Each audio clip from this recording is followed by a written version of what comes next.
My very late lunch is a whole bunch of broccoli and eggs.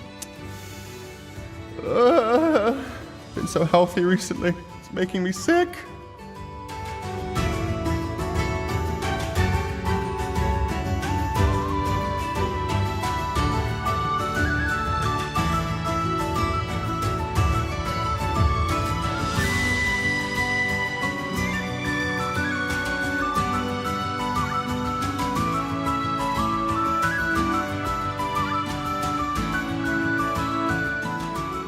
All right, and the Pupals, of course.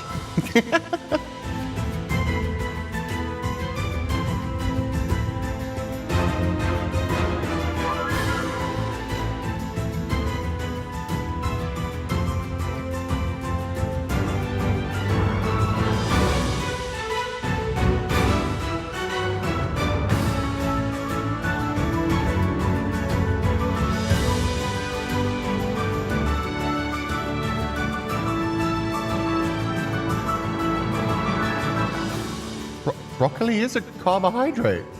It's a vegetable. It's not like sugary carbohydrates, but it's all carbohydrates. It's got a lot of fiber, vitamins, minerals. It's good.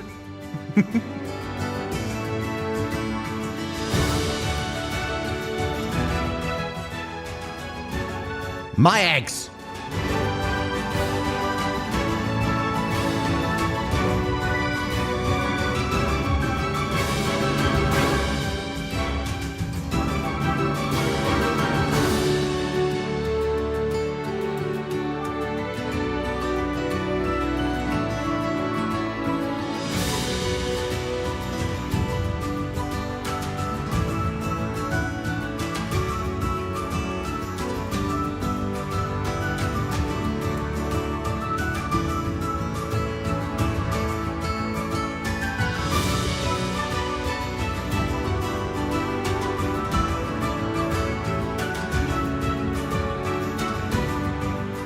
Exactly, Pupals. You guys aren't my breakfast. You guys may be a whole meal, but you're also such a snack.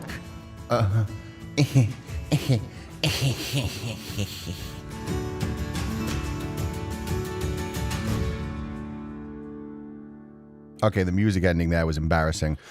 Go!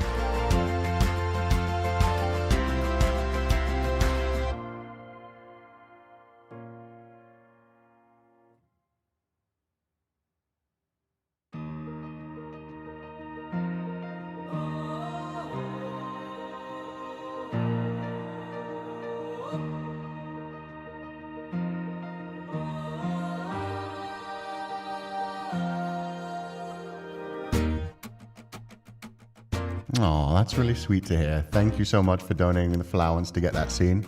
And congratulations! I hope everything's going well. A few pals always help me too. Okay, I'll shut up now and finish my lunch so that we can actually do this stream. Sorry, guys. Enjoy the Willowmist music. It's wonderful.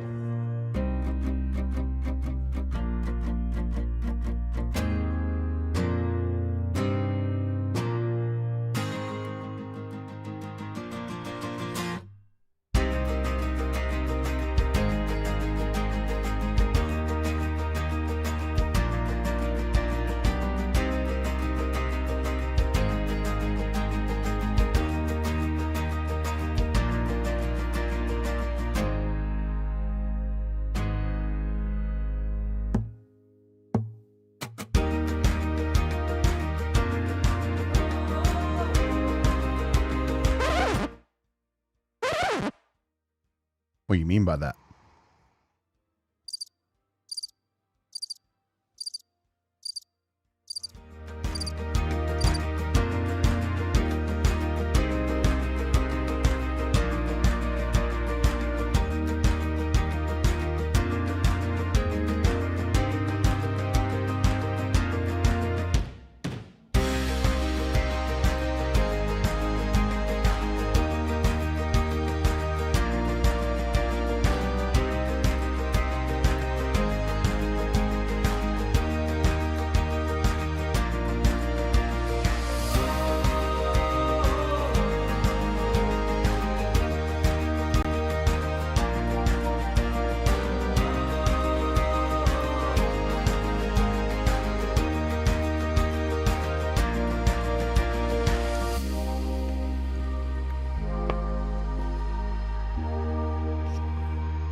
Oh, I'm unmuted. My bad.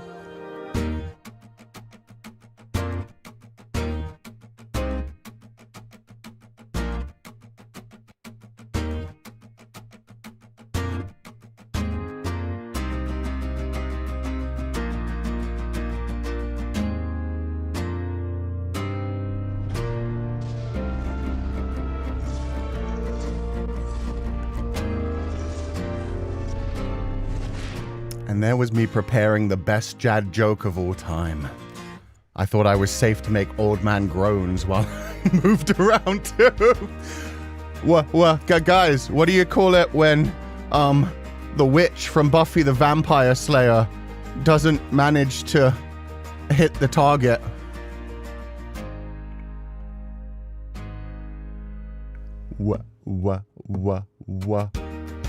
Willowmist.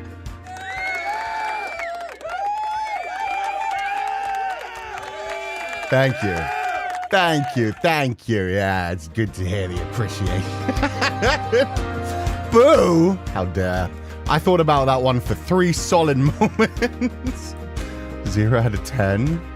2 out of 10? Oh god, this is how we're sticking out the day, huh? A Jad joke? Jad doke. That's even better. Okay, guys, great stream. See you later. No, don't leave. We're just starting. I swear it's going to get better. We're going to play the game. We're going to meet the final boy. We're going to see so much more. What in the world? Yeah, I couldn't think.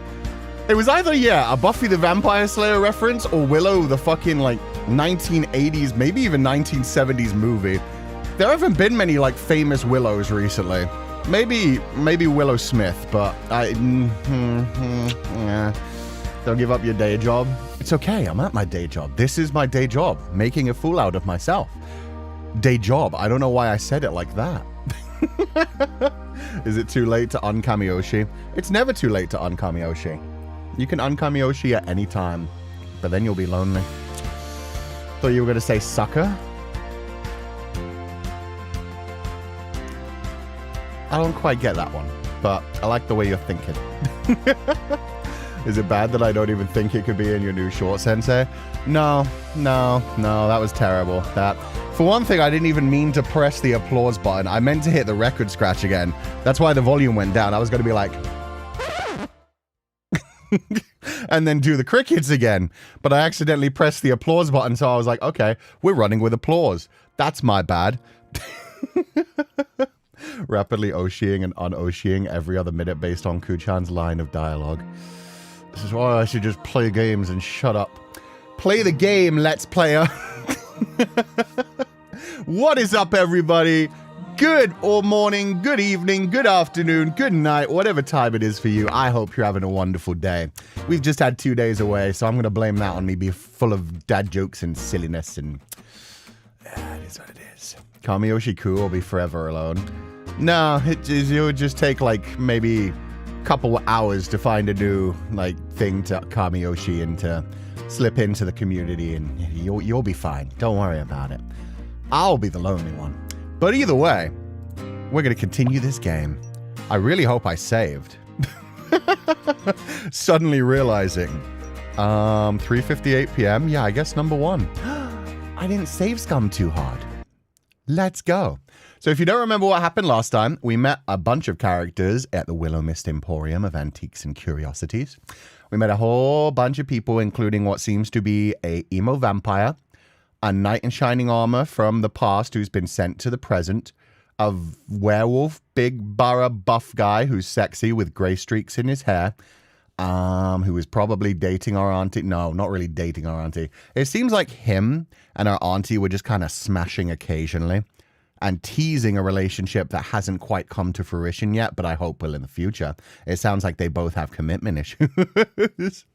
Also, a ghost girl who wants to be an idol. Is that all of them? Vampire, knight, ghost girl. Fuck, who's the 4th love interest? We've got a 5th one that's a guy with red hair that we're going to meet later. Does anyone... And the accountant! Oh my god, I forgot the accountant. And a very sexy accountant who, when he gets drunk, acts up and kind of feels like he's in heat, which is probably something connected to like his character, his supernatural entity kind of thing. You know, there's probably something going on there where he's like a fertility spirit or something. Watch him be the only actual human. He's just a human who gets drunk. The money guy. Yeah, the guy who keeps us and our auntie from going broke. So, you know, helpful. Not the sexiest one. Thank you, guys. I forgot about the accountant. A lot of people really liked him, too. He hasn't interested me too much. I need to see him drunk more often. He's just Lan Wangji. Okay, number one. We do not use the J word in front of Lan Wangji. Lan Wangji has golden eyes, flies around a sword, waited 12 years for his lover, and was straight up ready to kill the entire world to be with him. Lan Wangji is a beast. We do not use the word just for Lan Wangji. You put some respect on that name. That's motherfucking Lan Wangji. That is Wei Wuxian fucking Lan Wangji. And every day means every day. I support all of Sensei's rights and wrongs. Thank you, Claudines. That's very nice to hear, and I hope you're having a lovely day. With that said, we're back to Willowmist. Last night, we woke up, creepy, like, naturey magic, leaves blowing through our window, voice in our head guided us to find a magic book, which seems to be instructing us that our family has magic, and we're magic in some way. So yeah, we're not just a normal human either. While we're helping all these creatures like grow up, find a place to live in the modern world and move out and, you know, enjoy their lives, we've got something going on as well. So that's going to be fun. I'm also going to put my glasses on. It's been a while since I wore my glasses during a stream. And I've got the cardigan now. So it's respectable teacher mode. Watching you talk about Lan Wangji in 2x speed to catch up is really funny. There we go. As it should be. You're a wizard, Harry. I'm a wizard Cú, and I'm going to go find this the fifth and final love interest. Let's do this. The sing-songy chirping of a group of small bluebirds on your windowsill woke you from your sleep. You sat up and yawned, stretching out your shoulders with a pop. Oh, I got you, fam. I'm sure that's not meant to pop. Rubbing your bleary eyes, memories of last night suddenly resurfaced. Filled with alarm, you searched out the book you'd found and noticed there was nothing on your table anymore. That was a satisfying pop. Thank you, guys. I live to please. I make my own ASMR, thanks to arthritis. Fun times. That's my hand. I can just do that. I don't have to, like, wait to crack my knuckles. I can just... Anyway. Was that all a dream? God, I need to stop watching I need to stop watching TV or something. Abruptly, a book fell onto your lap as if someone had dropped it. A very familiar leather-bound book. How the... Does this place have a second ghost or something? Absent-mindedly, you begin to flick through the pages. But instead of being greeted with a journal like you expected, you found strange, intricate drawings, almost like sigils. It looked old, but incredibly well kept, and you couldn't read a word of it. Who up flicking their pages? I thought I was crunchy. Yeah, no, I'm crunchy. Perks of being old. Yeah, I make my own ASMR. That's fun. So yeah, the ghost is still fucking with us, or the magician or whatever. Just dropped this book in our lap just to be like, it wasn't a dream, kid. Get over it. You flicked to the front, and in the bottom corner of the page was a single word, or in this case, a name. Marigold. Is this Aunt Sylvie's? Just what is going on around here? Ghosts and knights, sure. This is where you draw the line. You got a ghost, a vampire, a knight from the past, and you're like, a book with my auntie's name in it.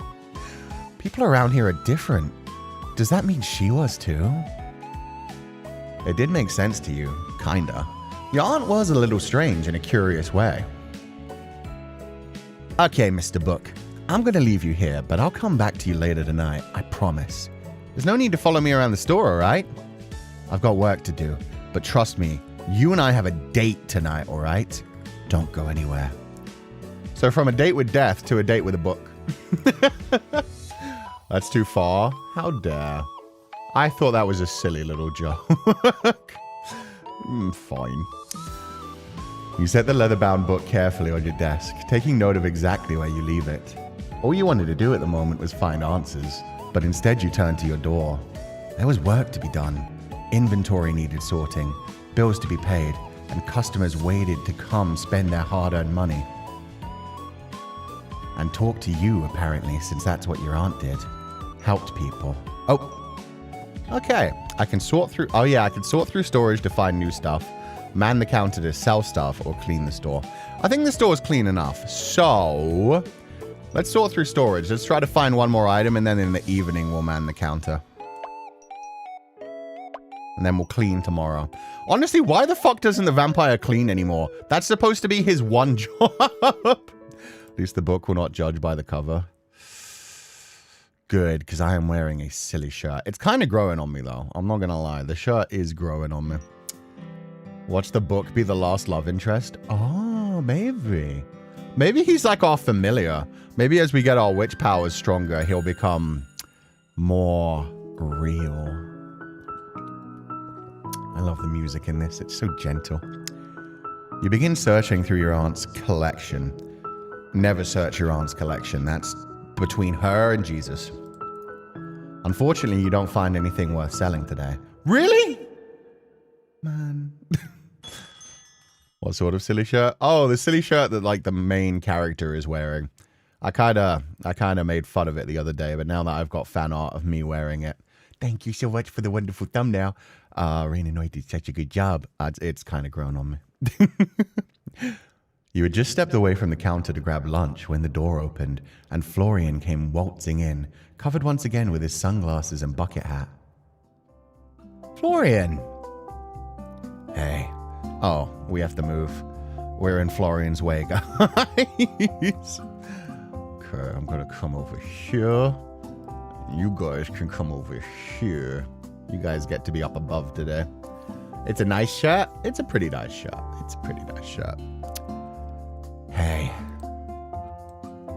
How you feeling? Did you get some sleep? I'm right on top of the main character, but that's fine. The deep-set bags under his eyes didn't look very promising. I'm fine enough to work. Well, if you say so. But you should think about going to see a doctor or something if it continues. Maybe I'll put myself at the bottom right. Oh, God. This game uses all of the space. It's very good. And also very problematic for streaming. Didn't I tell you not to stop worrying about me? Didn't I tell you to stop worrying about me? Yeah, but no one said I had to listen. Good day, Sir Florian. Pray forgive my intrusion. Might I inquire about this peculiar contraption you have hanging from your pocket? I've never seen its like before. Please don't introduce her to phones. We do not need Lucille on Twitter. The world is safer with Lucille off of Twitter. No place for Sensei. I know, right? Wouldn't mind being on top of the MC either. Fair. Fair. Both forms at the same time. Sandwich. Eiffel Tower. Yes. Lucille stepped over from the side of the store, helmet under arm. She gestured towards a pair of headphones connected to Florian's phone, which was half hanging out of his pocket. It's a pair of headphones. Oh, the headphones? Okay, so she has seen a phone. That's good. Twitter, no, give her Facebook. I think she might do okay on Tumblr. If she found like the medieval memes on Tumblr, she'd probably feel right back at home. Facebook, almost as old as her, not quite. Maybe like, no, not even LinkedIn. She'd need to find like a role-playing board. Get her on like one of the role-playing boards and just let her LARP to her heart's content. She'll have a wonderful time. She can RP with others. Exactly. She can find a board where everybody's acting like they're like Renaissance fair characters and just be like, hello, I'm Lucille, a knight. Everyone's like, hi, Lucille, your costume's very real. And she's like, yes, this sword was given to me by my master. She'd fit right in. Send her to the forums. Why does that have the same energy as send her to the mines? Yes, send her to the forums. Oh God, I'm gonna sneeze. It didn't come out. I'm so sad. Okay. Headphones? A peculiar name. I've heard of a phone owing to Lady Sylvie, but not these headphones. Oh my God, everyone's here today. They're tiny mini phones that you put in your ears, and they put the screen in your brain. No, God, don't fuck with her, Winnie. She doesn't understand the world. This is me. Winnie popped up from out of nowhere, grinning at Lucille. Is that so? What? No, she's bullshitting you. They're just little speakers. To be fair, little speakers would seem just as magical to somebody from medieval times. Not the restaurant. Someone literally from the medieval times. Would she play D&D is my question. Oh, she would love it. She could run an RP arse blog on Tumblr, except it's not RP. The worst thing is, if she ran that kind of thing, everybody would think she was lying. She'd talk about what her timeline was actually like, and people would be like, actually, I saw in my animes that life was like this in the 1600s. That's not Game of Thrones at all. Lord of the Rings tells us. And she'd just be sitting there like, I don't think I like this timeline. Maybe I'm too disconnected from these people. People would be impressed. Her keyframe is so good. True. You have to be careful. Their tiny phones will invade your ears and take over your mind. When you try to be a ghost, it's always funny. That is quite terrifying, Lady Winona. I believe I'll keep my distance from these headphones. I'm telling you, she's lying. Look, you listen to music through them. Florian held the headphones out to Lucille, who raised a hand. My warmest thanks, but I believe it best to let my ears remain free of such intrusions. Why do you never listen to me? She's playing a trick on you. I do not believe Lady Winona would lead me astray. No, Florian's actually trying to be a good guy. I hope Winona feels bad. And I would. No, they really can take over your mind, or they're really just for listening to music. I don't want to lie to her. I would tease her in other ways, but man, maybe she'd like some music. Maybe we need to get her on like a 24-hour relaxing fantasy music kind of situation. This is just Undyne learning human history from anime. Yeah. When Undyne gets into the real world, oh God, she's going to be so angry. Find a lot more anime though, so that'll be nice. Medieval Times is a restaurant. I guess you call it a restaurant. It's like a restaurant experience. You have food. You sit around a giant like circular thing and have food while you watch like the jousting and the duels and stuff. So are all the medieval versions of anime. I love how VTuber fans are just like, we need to find a way to make it anime. It can't just be medieval music. It can't just be fantasy music. No, no, no. We've got to slowly addict her to anime. Went last week. It was fun. I've never been to Medieval Times, but it looks like a lot of fun. The chicken they serve looks good, or turkey or whatever. My boss says that earbuds are demonic, and I have them in my ear right now. Good on you. Fight the system. Get her on those medieval remix songs. Yeah, medieval remix songs of like normal, like modern songs nowadays. Get her on like the medieval version of WAP. Have her bopping along to that. That'll be fucking crazy. She's just enjoying the medieval remix, and then you show her the lyrics, and she's like, oh, this is what modern society is up to. I see. Maybe she will like Epic. She'd probably like 6. 6 is just a bit ahead of her time. When he's messing with you. Really, they're just for listening to music. You might like them. Oh, I clicked a thing. Sorry. Epic would be great, though. Did you just spell out WAP? Yes. Sometimes I say WAP. Sometimes I say WAP. You got a problem? You got a problem? Thank you, Cú. But if that is truly the case, there's plenty of music to hear without using technology. I do not understand. The singing of birds, the rustling of leaves. I believe I'll make do for now. Oh, that's such a healthy mindset. Oh, God. She's so away from the phone, away from the internet. She's touching grass and listening to the leaves. I bet she paints with all the colors of the wind. Man, I'm too tired for this shit. Perhaps a caffeinated beverage would be of assistance, Sir Florian. I shall go fetch you one. Cú? About hot chocolate. A coffee would be great. Actually, could you get me a cold drink? Oh, yeah, give me a cold drink. They don't have an option for tea. This makes me sad. She is chronically offline. I know. Sweet. That'll be no problem. Lady Winona, I apologize that I cannot offer you a beverage too. It's okay, Lucy. I'll just enjoy it from afar. I hope she could at least smell things. She should be able to, because she could see things. But she can't taste things, because things... Why wouldn't she be able to... Can ghosts taste things?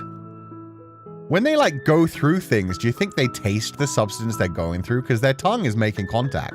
And if they can see things, and some of them can smell things... Oh, God, that just brought up such a creepy existential question. Every time they, like, fly through something, do they get, like, a taste of it and just have to be, like a cat? They just float through a door and they're like, disgusting. If Reapers could have soul babies, ghosts could taste probably.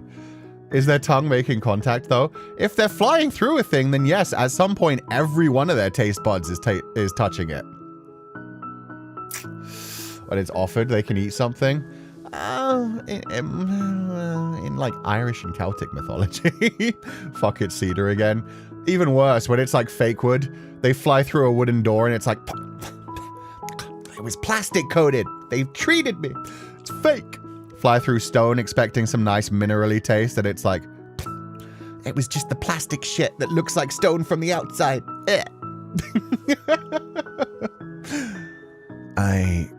You really don't need to. I shall be back post-haste.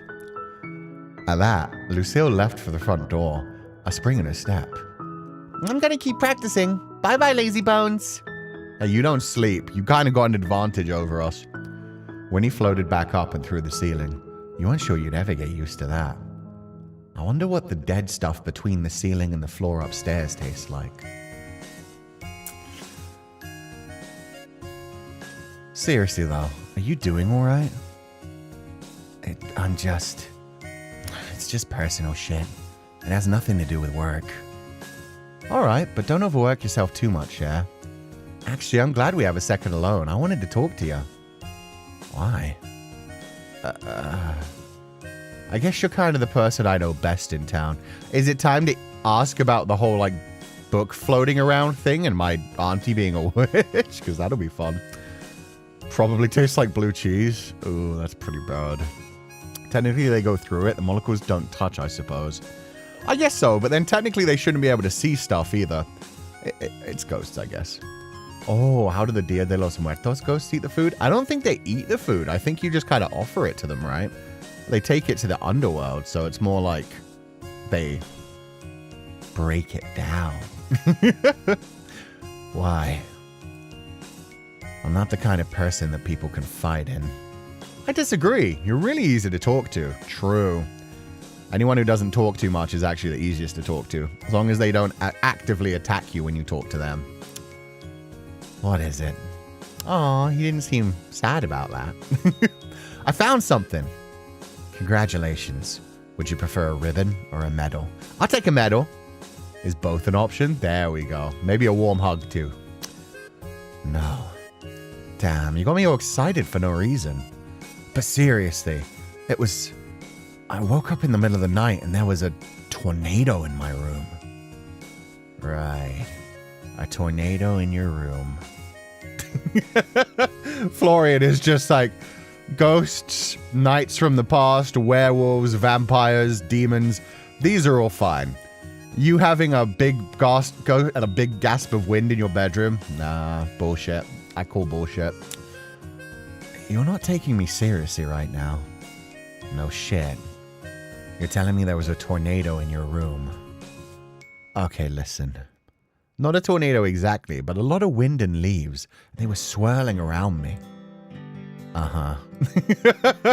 I know what I am. I'm a Disney princess. That's totally a Disney princess awakening. I see what's going on around here.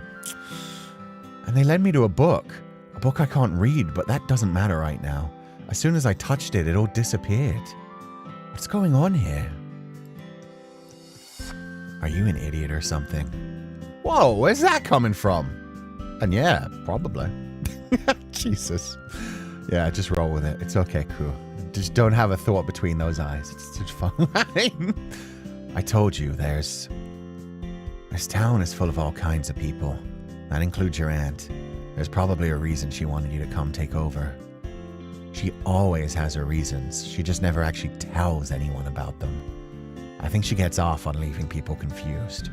Aw, he looked sad when he said that. No, you just have to learn the lesson yourself. That's how it works, Florian. I'm sorry to tell you. You'll figure out why you're here eventually. And it's to make friends and, readjust to the real world and realize you can fight your urges for blood. Ah, poor baby. We should introduce Florian to Vertical Trapdoor. I don't know how those two would get along, but it would be a funny conversation. You're a Disney princess and Florian is the prince. Everyone is my prince in this game. Preferably the werewolf, but my auntie kind of called dibs. It's just... A week ago, if you told me that time-traveling knights and magic books existed, I would call you crazy. Now I'm just meant to accept all that? I don't know. You're doing a pretty good job of it. Am I? Do you like Winnie and Lucille? Of course. They're both great. So, who cares if they're a little different? And what about me? Maybe you're a little different too. Does it matter? Well, no, but I'm just kind of tossing everything I thought I knew into the wind. Yeah, well, that's life. One day you're a normal person doing normal shit, and the next everything's turned upside down without your permission. Oh, he didn't get the choice. He got Lestatted. He didn't get the choice that Lestat never did. Poor baby. Speaking from experience there, I don't know what you're talking about. If you say so. Anyway, thanks. Florian. That's a comma, that's not a full stop. Anyway, thanks, Florian. I guess I have to be open-minded. I mean, I can't just not believe any of it's true, seeing as the evidence is right in front of my eyes. Can't wish away fighting off a tornado in your bedroom. It wasn't like that. It's fine. Speaking from experience, oh yeah, he definitely wasn't given a choice whether to become a vampire or not. Somebody just took him, it sounds like. No hand-holding him or sure vampire? Why not? Maybe a bite? Maybe a bite.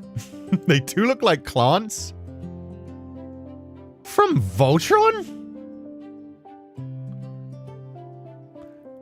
I don't know about that. Why can't we romance the werewolf? He has two hands. Auntie can share. True. My apologies for the wait, my friends.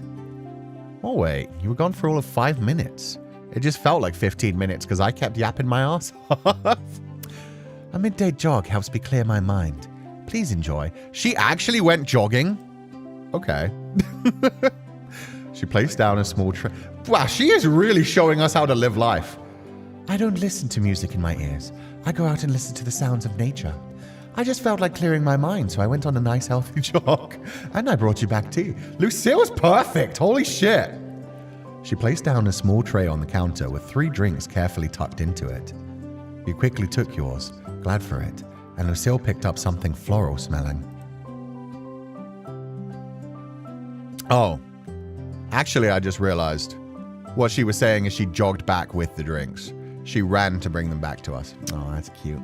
Werewolves are loyal to their love, I guess.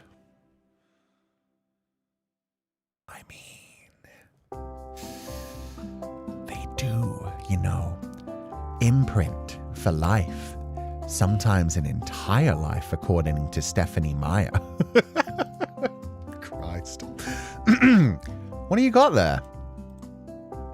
The shopkeep called it a white berry forest tea. I'll admit I've not yet tried such a thing, but I tend to keep away from coffee. Good on you. No caffeine. That sounds nice too. Chat. Yeah, it had to be said. It had to be said. I said you didn't have to get me anything. It would be unbecoming of a knight to offer a drink to Cú and not you, Sir Florian. Please. I'm not thirsty. Truly? Then I apologize. I did not mean to make you uncomfortable. That's not what he wants to drink, unfortunately. We could slip some blood into it. Be like slipping like a tiny bit of whiskey for somebody. It's not... Ugh. Oh, the puffed up cheeks. With a grumble, Florian picked up his drink. It smelled like strong, dark, rich coffee. There. Are you happy now? I've got work to do. With that, he took off, coffee in hand.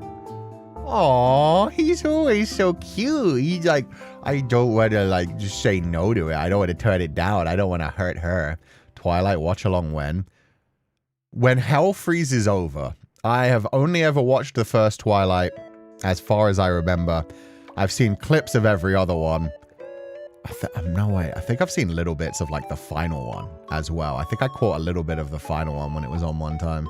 Other than that, I've only seen the first one. I haven't seen any of the middle ones, and I would probably like to keep it that way. Is he always so pleasant? If by pleasant you mean act as if some knave had defiled his morning gruel. Yes. Did she just suggest somebody shitting in his breakfast? Nice. Sir Florian has been rather somber from the moment we met some months ago. Well, I guess even grumpy is charming in its own way. I'm sure he has his reasons. It's good that this is so garbage way. Okay, I drink alcohol twice a year. So, give it another few months. I just drank a couple of glasses of wine for Christmas. Give it a couple of months, maybe. Well, I'll have to be drunk for that one. That is true. If I were to speak my mind, I would say he holds little belief in himself. Unfortunately, though, I do not know the circumstances that led him to think like that. Regardless, under his solemn exterior, he is full of kindness. I cannot read today. He's been kind to me since I got here, or so are you. Or honestly, everyone here is great. Everyone here has been great so far, but I'm going to flirt with Lucille. There's no question. It's I have a chance to be nice, Rizmaster. You know a thing or two about that yourself, huh? In what way? I'm going to make her feel bad with this, aren't I? She's going to be like... Wait, I have a solemn exterior? It's you literally wear a fucking suit of armor. You're kind of hard on the outside. You're one of the nicest people I've ever met. Truly? You flatter me, Cú. I do not do it for gratitude, though. It is my pleasure to assist you however I can. Now that is enough idle rest. I must take my watch and secure the perimeter of this establishment. Wait, you barely had a break. You were running an errand. Though my respite was brief, the call of duty is constant. I would not delay in safeguarding you in this store. I do hope eventually we get attacked by something so she could show off her sword skill. Glad she knows he's not trying to be mean. Yeah, I thought she was going to take that the wrong way, so that's good. Pissed in his coffee, pretty much. Lucille bowed low to you before leaving out the front door once again. Well, back to work, I guess. And let's hope this time it isn't just, hey, nothing happened. That was rude. I wanted new items. You're sitting behind the counter when the door opens and a short figure steps in, framed by the sun. Oh, it's the cat girl! Who probably isn't actually a cat, but we've just decided she's a cat. Hi. I'm glad your store is still here. Would have been concerning if it wasn't. Yes, exactly. So I'm very happy. Cute. Did your mom like her birthday present? She smiled all day and night, and she's a good smiler. Oh, she's so adorable. God, we need to adopt her. I'm so glad to hear it. Can I help you with anything else today? You're back so soon. I didn't realize kids your age were so into antiques. The shop smells like fun, so I wanted to come back. Maybe I'll find something else to make Mom smile. Day is always good when she smiles. Wow, you're so cute! She drifted across the floor with that same light, careful gait, as if she barely needed to step on the ground to move. It was strange, but interesting. I guess you could say she's moving in a lithe way. Slinking, one might say. Light on her feet, like she always lands on them. Her path curved towards a tall antique mirror leaning against a shelf. Oh no, that mirror's cursed. I've been warned by my auntie about that one. The glass was a little fogged at the edges, silvery where the silvering had flaked. It's a pretty mirror, isn't it? But unfortunately, it's not for sale. I might be able to find you something similar, though. When you look at yourself, how do you know it's really you? That's a pretty big question for an otherwise quiet day. Yeah, suddenly getting very existential and identity-led. Is this just because you're a cat, so you didn't really have, like, proper consciousness before? Were you, like, attacking your reflection? My cat does that sometimes. I like big questions. They fit more wonder inside. Aww. You stepped closer. In the mirror, your reflections lined up side by side. For a heartbeat, something odd flickered. Vivy's mismatched eyes swapped, left for right. And then the glass looked perfectly normal. You blinked once, twice, confused. Wow. That was creepy. So she kind of like, her eyes changed color from side to side. I mean, mirrors do that. Mirrors like reflect things in the opposite way. It's like Bizarro World. But maybe that's just like a sign that for a moment her form slipped a little bit. Oh no. Vivy adopted you like a cat adopted a butler. Yeah. She's just kind of like slowly moving into this house. Think that was a vase? No, the mirror's cursed. I think the mirror's cursed. Did I misremember that? Is it a cursed vase? My bad if so. Maybe each of her 9 lives make her look a bit different. Could be, or it could be that she's only recently like come into like a human form. Bakeneko? Yeah, I'm thinking of Bakeneko. A Bakeneko or just a cat spirit in general. A cat that like held on after death and came back in like ghosty, spirity kind of form kind of thing. So yeah, maybe that's why she's thinking about her identity and looking at it. She's like, how do you know it's you? She's thinking, I used to be a cat, and now I'm a girl. Now I have to deal with all this lack of skin shit and wearing clothing. Yeah. Does the mirror reflect the true self then? That would be cool. Oh, it was a cursed vase. Shit, my bad. You know, I didn't need to think about that today. Well, I mean, sometimes you gotta look in the mirror. If you don't look into the abyss, when will it ever look back? I know it's me because I remember being me. I trust my reflection, or I don't know. I think, therefore I am. I've seen my reflection many times. If I ever look into a mirror and it's suddenly a different person, I will have some questions. So yeah, I remember being me. I suppose I know it's me because I remember being me. I've had this face forever. How could I be anyone but me? Oh no. I just fucked up her whole worldview. She's like, oh, but I was once a cat. So am I not me? Am I a different me? Oh no. But history is heavy and memories can change. Do you think they could ever take a person away from their reflection? Sometimes I feel like I don't deserve my reflection. Like I'm wearing something very beautiful that belongs to someone else. And if I breathe too loudly, it might notice and ask for it back. But I want to keep it. She pressed her fingertips, almost, but not quite, against the glass, then dropped her hands abruptly and turned back to you. Okay, that's creepy. That is starting to feel in the direction of like, are you a ghost who possessed someone? Are you a cat? Wait, are you a cat who takes control of this human's body? I don't know what she is anymore, but I'm fascinated. That was a completely different direction than I expected it to go. Maybe she's a cat spirit who, like, is in possession of a human body somehow. Music ought to change to a horror theme? I know, right? In fact, she's feeling that as a teenager too. Big changes at that age? Yeah. Yeah, that could be a story for all kinds of things. Sounds like she possessed a body. Yeah, possibly.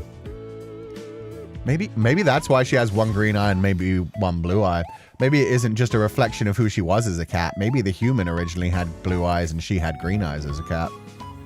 Maybe they take turns. Maybe she just possesses her body occasionally. Maybe she's the owner, the human body that she lives in. And occasionally she'll just wake up with an object in her hand and be like, oh, thank you, kitty. Maybe a cat spirit who took over a dying girl's body. Yeah. Maybe it was like the dying girl's only friend. She took in like a stray cat from outside, saved its life, then passed away. And now the cat spirit is trying to learn why a human would save her. Trying to learn to live as a human. What if she took over her owner's daughter's body? Oh, that would be super sad. And then she has to like try and be nice to the mother who was her owner and try and make her happy as her daughter. There are so many possible interesting stories in this. I would love to see that written as a novel. That's cool. Maybe you can share your reflection then. That's not so bad. Sharing is nice. Thank you for answering. Of course. Can I stay here a while longer? Just a little, till my mom is done shopping. Sure, take as much time as you need. By the way, shouldn't you be at school? Not today. I only go to school on the days I can remember to. That's fucking fantastic. Some days I just forget to go to school. Yeah, no, it feels like two spirits in control of one body from the things she's been saying. The days I remember to, so like, yeah, the days that she remembers her, like, human identity. The days the other one's in control, I guess. Doesn't your mom mind? Mom likes it more when we're together. I think you'd like her. She's a very good mom. Vivy wandered away from the mirror, her hands hovering over shelves until she paused at a display of small broken trinkets waiting in a discount bin. There was a cracked porcelain doll head, a chipped teacup, and a wind-up toy missing its faceplate. Can I touch these? Be my guest. They're too damaged to sell anyway. If you find anything you like, you can just take it. That's not very salesman of me. I could have at least offered it for like $1. It's like $5. You can take everything in the damn case. Go for it. Can we see your mom? I want to meet her mom. That's a storyline for her. Ooh, I would not be surprised if 2.5 Studios do that. 2.5 Studios come up with a lot of very interesting ideas. Gabby thinks up some of the coolest things possible. I still think about, fuck. Now I can't remember the name. Start Again? I think it was Start Again with a semicolon in between. And Emily. Both were really good. This reminds me of a Stray Cat manga where the cat took over their bullied human's body when they dies for revenge. Taco P's original sin. That'd be sick. That would be sad too, though. She crouched down and gently lifted the doll head, tilting it this way and that. Then she picked up the broken toy and studied the round space where its face had once been. Her mismatched eyes lit up with some curious idea. With surprising deftness, she set the porcelain head against the toy's body, pressing the edges until they fit with a strange, uncanny snugness. There we go. She's putting two things together to form one new whole. I feel like, yeah, there's a human girl whose body this is, and then she's a spirit that's inside it. I still like the idea of it being a cat spirit, but it could honestly be any spirit sharing the one body. The toy stared back at you with wide, painted doll eyes, its small key clicking faintly when Vivy gave it a twist. The figure lurched forward with a stuttering hop, their borrowed face bobbing as if it belonged there all along. See? Now they're both happier. The doll gets to move again, and the toy isn't faceless anymore. It's better when broken things share their parts, and no one has to be alone. There you go. You just figured out your own existence. She just cured her own depression. She was just like, oh, two broken things can become a whole together. They can fit each other's like absences. Good for her. Good for her. That's creative. I don't think I would have thought of that. They're both happier now, even if one is gone and the other is a bit wrong. One is gone. Ugh. I'm impressed, Vivy. Maybe I should hire you to fix all of our broken stuff. I could help, but Mom is done shopping, so I have to go. I can come back later if that's okay. I'd like that. Have a nice day, Vivy. And tell your mom I said hello. I will. She'll like you, I think. You both smell like home. Okay, no. I think by mom, maybe she means the owner of the body. Maybe when she's talking about her going shopping, she just means that she's like off in her own little world kind of thing. Maybe. Oh god, I don't know. I don't know whether it's like, it feels like it could be either way. Either she is in the possession of a body of a girl that had a mother and she's trying to fill in the role of daughter, or she's talking about mom because she was this girl's cat and she still occasionally gets to take over, just not all the time. I don't know. Well, that's a new one. She gave a small wave, then left the store. You stared down at the strange mismatched doll and wondered what it could possibly mean. Rank up! Reflections. Completed Vivy Event 1. Good shit. I like Vivy. Vivy's instantly become way more interesting as well. When I thought she was a cat spirit, I was like, she's so cute. She's awesome. Now, it's like, whoa. Very interesting. I need to hear what's going on. Does a home smell of two things, or do we smell the same? I think it's like our magic. I think it's one of those things where it's like the fact that we naturally connect with people. I don't know what kind of magic abilities we have, but we seem to be like some way in tune with nature. So I think it's like a calming presence to people around us. Oh my, I love your voice. Oh, thank you, Yellow Iris. That's very sweet. If this is your first time here, welcome. We play a bunch of visual novels and like heavy story-based games. And tell our own stories, finally. It took us a while, but we're telling my own story too. She definitely took over the body. It feels like it. Now I imagine her like Sid from Toy Story and put broken toys together with mismatched arms and legs. But unlike Sid, it isn't to like blow them up and destroy them. It's because she wants to fix broken things, which is cute. So they'll have happy homes. I'm kind of sad that she put the toys together and then didn't take it. That kind of made me feel a bit bad. I kind of like she put the toy together and it was like, there you go. Now they're happier together. And it's like, cool. And then she just left it on my table and it was like, didn't you want that? You said it's happier together. Okay, bye. Just noticed her pigtails. They're so cute. They are. The little like loose ones that just go out to the side a little bit. She kind of looks like, no, not like Pippi Longstocking. Pippi Longstockings are a bit longer. One of the cartoon characters I watched as a kid though. Probably one of the ones from like Recess or Hey Arnold. She part of the romanceable cast? No, there are only five live interests in this. So she is not, and I'm pretty sure she's like super young anyway. She looks like she's like 14, 15. But yeah, she's just like one of the side characters, just like the werewolf. Somebody that you're going to learn a lot about, learn their story, but not be romanceable. So sad I missed half the stream. Oh, this isn't half the stream. This is probably going to take us like 6 hours with how long I yap and how long this demo has been so far. But yeah, we'll see. Sometimes you just want to fix things and peace out. True. Maybe it'll sell better now. I kind of wish it became an item I could sell. It would be nice if it's like, look, it's a very unique doll with a creepy porcelain head and a mechanical body. Am I trying to sell things? I don't remember how to do this. 30, 2 to 35, sure. 2 to 43, 30, yeah, because I don't like it. 69 for, yeah. Azrael has to go for $69. Azrael is worth $69. Let's see. You get seated behind the counter, ready for today's customers. Vivy!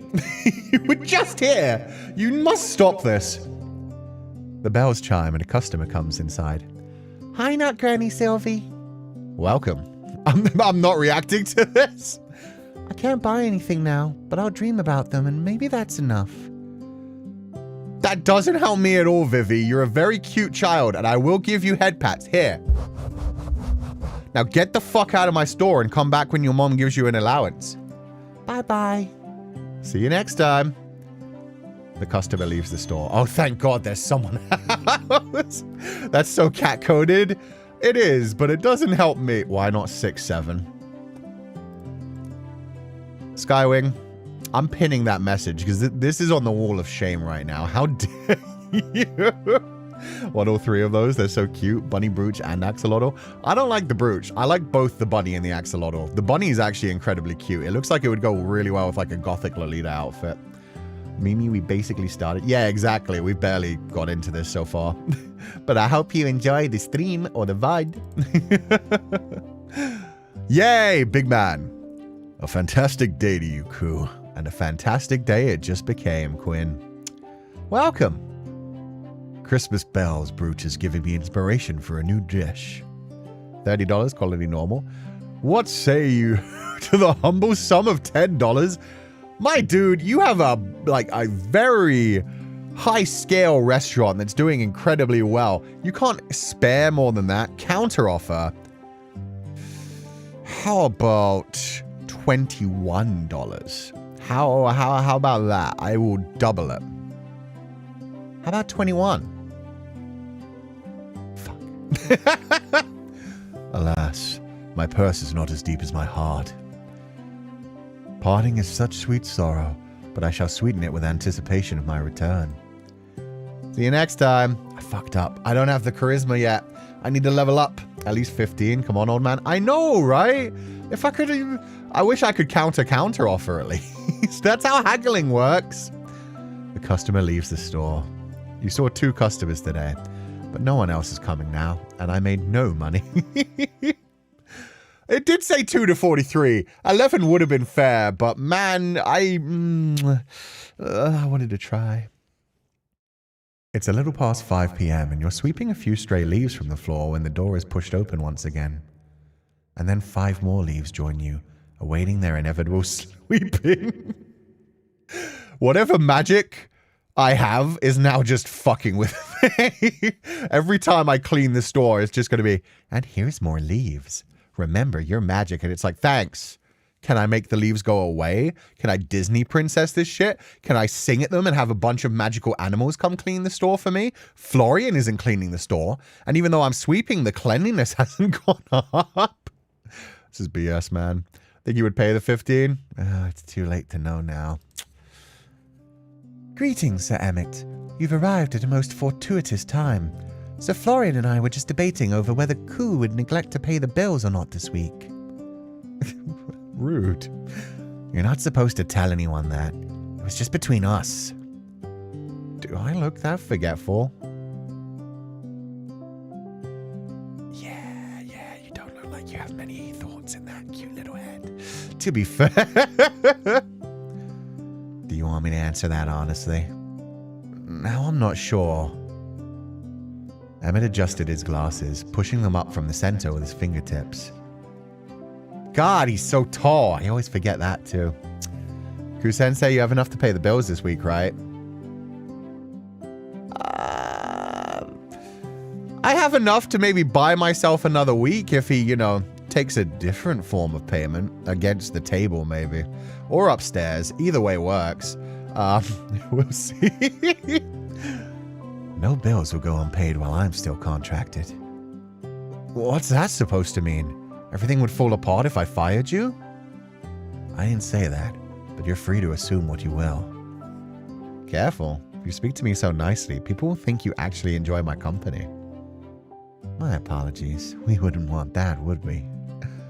Now I'll set up my computer at the counter and we can go through your books together. I did bring my own laptop if that'd make things easier. It would stop me having to come and assist you every week, yes. Miss Marigold never did have any interest in technology.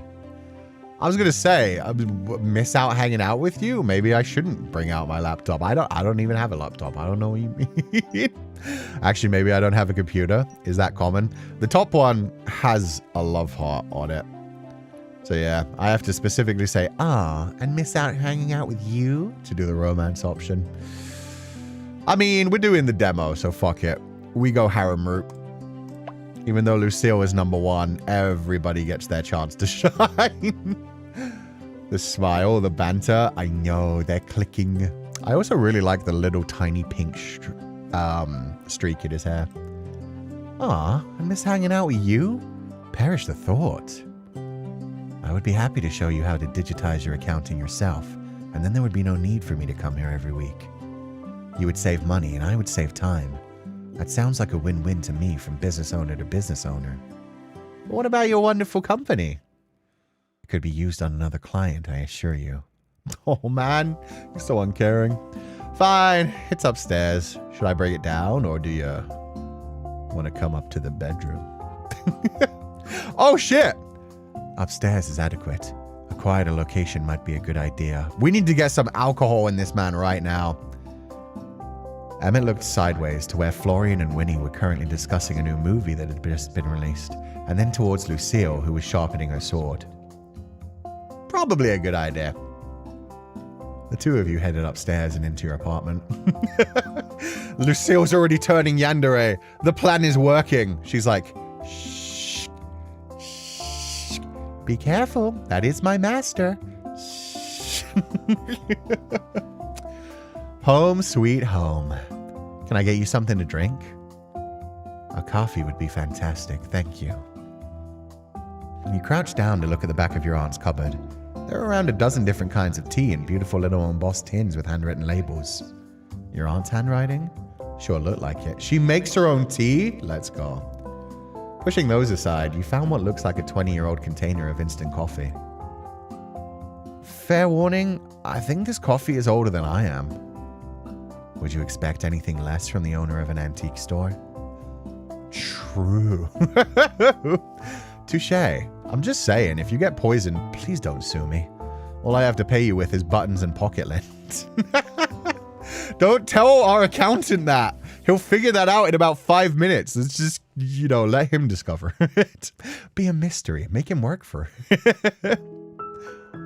Can't say a client has tried to pay me with pocket lint before, but I've been known to accept buttons on occasion. Oh, okay. That'll work.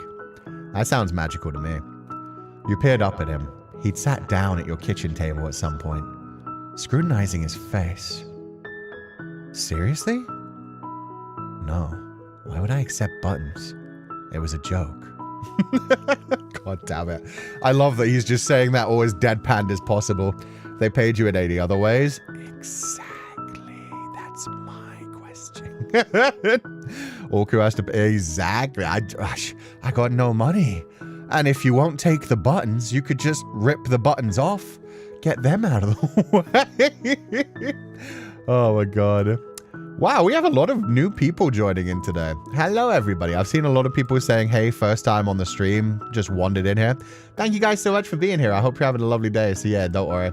It's good. You're not like being distracted or anything, but I hope you're all having a lovely day and enjoying Willowmist. It's a cute little game. It's just a demo for now, but it's coming out sometime in 2026. So if you like it, please look down in the description. There's a link to the stream page if you want to wishlist it and follow it and get it when it comes out. It's by the same studio that did A Date with Death, Amelie, and Start Again.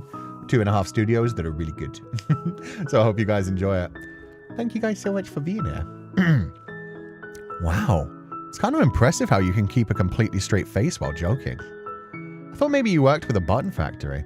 I thought he was some sort of weird spirit creature that would take like any... He's a demon! Oh, I get it now. He's like a crossroads demon. Maybe even like a full-on, like, maybe he used to be an incubus and now he's gone into trades. He went to become an accountant to get rid of his evil past, where he was an incubus. But yeah, lawful evil, but trying to now be like good or at least neutral, trying to like change his nature. That would make a really good story for a character. I used to be a demon. I used to steal people's souls by doing unspeakable things. Now I'm an accountant. I'm even more evil. I do, but they pay me by direct deposit. You work at a button factory? No, there's no button factories anywhere near Willowmist. Okay, he's just joking again in the most simple way. All right, wise guy. How am I meant to know when you're joking, huh? You stood up, quickly pouring both Emmett and yourself a cup of maybe perhaps kinda out-of-date instant coffee. It's hoping it's still drinkable. Probably kill you if it's like 20 years old. Demon is an accountant. Honestly makes sense. Yeah. Lawful evil turned lawful neutral. Honestly makes a fuck ton of sense. And even if he's like lawful good and trying to like help people get by, that kind of accountant. Still, Yeah, his like law degree, his like natural nature of making contracts and stuff. That would fit a lot. And yes, as other people have said, I hope he's an incubus for reasons. That is a whole lot of man. Something about the suit just makes me think about twittering birds don't fly. Saizuru, so yeah, I need to earn no money.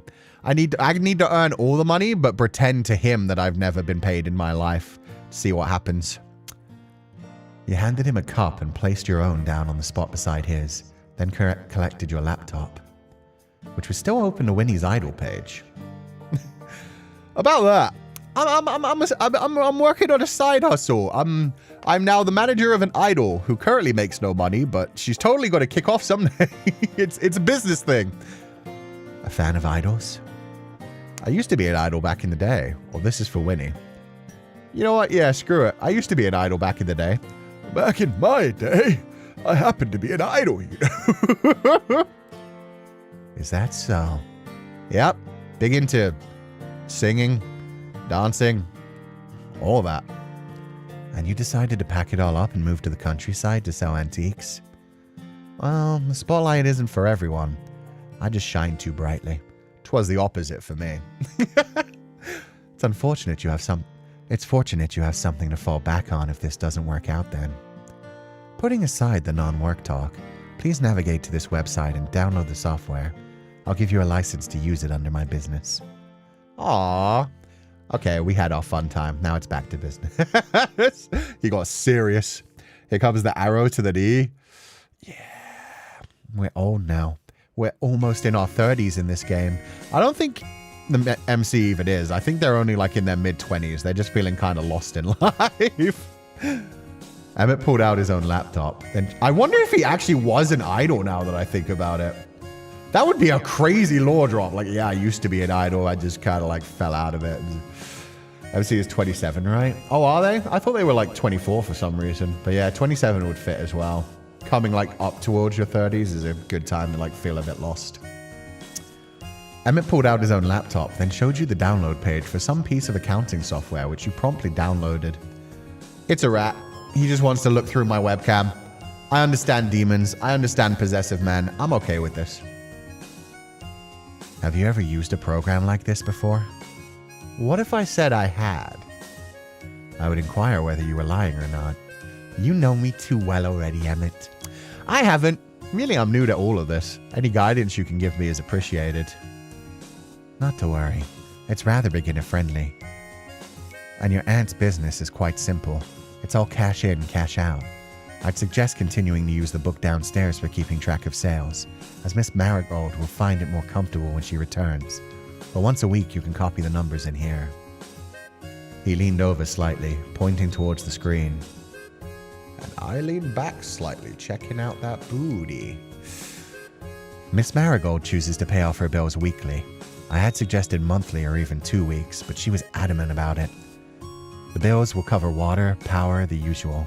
Payment for your employees is already paid directly out of your aunt's accounts, so there's no need to worry about that. Damn, I wish I could set up a weekly paying system. It would be a pain to go over it every week, but at least at the end of the month, you wouldn't feel a bit surprised by things. Might be because being an idol, he grew up too fast, and that's why he felt like that, knowing the idol industry. The idol industry does eat people alive, to be fair, so it could be that they got overwhelmed.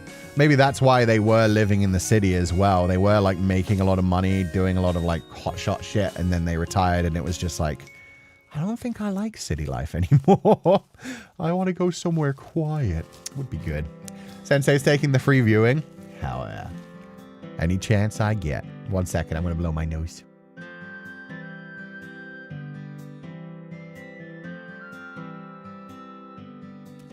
Weekly is crazy. Okay, but I would love to be paid weekly. The bi-weekly paying system is awesome. I've only ever worked one job where I got paid every 2 weeks.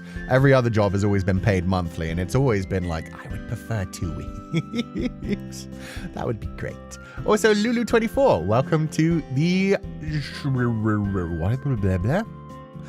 Welcome to the scholarship. I hope you enjoy the membership. There's a lot of fun stuff for you to enjoy there. Feel free to check out the voice packs, the artwork, a bunch of stuff. Have a lovely time. That saves me a bit of effort. Just make sure to put some time aside every weekend for paying bills. Got it. My weekends are about to go crazy. So I just click here to find my bills? No, over here. He leant over again, and you couldn't help but notice the scent of his cologne. It was almost floral, in fact. If you had to pinpoint the way it smelled, maybe sparkly? Distracted, your hand brushed against his, and for a split second, time seemed to pause. Emmett quickly pulled his hand back and cleared his throat before continuing on like nothing happened. Okay, see, that is again leaning into the entire, like, oh, maybe he's like a fertility spirit, or, you know, incubus, I guess, would probably have that effect on people as well. Just like not actually wearing cologne, but just like, you smell sparkly. Like a vampire from Twilight. Here we go, we're back to vampire. Also, thank you so much for gifting a scholarship, Lucille. That's very sweet. Oh, and one of the new people in chat got it. That's awesome. Thank you so much for the gifted scholarship, and welcome to the new person. Boy smell. No. We're not bringing that copy pasta back. Sparkly pheromones. That's what I'm thinking. Just things that you just smell and you're just naturally like, wow, now I see you in a different light. Good shit. See, I would have been checking out the booty. He instead was sniffing him. That's a different level of freak. MC is on a different level of freak. Yes, just there. Click on this tab and it'll show you an overview of your pending payments for the week. Right, I got it. Thanks, Emmett.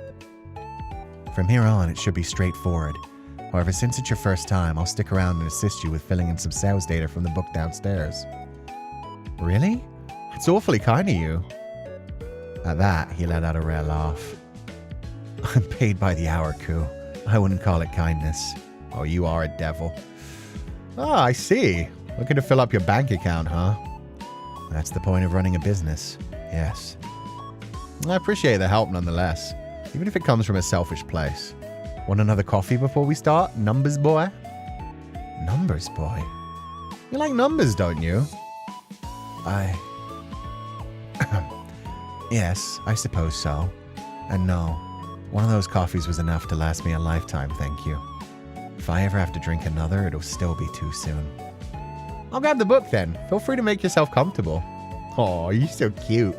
Nothing here is straight. I was thinking about making that joke. I was going to say, well, I'd prefer to be bent over, but, you know, either way works. The MC's little mlem is so cute. Yeah, that's one of my favorite sprites of his, especially the way he, like, wiggles his eyebrows. He gets, like, one up and one down with the little... Numbers boy. I wonder if that's the first nickname he's been given in a while. That seemed to have quite an effect on him. You headed back downstairs, then spent the next several hours going through the handwritten records your aunt left, plus your recent additions. Fortunately, just as Emmett said, it was a rather simple task, just very time-consuming. Ooh, we spent all day together. Well, you know, if you're feeling a bit tired and don't want to head home, there's only one bed, but I would offer him a different drink, not coffee this time. You know what to get him. Get him something hard. And then get him hard. Both the good options. I'm done. Well, that was fun. It was. Yes. Okay, now I'm the one who was joking. I think I'll leave all the numbers to you. That much is obvious. I had to stop you from entering the wrong number at least a dozen times. Hey, I'm learning. I'll learn my numbers someday. I remembered them at primary school. It's just been a while since primary school. Does that mean if this doesn't work out, I won't be getting an apprenticeship at your accounting firm? Spend a few more years studying and then maybe you'll have a chance. At an interview. Fair. Sensei cease. I didn't see a single stop pasta. Therefore, everybody's fine. Wow. What's the point of knowing anyone if you can't even get a job through nepotism? You literally inherited this store through nepotism, my dude. I believe that a friendship is required for nepotism to work. Are you saying that you don't want to be my friend? Even though I'm so effortlessly charming, witty, and funny? I do not have time for friendships, Mr. Marigold. So I apologize, but a nepotistic position at my company is not likely. What about an entertainment/stress relief position? It's not how it seemed when I bumped into you the other night. When you... What do you mean? At the Silver Oak. You were there? Am I that forgettable? You were sitting a few tables away from me. Lucille and I were leaving when you told me I was doing a great job with the store and you wanted to see me again. Oh, he looks so concerned. And then you asked me out to dinner. I believe you're confusing me with someone else. Nope, it was definitely you. Lucille saw you too. So, that's a note hanging out? It's late. I believe that our time is up. I will bill Miss Marigold directly for our session. He stood hastily, and the sound of wood scraping against wood echoed through the small room as he threw back his chair and began quickly putting all of his papers and laptop back in his briefcase. Split personality? Possibly split personality, Jekyll and Hyde situation, possibly. Possibly he was just drunk. It could just be that he was drunk. Or yeah, maybe the demon was in control. We did just have a message from like Vivy about like two halves becoming a whole. Maybe he's just like me. Maybe he has a Feileacan inside him, but his Feileacan is an incubus that seals contracts of a different kind at night. Does he change at night? Maybe only on like the full moon or something. His Feileacan was driving? Could be. Could be.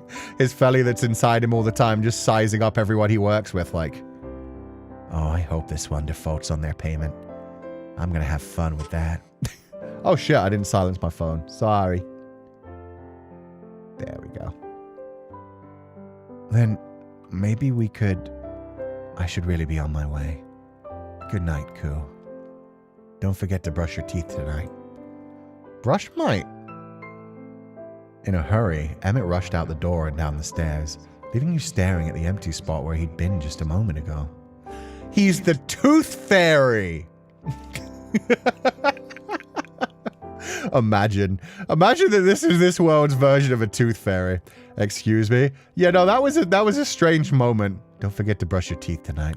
I feel like it was possibly just like a random thing he said to get the fuck out of there, just something awkward, but yeah. Tooth Fairy would be so funny. Don't forget to brush my teeth. What is he?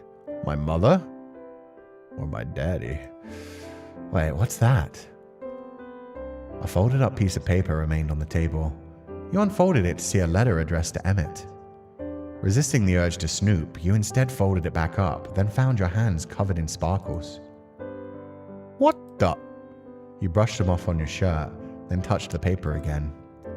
Once again covered in sparkles, despite the paper looking crisp and white. He motherfucking is the Tooth Fairy! It's fairy dust!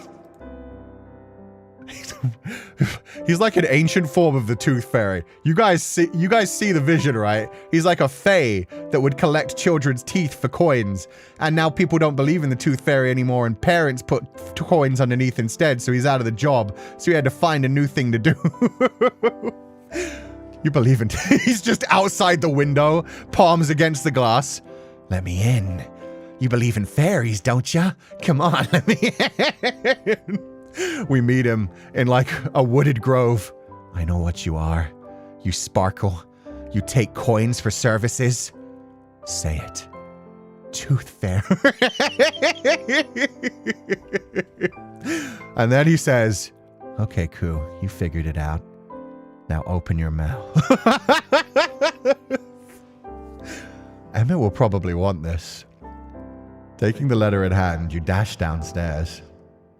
I really hope he's the fucking Tooth Fairy. That would be so funny. Why is the Tooth Fairy a yandere? Because all kids eventually grow up and move on and don't need him anymore. They stop losing their teeth until they're old. He either gets people as kids, which, you know, ill, so he stays away from that, or people at the end of their life when they've normally already, like, lived their lives and found their partners and, like, aren't looking for romance, so he's just, like, he's left alone. He never finds people in the prime of their life, except maybe people who get the shit knocked out of them. Where did he go? Check Emmett's business card. Ooh, smarts check. DC easy 5. Oh my god, we're actually rolling. Oh, okay, luck check. I have a bonus of +2.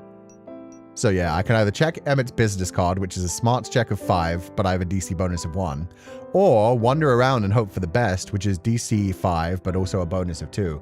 So we're going to do the luck check. I'm going to use my dumbass self to try and figure this out. Oh, I thought I got a double 1. I was going to cry. Okay, so we can get up to a 12. Yay! We did it! We can find him! What about wisdom teeth? Those you get surgically removed. I don't think that counts. I think that's a cheating kind of thing. Are you really writing a Tooth Fairy X Reader fanfic? Yes. And now I kind of want to read one. I've read a lot of like Santa Claus fanfics. I've read like some elf fanfics. I've seen a lot of things involving like toys and naughty and nice lists. I haven't seen a Tooth Fairy fanfic. And you know what? It's prime for it. A fairy flying in through your window?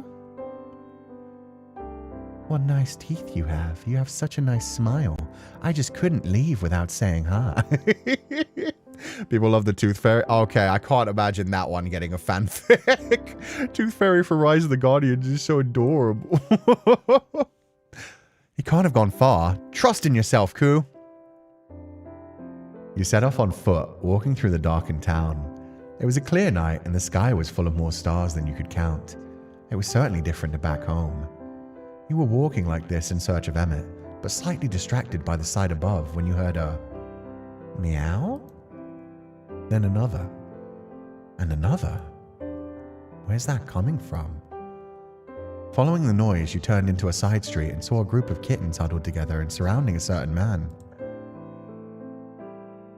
Oh my god, he feeds the kittens too. Why are you like this, Emmett? Why are you so perfect? And it's not even performative. He didn't know I was going to be here. Don't worry. I brought you food, so there's no need to get violent. There. Eat. Emmett was crouched low to the ground, holding out a small white plate bordered with yellow ducks for the group of tiny cats. He has an adorable little duck plate too! As the kittens meowed and ate, he stroked them gently, smiling. His normally serious face had been replaced by a softer expression. Wow. Wasn't expecting to find my favorite numbers boy feeding strays. What are you doing here? As he spoke, his voice cracked and the kittens scattered, leaving the two of you alone in the dim moonlight. Wasn't following you for no reason, or maybe I enjoyed your company so much I didn't want it to end yet. There we go. Checking you out. We can't tell him that, Tuzia. We need to make him down bad for us. We need to not like make it clear how damn bad we are for him. Just yet. Just yet. There's a Tooth Fairy character from a game I'm playing that eats Tooth Fairy. Do you mean they eat teeth? Because that's kind of messed up. What if he's Sebastian from Black Butler? I could see that. We were thinking he might be like an incubus or some sort of demon before. We thought it would fit like the whole like contract thing for an accountant.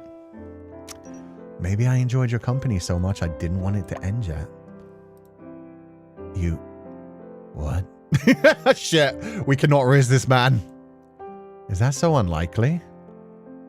You've known me for a handful of days and all we've done is talk business. Maybe I just like listening to you talk. He looked at you incredulously, as if trying to gauge if you were joking or not. Okay, I do like you, Emmett, but I found you for a reason. You left something at the store and I wanted to return it. Really? Sorry for spooking you. You held the letter out to him, and he finally stood up from his crouched position, dusting the dirt off his pants. He reached down and took the letter, carefully as if to not tear it. Did you read it? I'm not as nosy as I look. No, I didn't read it, I promise. Wow. Emmett cleared his throat and adjusted his tie. Oh, that's such a good move! Before tucking the letter away inside his jacket. That's one of those like effortless moves where it's like somebody does that and you're like, I know you're not trying to look sexy. But at the same time, clearing the throat, adjusting the tie. If you had like a hand behind your head as well, did a little like stretch. Roll your sleeves up, tucking the sleeves up the forearm. I apologize for my prior rudeness. I apologize for my prior rudeness. This was highly unprofessional of me. I'm not expecting you to be professional outside of work hours. In fact, I think you could probably loosen up that tie a little even during business. Do you like cats? So, you like jazz? I suppose you could say that. That's not a yes or a no. They're small and cute. And you like small and cute things? Or am I small and cute? Am I? Oh, I chose the male MC, unfortunately, so I can't make the joke I want to make. But am I small and cute too? Oh, the blush! Are you a cat?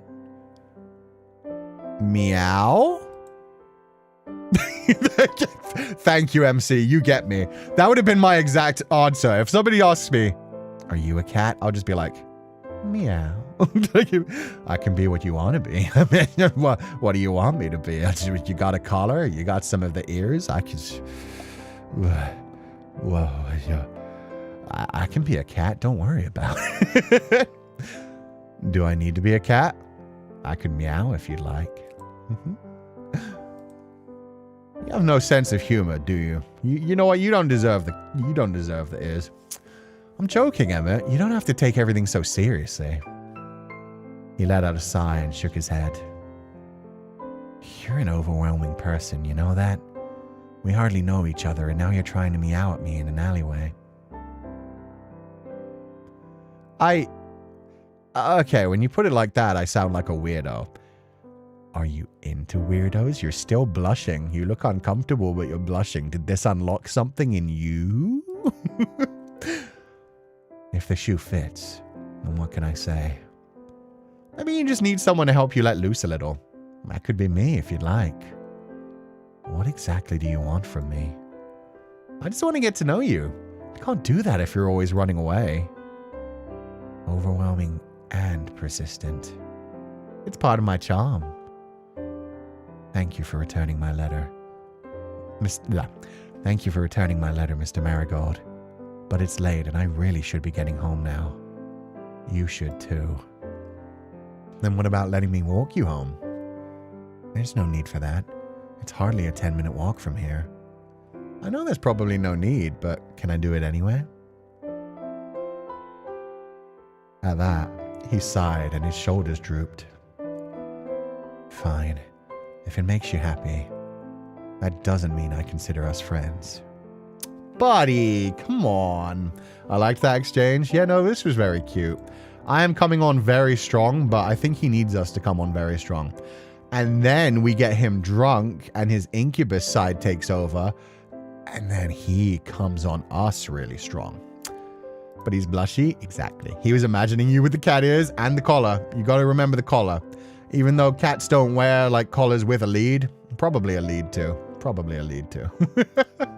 Come on, Emmett, you do Sin Sin? Yeah, we need to call him over like a cat. We need to be like, come on, Emmett. Come on. The two of you started walking through the dark streets. There was a cool breeze and you pulled your clothes tighter around yourself. Ooh, do we get a CG here? I knew it. I thought we were going to get a CG with the cats, honestly. That was such a prime moment. This one's kind of reserved. I was expecting like him bending down, feeding the cats. Booty just like blasting. Booties look good in those tight like work pants. It would have been great. Get people drunk to romance them? No! Don't take that lesson! Wait a damn minute. That is not the lesson that Cú Sensei... Oh, right, my arm doesn't come out in this. You could just kind of see the pen appearing out of nowhere. That is not the lesson that Cú Sensei is trying to tell you. Just some people need to open up a little bit and maybe just having like one drink can help them. But don't try to ply people with drinks. And if you need some liquid courage, you should probably just work on yourself a little bit more than... Oh, God. Sounded pretty bad out of context. Look, man. He was already drunk when we met him. That's on him. That's on him. How about close acquaintances? We can start there. Great. You won't regret it. I'll even wear the cat ears. You smiled brightly, and Emmett looked at you out of the corner of his eye. So, my close acquaintance, am I allowed to ask you something? Why the letter full of glitter? Why do you smell like glitter, and why the letter filled with glitter? Are you the Tooth Fairy? If I ask you not to talk to me, you wouldn't do it, would you? I don't talk that much, do I? Emmett remained silent. Wow. Ouch. Okay, I can't tell if you're joking or not, and that's kind of terrifying. But okay, going back to the topic at hand. What was with you the other night? Seriously, I don't think I'm going crazy. I definitely saw you there. I was afraid you'd ask that. Fine, I'll tell you. But this will stay between us. My lips are sealed. Unless... I have a low alcohol tolerance. Oh, he looks so shy about it. Yo, the way his mouth... Oh, that's so cute. The little, like... low alcohol tolerance. You can make them sealed. You could seal them. Or you could open them up. Completely up to his next move. I mean, now I've got blackmail on him. I'm just saying. This changed from one dynamic to a very different dynamic. Also, Sea Bunny, thank you so much for the gifted scholarship. Welcome to all of our new members today. I hope you're having a lovely day, and please check out the membership tab for some special gifts. Huh? The normal, non-supernatural answer stunned you at first, and then you were surprised by your own reaction. Why did you expect it to be something different? Wait, that's really it? Why would I lie to you about that? It's embarrassing enough to admit. I guess it's just so mundane. Like, compared to a ghost or a time-traveling knight. A what? What does that have to do with anything? Wait. I love the idea that Emmett is just a straight-up human. He's just like everybody else in town. I'm a vampire. I'm a ghost. I'm a cat spirit possessing a girl and trying to take care of her. I'm a knight from the past. I'm an accountant. Like, that's just it. He's just an accountant with a low alcohol tolerance. He's the option for if you just want a dude in a suit. Oh, don't worry about it. So you really were just drunk the other night?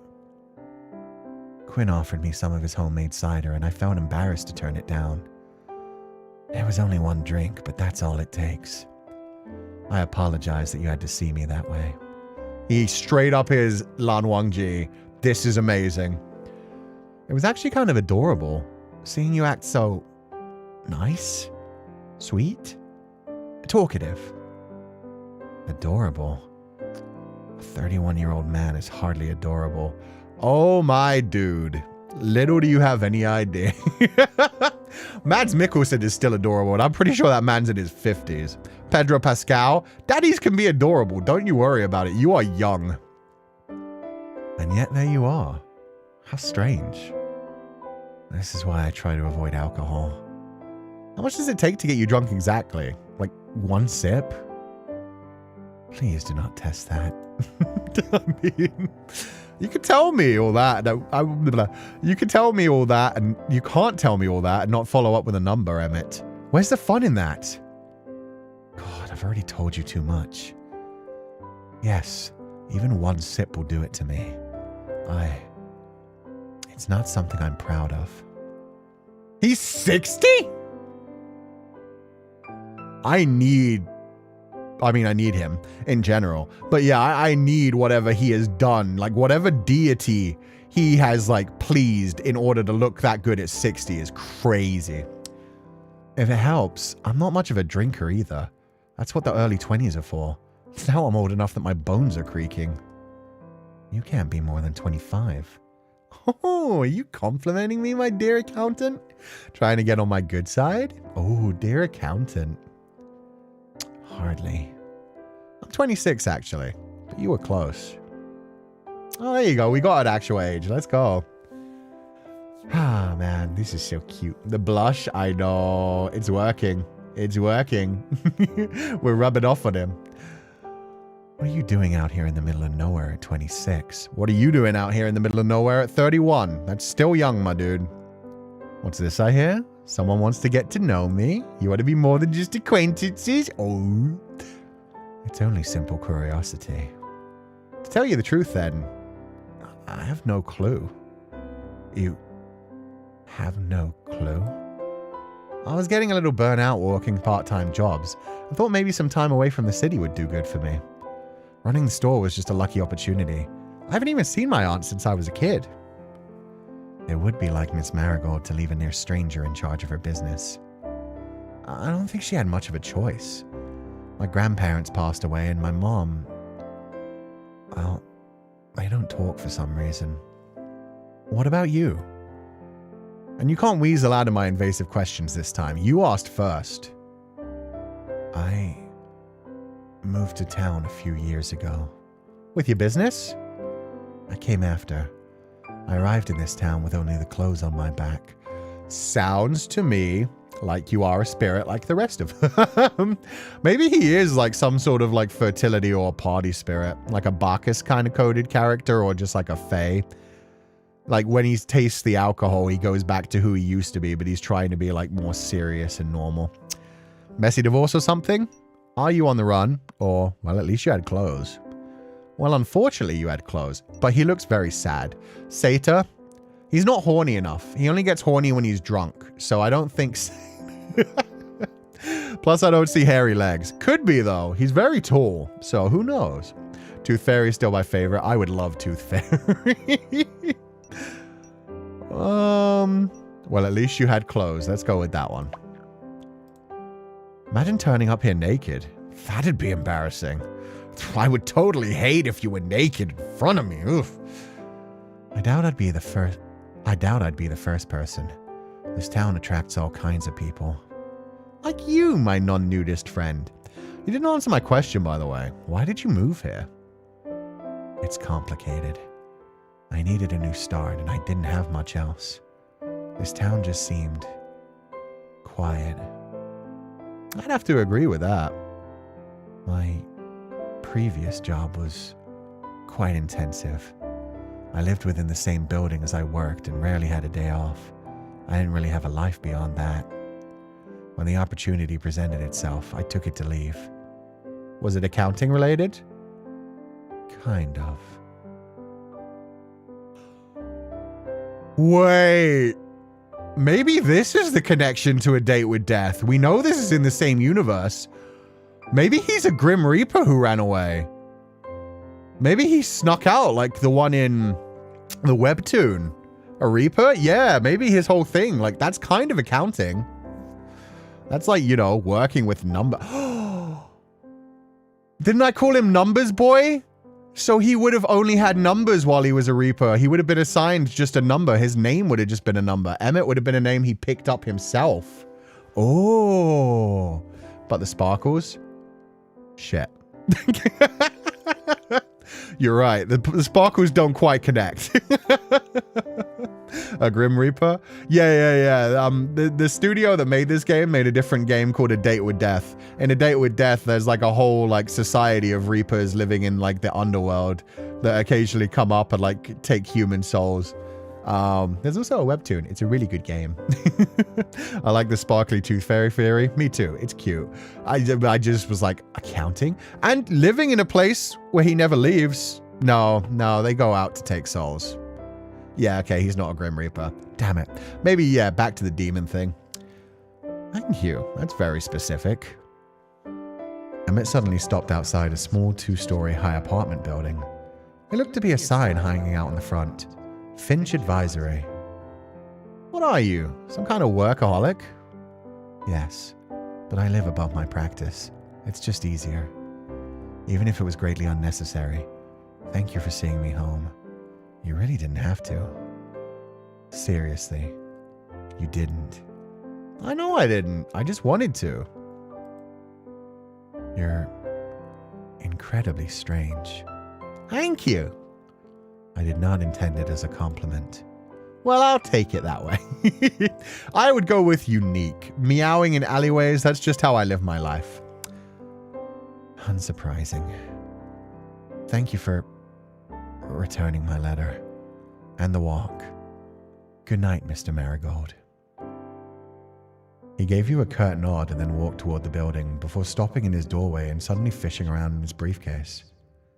Just as you were about to turn around and head back to the store, Emmett cleared his throat and then walked over to you before shoving something in your hand. A small card. You did already give me your business card, but now I have a spare. Thanks? I wrote my number on that one. The plushie! Oh?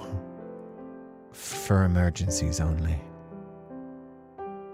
Emmett pushed his glasses up before turning around and finally entering the building, leaving you to stand alone in the dark streets, the door closed behind him. Flipping over the card in your hands, you could see both a mobile number and a personal email address scrawled in messy, loose handwriting. Does this mean we're friends now? A click sounded through the empty street as a window was pulled open ever so slightly. No. And then it was shut again. That bitch was listening to me. Obsessed with me much, dude? With a smile, you pocketed the card and started on your way back to the store. Terms and conditions. Completed Emmett Event 1. Let's fucking go. Get that, baddie? Oh, I'm on the route. It's happening. He wants you so bad. I know. He wants me so bad, he's looking stupid right now. He thought he was delivering the punchline there. He is the punchline. We're just going to use it for emergencies? Sure. Sure. He's adorable. He is. He is. He's excited by the fact that somebody actually wants to be his friend. And non-transactionally. Maybe he was an incubus. Who knows? Or a demon. Who knows? Either that or we are that loud. ¿Por qué no los dos? Could be both. Can't wait for the full release so I can salivate forever. Yeah, it's going to be a fun time just like charging down some of these routes. The shop floor was quiet when you entered. All the lights had been turned off, and only the faint glow from the moon illuminated the store. Florian didn't look to be around. Maybe he was cleaning in the storeroom, or maybe he'd finally accepted he was sick and needed a rest. Likely the former. You strode across the store, ready to head up the stairs. Oh, Lucille waited for me. I'm so sorry. I was sneaking around with another man. Cú, you have returned. Ah! Jesus, Lucille, what are you doing hiding in the dark? Hiding? A knight does not hide. I was merely keeping guard while waiting for your return. It's late. You should be home. In truth, I did attempt to head home earlier, but the town was too quiet. I feared leaving the store unguarded, so I intended to come check on you. Oh, Lucille. So Florian informed me that you had gone out and not returned, and I grew concerned. Right. Emmett left something here, so I had to hunt him down. Thanks for coming to check on me, Lucille. But really, it's way outside your pay grade to have to guard me after hours. This is nothing about pay, Cú. I need no reward. Only the knowledge that you are safe and well. Thanks, Lucille. I'm totally fine. In fact, we were talking and I walked Emmett home. I'm not sure how happy he was about the whole thing, but, you know, maybe it's the thought that counts. A noble deed, no matter how small, is never wasted. Yeah, I guess that's true. It was kind of fun, too. Just the sprite change fucking killed me. Lucille placed her helmet on her head, then brushed herself off. Well, if everything is in order, I will take my leave. Do not worry. I will not allow myself to be late tomorrow morn. She bowed low, then started towards the door. Wait, can I walk you home too? Lucille paused for a moment, then turned and walked back over to you, placing her hand on your shoulder. And allow you to see yourself alone after? Nay, I would not. Oh, she's our knight. She shook her head. I have a means to protect myself should brigands set upon me. You do not. It would not be fitting. Do not worry. I will be well. It is not your duty to escort me to and fro. Something I need no reward, only the knowledge that you're safe and well. If you're worried about me going home afterwards, I mean, I could just stay with you. Leave the protection to me, Cú. While I live and breathe, I will never allow a hair on your head to be harmed. Fine. But one day I'm going to force you to let me look after you too. That's the deal. She nodded. You are a stubborn one. Very well, a deal it is. Until next time, then. She gave you another nod before heading out the front door and disappearing into the night. The sound of the bells chiming faded as the door closed, and once again the store was plunged into silence. You waited for a minute or two until you heard the sound of her footsteps growing distant, then locked the front door and started heading back up the stairs. Nobody better attack her. I will cry. She's the best. Yeah, she is. She looks after us. She protects. And hopefully she will also attack someday. I want to see her use the damn sword. She waited for us all night, man. Your room was much as you left it, cluttered by decades and decades of use. It wasn't quite home yet, but it was a nice change from the dingy apartment you'd called your own for the last few years. You walked over to the kitchen table and closed your laptop. With all the rush of chasing after Emmett, you'd forgotten you still had cleaning up to do. With a sigh, you picked up the various papers that still scattered the surface before placing your laptop back on your desk. Wait a second. Where'd the book go? You quickly started searching around your desk, then under it, but it was nowhere in sight. Hey, book? Where'd you go? I know I didn't imagine you. No response. With a grumble, you began turning the room upside down in search of it. Under your bed, in the wardrobe, in every cupboard and drawer, but no matter how hard you search, it seemed to be missing.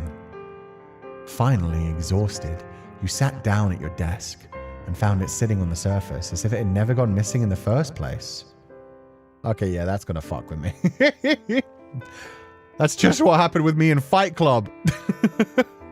You're messing with me, aren't you? Still no response. But what would have been more surprising would have been getting a response, really. Alright then, book. Play difficult. See if I care. You picked it up and looked through the pages. It was the same as before. Page after page after page of sigils and writing in a script you couldn't read.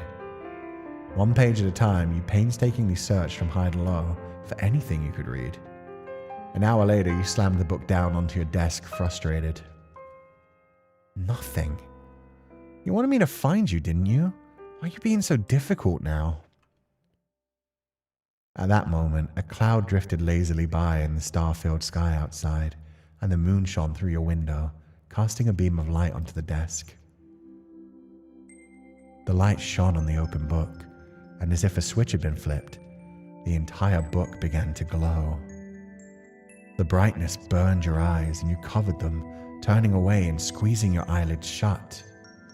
After a few moments, the glow faded, and when you looked again, the book was still there, sitting on the desk, but something had changed.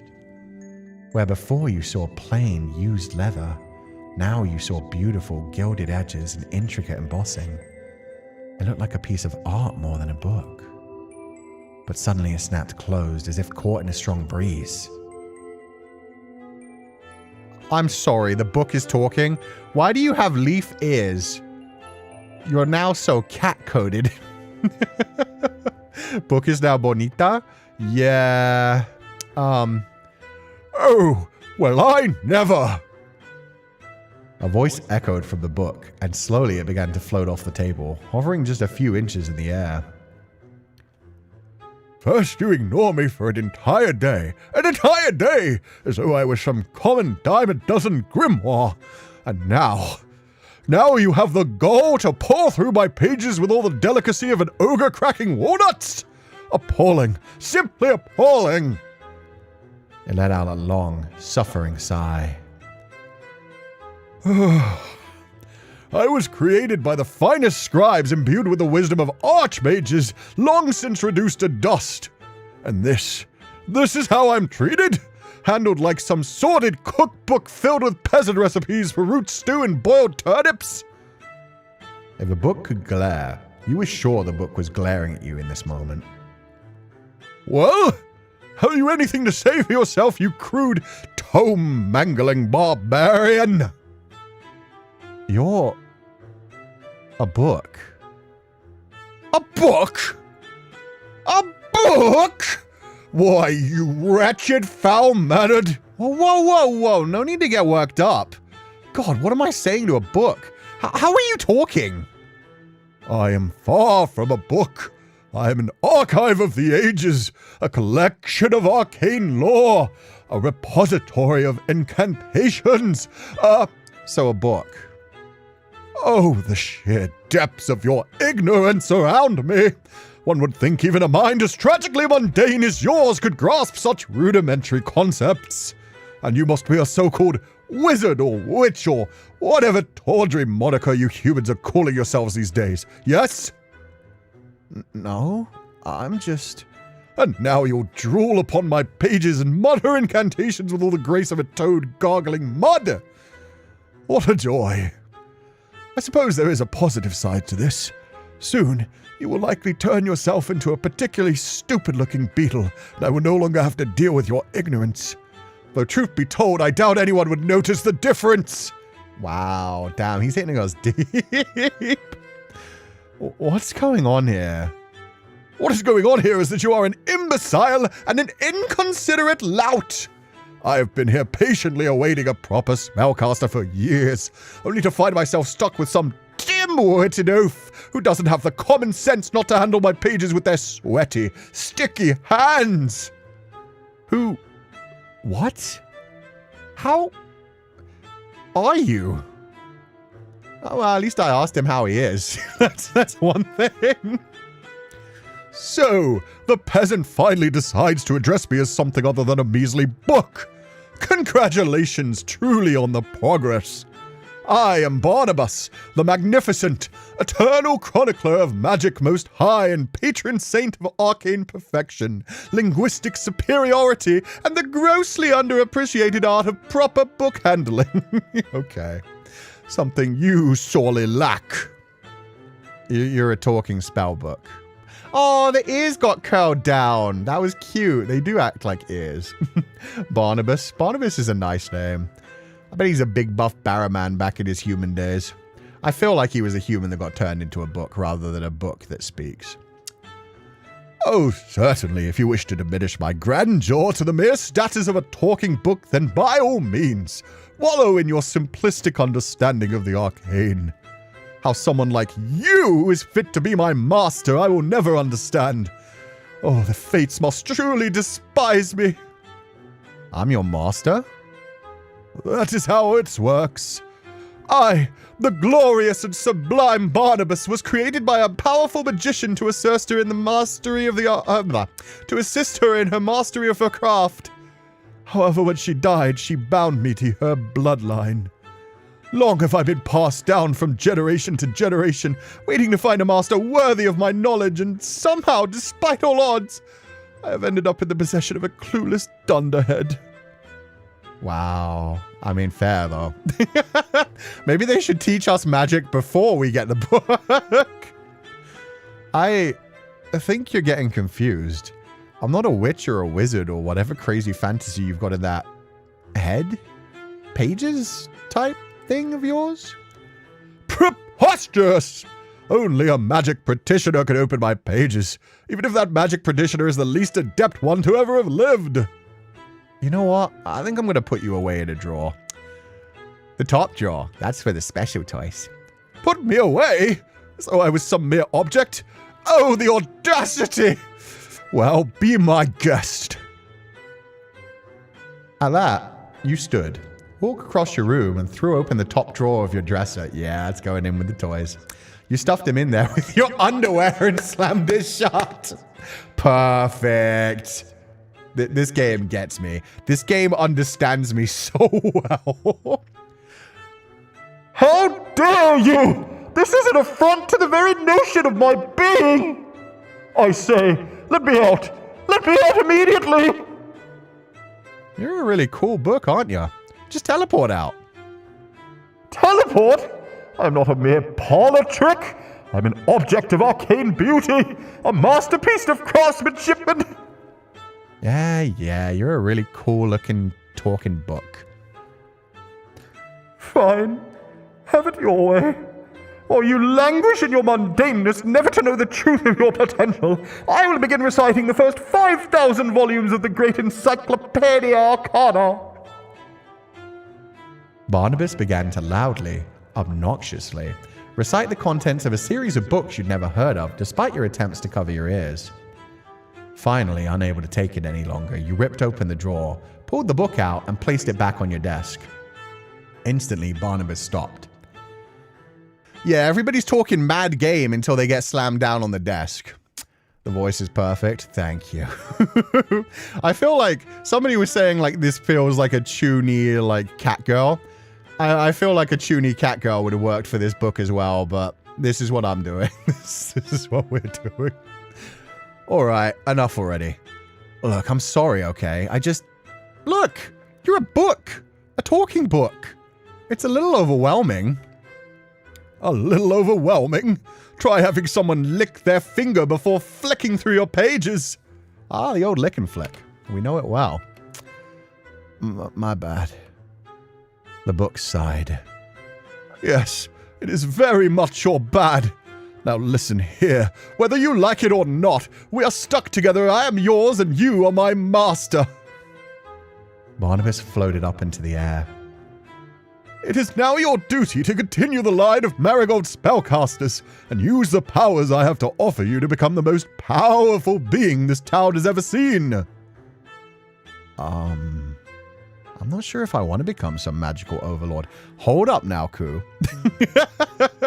This is the first intelligent thing this book has ever said. Give it a chance. And why not? I was created by a mighty sorceress. Now she is dead.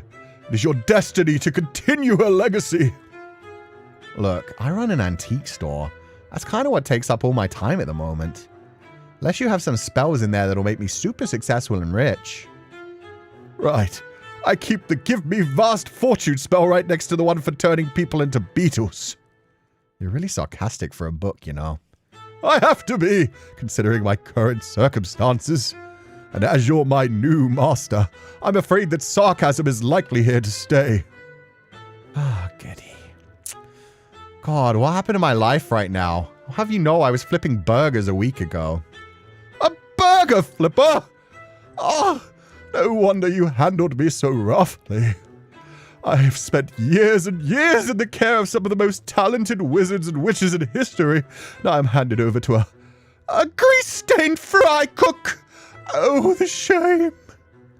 It's not like I chose you. That makes two of us, then. It's not like I chose you, either. Look, Barnabas, we're not getting anywhere here. Why don't you tell me a little more about yourself? If we get to know each other, maybe we can get along better. Oh, so now you wish to know about me. Excellent social grace, master. The book cleared its throat. It doesn't have a throat. As I told you before, I am the great and magnificent Barnabas, codex to the once magnificent Marigold line. Once magnificent, dude, that's cold. Why did my aunt never tell me about you? How should I know? She was always a rather distant woman and left me to grow dusty on the shelves. A true crime. Oh, so you're a true crime book. Okay, now you're more interesting. And you've always been a book? Of course. I'm the sum of all the magic ever recorded by the Marigold family. Every spell, every enchantment, every bit of knowledge is all kept right here. A dim-witted oaf like you would have no hope of handling all that magic, so I am limited in the knowledge I can give you. If you wish to learn every spell in my repertoire, then you would need to prove to me through practice and training that you are a worthy recipient. I don't know how much time I'll have for training in between keeping the store afloat and dealing with the locals' problems. Yeah, I kind of like picked up an idol to train. Plus I've got like a vampire boyfriend, an accountant boyfriend, a werewolf side piece, and a knight in my service. I've got a lot going on, my dude. It's no fault of mine, Perhaps you should have been born with the aptitude to become a magician instead of a menial. Oh, damn. Come here. Yeah, stuff him back in the underwear drawer. Let's teach him a lesson. Put him next to the toys. In fact, put one of the toys on top of him. What? And allow you to manhandle me again? Absolutely not! Come on, Barnabas. How am I supposed to practice if I'm not allowed to look at you? Oh, fine. But do not dog-ear my pages, else I'll make a good on my promise to turn you into a beetle. With a huff, Barnabas floated towards you, hovering in the air. You lifted a hand and carefully took the cover before flipping through the pages. I love this guy. This book would make great kindling. Answer to everything isn't arson, guys. I know a lot of you guys think it should be. What if the book is just a little Shona being Chuny? Till I see what the book looks like as a human, I keep imagining different appearances. I think he's been around for generations, so I imagine he's an old man at this point, but probably. When the first witch originally created him, he probably was like a cute little boy that was just like, wow, so I've been created to record all of the spells for you? That's such an honorable, lovely existence. I'm so happy to have been created by you, Master. Please allow me to serve you. Fill me with your information, your spells, your brilliance, your grandeur. Cut forward 600 years later, and he's like, oh, if only you knew, child, the horrors we would face. While many of the pages were still written in a way you couldn't understand, some pages at the front seemed to suddenly be legible. Do not think that you have gained my trust by any means. If I had hands, they would be on my hips, and I would be giving you the sternest of looks. I'm allowing you to peruse my pages only because there's a small chance that somewhere within that pea-sized brain, there's a shred of talent. Yeah, you don't trust me, I get it. How do I start? I hope there is actually a spell for turning people into beetles, and a spell for infinite money right next to it. Firstly, as you have no experience in the arts whatsoever, I suppose it would be best if you pick one spell to practice. No, actually, I should, because let's be frank, your judgment is clearly poor and unreliable. Against my better judgment, I shall alter the contents of my pages to provide a use in your mundane life as much as it pains me. That's pretty sweet of him. Maybe he'll even write it in a way that's easy to understand. Barnabas flipped his pages, then seemingly of his own accord started glowing with a bright golden light. With this, I have modified the spell Revelatio Obscura. Obscura? Obscura. Revelatio Obscura. Now, upon successfully casting such a spell, your eyes will have an easier time spotting things that are hidden. If the spell fails, it is because you are in fact a worthless and talentless excuse for a human, and nothing to do with my modifications. So it helps me find things. I can think of a few times that could be useful, especially when I go up to the attic to look for stuff. That'd be good. Yes, well, if that is all, please put me away somewhere, preferably not near where you keep your filthy undergarments. Huh? Wait, you have to teach me how to cast the spell first. Must I? Oh, the ears went down again. Sorry, buddy. You're not getting away that easy. I want the magic. Isn't that your whole point of existence?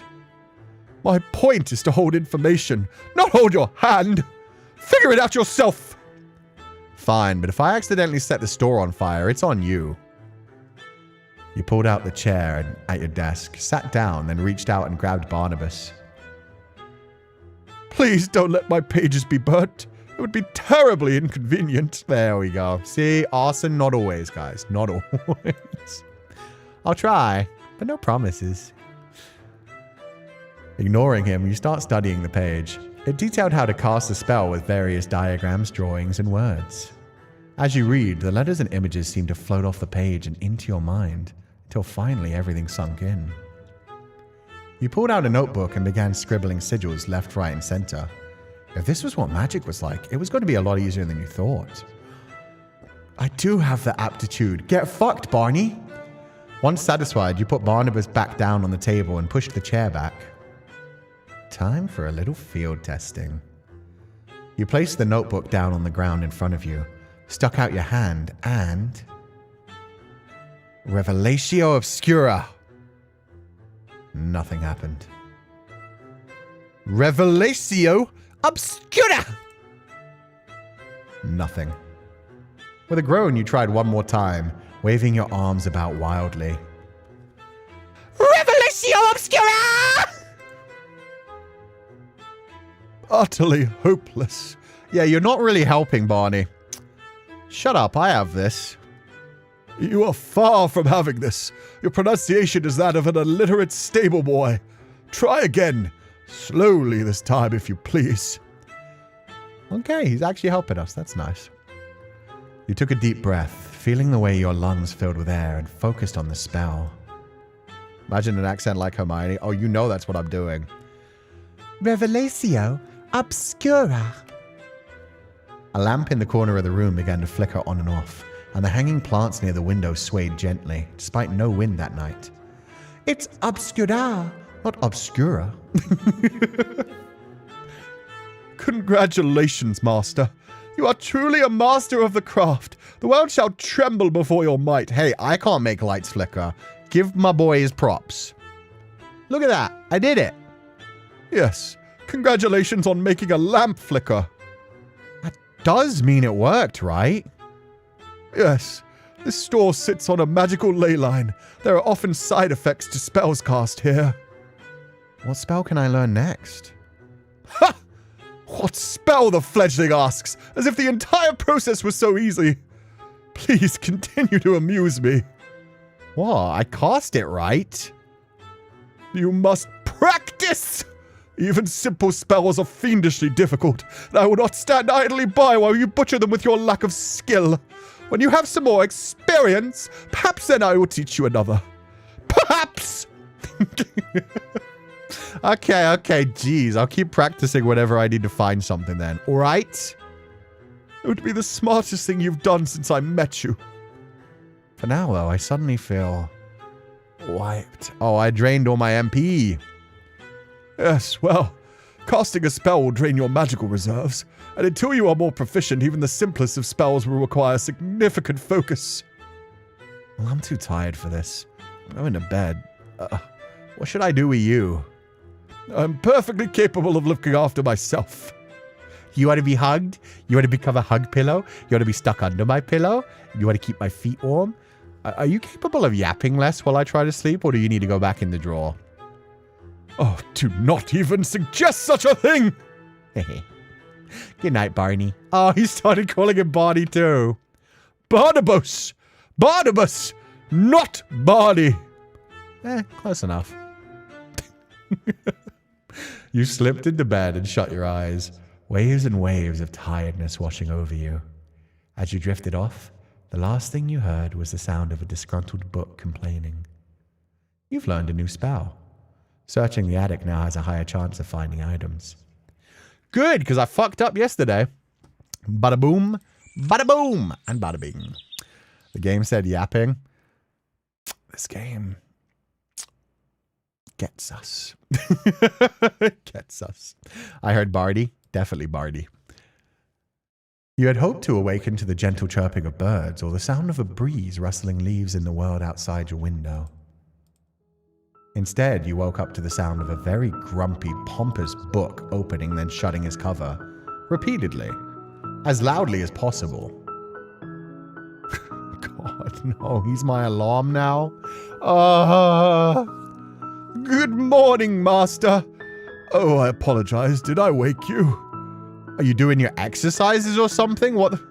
It's probably about time for me to get up anyway. Good. It would be a tragedy to waste your morning on slumber. Up, up, let's get a move on. With a grumble, you pushed the covers aside and swung your legs out of your bed. You made your way over to your dresser, picked up a change of clothes, then turned back to look at Barnabas, who was sitting on your desk across the room. Do you mind? I'm changing. It's not as if I have eyes, master. I see the world differently from a base creature like you. So are you always seeing me naked? Cool, but I'd rather you didn't see me getting changed in any way. If it pleases you, master, I will turn around. Does that satisfy? You quickly changed, then grabbed a piece of fruit, noting that your food stock really was near empty now. And they were roommates. One of my books started doing that and by tying that book shut. Yeah, that's when you need the little, like, clasps between the two sides. Poor buddy. I'll have to find a grocery store later. Now, as much as I enjoy your presence, Barney, I've got work to do. Did you want to come with, or...? No, thank you. The thought of being paraded around in front of the general populace, subject to the gazes of those who cannot appreciate my glory, fills me with despair. Oh, buddy. I think I could sell you for a pretty hefty price. Maybe someone would think you're worth something. Unlike me. I will stay right here, thank you. I'll, turn the TV on for you, just in case you get bored. I mean, I imagine he's been very bored for the last several hundred years. Your consideration is touching, Master. Truly. See ya. With that, you made your way down the stairs and stepped into the store proper.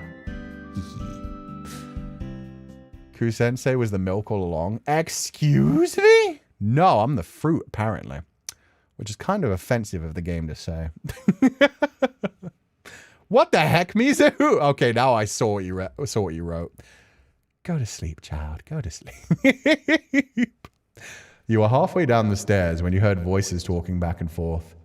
I was beginning to feel like a normal thing around the store, but you didn't recognize one of the two voices.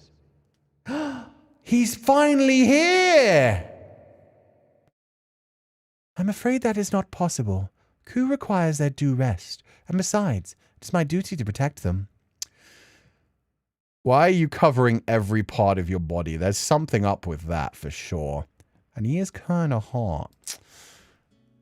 Ah, Lucille, come on. It's not that big of a deal. I just want to see him with a little bedhead. I will not budge on this matter. Sleep is more important than your senseless whims. Yeah, I'm sorry. Who is this guy trying to barge into my bedroom while I sleep? Is there a party I didn't get invited to going on? This seems like a lot. This seems to happen a lot. You'll make a person feel left out if you're not careful. You winked towards Lucille, who instantly straightened up, then turned your eyes towards the other person. Your eyes met another's, a man with red hair you didn't recognize. He smiled up at you lopsidedly before brushing a lock of hair behind his ear. Oh, he's hot and he knows it. He does the sideways smirk and the wink. He hit us with the full-on. Well, if it isn't the most mesmerizing face I've seen all week, you must be the infamous new owner of the store. You can call me handsome, or Eden will do. Eden? Okay. Hello, handsome, or Eden it is. Hello, handsome. Wow. Hello, handsome. Yeah, we finally somebody who matched our flirtatious nature. Fuckboy? Oh, totally fuckboy. Don't tell me he does the fuckboy laugh. Oh, he definitely does. He hits you with the...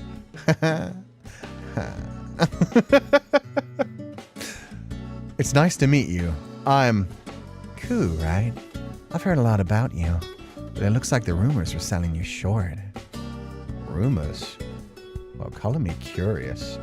Garden of Eden, a youth of forbidden fruit. I'm feeling the forbidden fruit. I'm feeling something nature related. I'm thinking he brought the book to us. Because the book appeared after like a bunch of magic floated it around. I wonder if he has like nature magic as well. Dryad. Nymph. Eden took a few steps up the staircase, his gloved hand trailing over the railing as he approached you. When he got close enough, he leaned in towards you and whispered. He wasn't quite touching you, but was close enough that it felt like an intimate gesture. Funny story. I'd heard that the new owner already had a fan club because of their overwhelming beauty and charisma. From what I've seen, I'd have to agree. Eden pulled back and smiled. It's too intense, man. It's too intense. Wow. The rumors say a lot more than that, but let's leave some of those secrets a mystery for now, shall we? You have to be a little mysterious to be interesting after all. At that, Eden turned around and walked back down the stairs, The sound of wood creaking with every step. Yeah, them pointing out the wood creaking, he's definitely something nature related. Eden, nature, red hair. Does he have green eyes? Gray eyes. Okay. Covers up all of his body. I bet he has some sort of like pheromone thing going on where if he touches us with his actual skin, we just instantly get super down bad. Druid? Druid could be done. Can you use your Dobby voice for this? No, that would be a disservice to the writing. If there's something you need, Sir Eden, I suggest you speak now. Oh, why rush our first meeting? We'll be telling everyone about it at our wedding. God damn, dude! He winked up at you, then turned his attention to Lucille. Really? You don't need to be so defensive. I don't bite. Unless you ask me nicely. I have no interest in anything of the sort from you. If you have no business here, please take your leave. We're running an establishment here.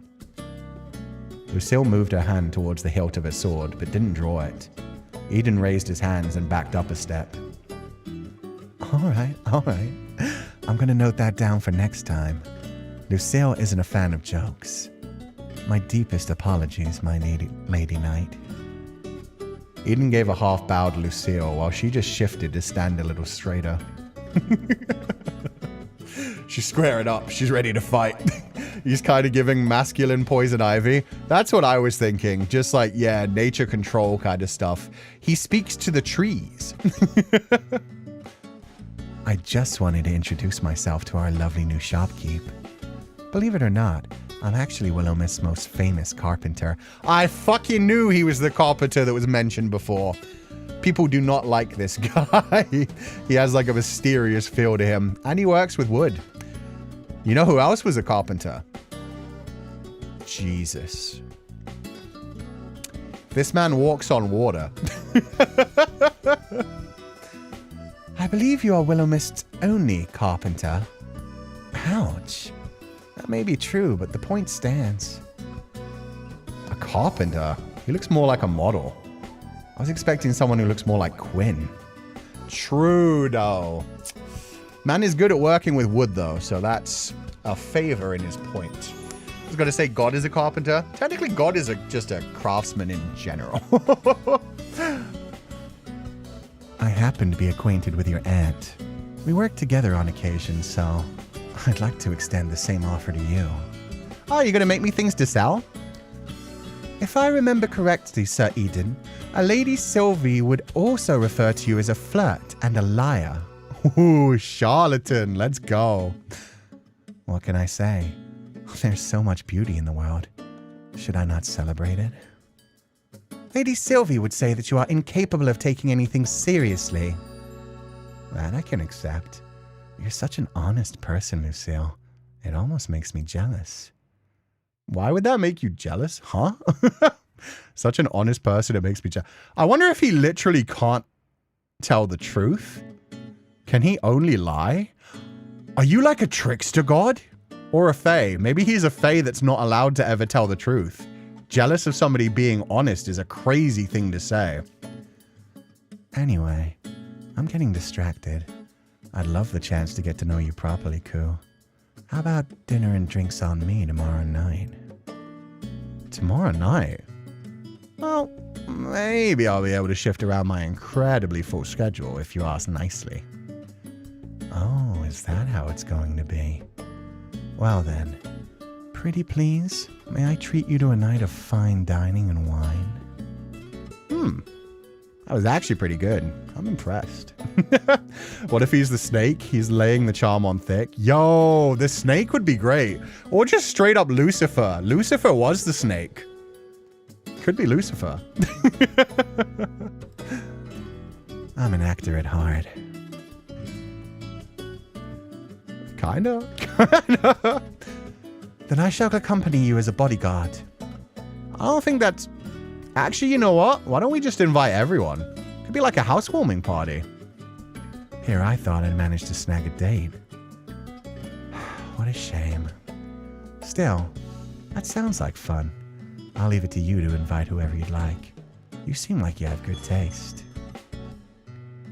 The bell by the door chimed as the door to the store opened, and the familiar face of Emmett poked his head through. Good morning. I'm here for... He paused as his eyes locked with Eden's. He then turned and walked straight back out the door. Oh, shit. Okay, hold up, though. If we go back to the idea of Emmett possibly being like a demon or an incubus, that would technically have made Eden like his boss if he is in fact Lucifer. If he is in fact Lucifer, the snake, the cunning one, the one who refuses to bow, then yeah, that could have been like, no, not dealing with this. They don't like each other. Yeah, he said he did not like the carpenter when he was showing us around, to be fair. Oh, no, wait. No, Lucille said she didn't like the carpenter. Emmett? How cute. He's being all shy. I'll go get him. Don't you worry your pretty little head. Eden strode past you, then exited the store. A few moments later, they both come back in with Eden's arm around Emmett's shoulder. Oh, there's definitely history.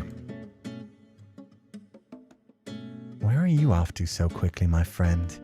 Don't tell me you're trying to avoid me. I'd prefer it, yes. Everyone's so honest this morning. How refreshing. So what brings you here today, Emmett? My job, which you're currently preventing me from doing. There's always more time for work later. There's not always friends later. That would be true, yes. But you're all acquaintances at most. Ouch! Don't lump me in with them. I walked you home last night.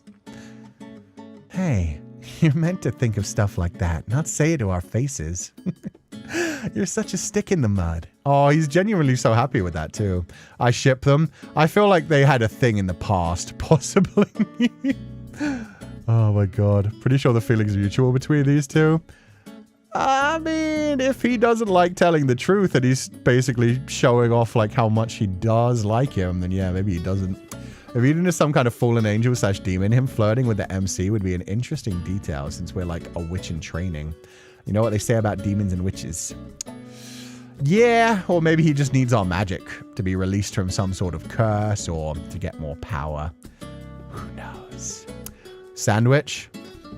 Ooh, an overly flirtatious man who's like all over you and complimenting you and like giving you affirmations. And then the quiet stoic man who's all business about it, just trying to get shit done. That could be fun.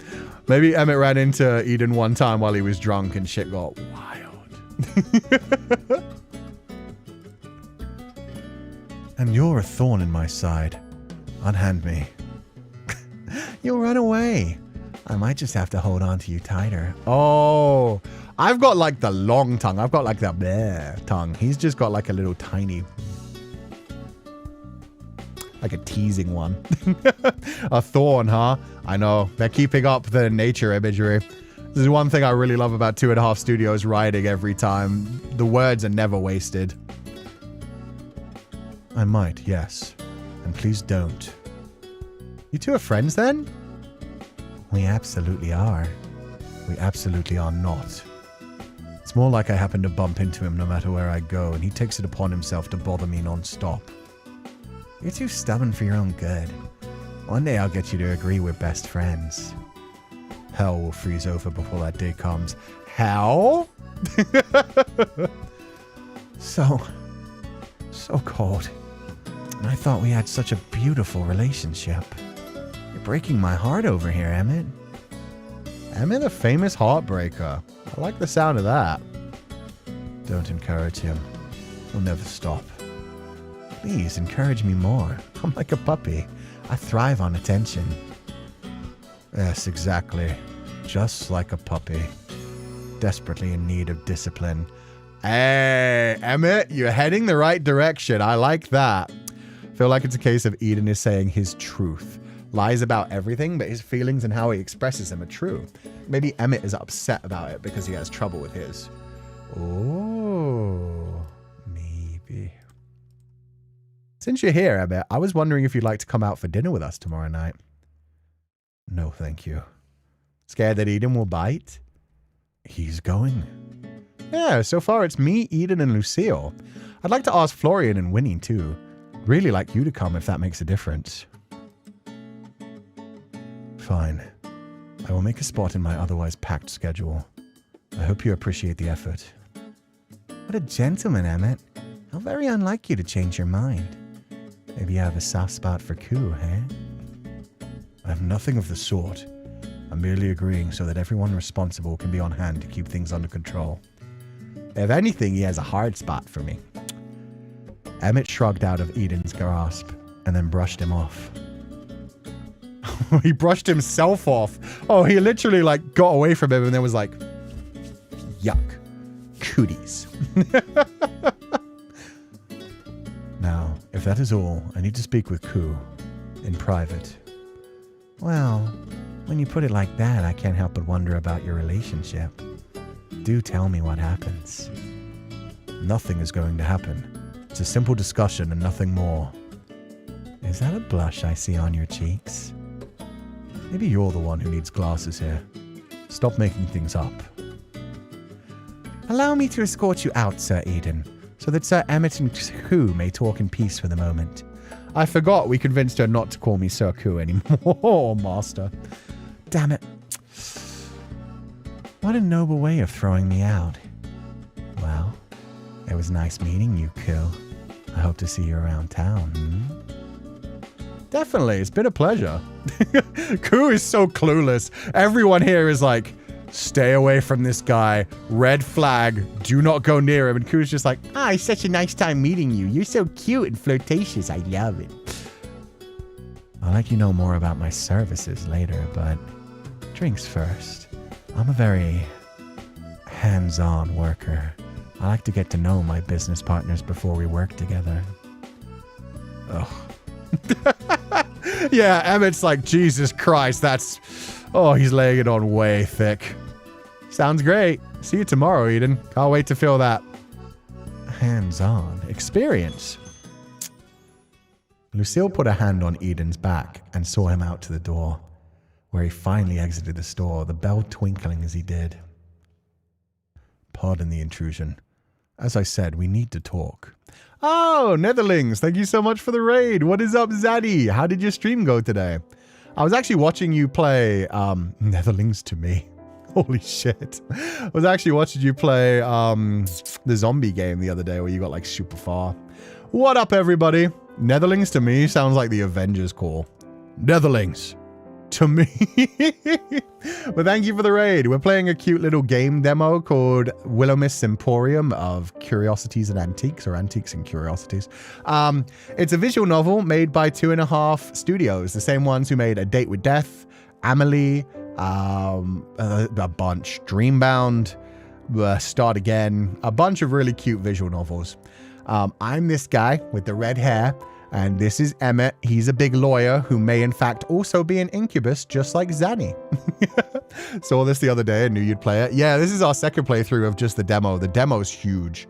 I think you'd really enjoy this as well, but I like pretty much anything by 2.5 studios. But thank you guys for the raid. How was you guys' stream today? Did you have fun? The demo's out? Yeah, it's been out for a little while.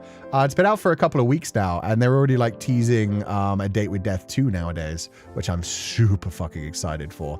But this one's been really cute. With this guy, we were actually in A Date with Death, kind of. We were the neighbor next door that you heard like talking to his parents all the time and reading letters. We've been sent off to Willowmist Emporium to run an antique store, and I won't spoil pretty much anything else other than the fact that there's 5 love interests. They're all very interesting, and there's some supernatural stuff afoot, so it's really fun. Who's your favorite so far? I really like Florian. For me personally, Lucille's number 1. Eden's a bit scary. I like the werewolf daddy. I like the werewolf daddy that is unfortunately not a love interest. He's, you know, got a history with our auntie instead. But I also really like the little cat girl who may in fact be a cat spirit possessing a human body. There's so many interesting things going on. I don't even know if most of those things are even true. There's a werewolf daddy. Yeah, let me see if I can get to the... How did I... That's just the save menu. Fine, I'll save. How do I... Settings, load, main menu? Yes, because I just saved. Extras. This is music. Where are my characters? This is the gallery. BGs, CGs. So this is Lucille. This is my number one girl for now. This is Winnie. She's a witch. Not a witch. She's a ghost. She's fun. This is Emmett. He's the one we're talking to right now. He's an accountant, the most evil of all. The most evil supernatural creature of all. The notes, the note button. Oh yeah, there are buttons I can click. God, I'm so dumb. This one. That's the history. So not that one, but the inventory stats. Not for me though, for other characters. There we go. This is me. I'm Cú. This is Florian. He's awesome. He's a grumpy, probably vampire. We haven't gotten full confirmation, but I feel like he's a vampire.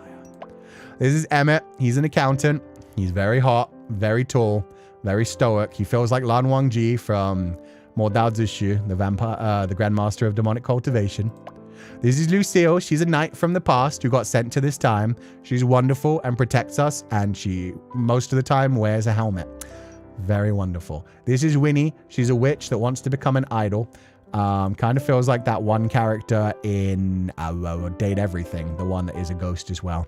Why do I keep calling her a witch? Ghost. Ghost. This is Eden. We only just met him. He's a carpenter who may well be Lucifer. I feel like he's Lucifer or something nature magic related. He's very interesting anyway. Which day are you currently on? I could not tell you. We only just met Eden for the first time. And the book, Barnabas. Willowmist's best and only carpenter, though he acts more like some kind of celebrity.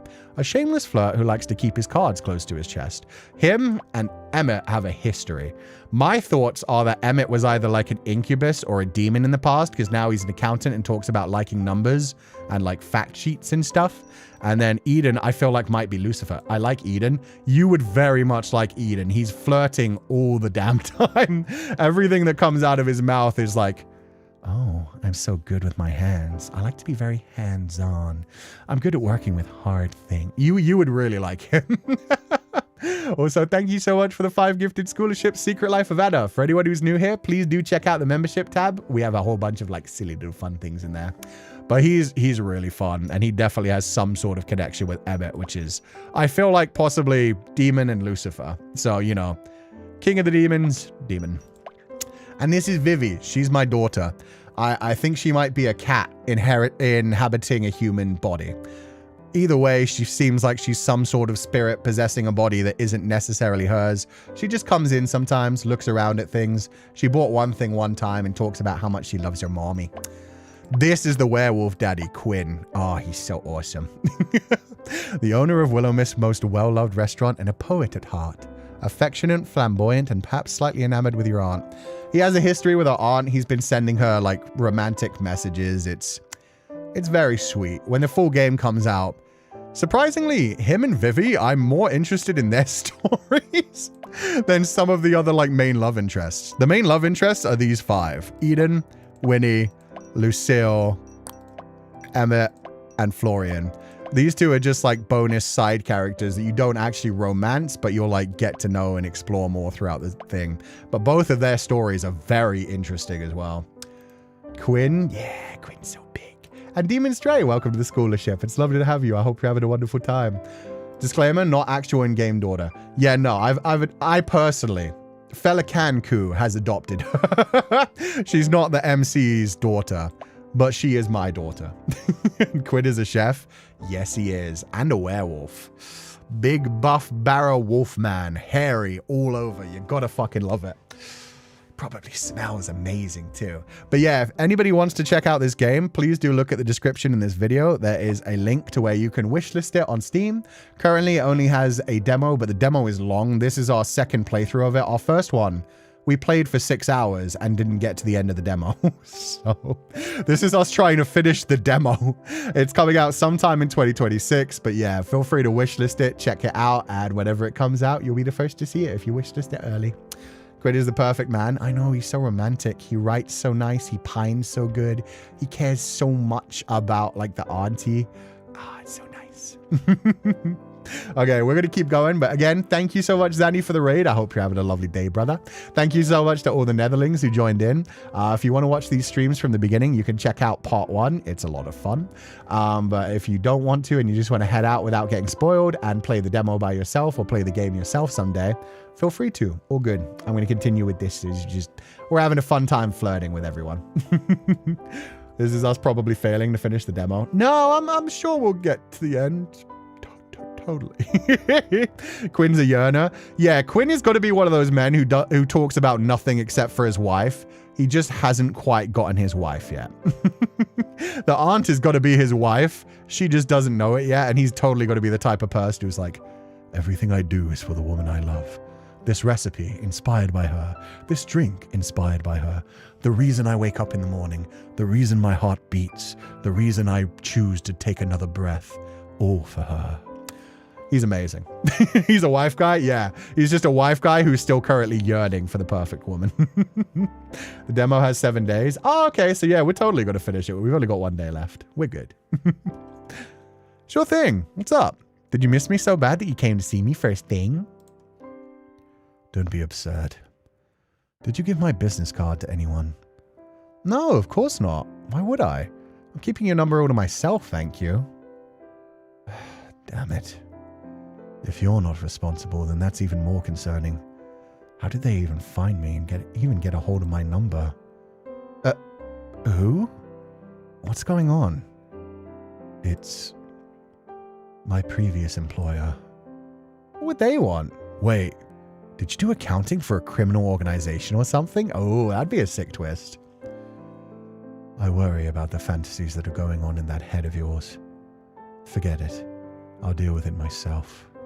Ah, and if he was like a demon working on like deals and stuff to trade people's souls and stuff, his past employer tracking him down would not be great. Or if he was an incubus. Do incubuses have pimps? Zanny, are you still in chat? Do incubi have pimps? Is Lucifer their pimp? You're kind of making me worry here. You're a client. There's no need to worry about me. Nuh-uh. We're close acquaintances now. I think that means I'm legally allowed to worry about you. I'm no solicitor, but I'm certain that's not how this works. So you're trying to argue that me worrying about you is illegal? What? No, stop talking such nonsense. Can't believe you'd call me nonsensical, Mr. Accountant for a crime syndicate. That's not... Oh, forget it. You're impossible. Emmett pinched the bridge of his nose and closed his eyes, almost like he was in pain. It's nothing like that. Nothing illegal at the very least. Let's just say I terminated my contract early, and they aren't happy about it.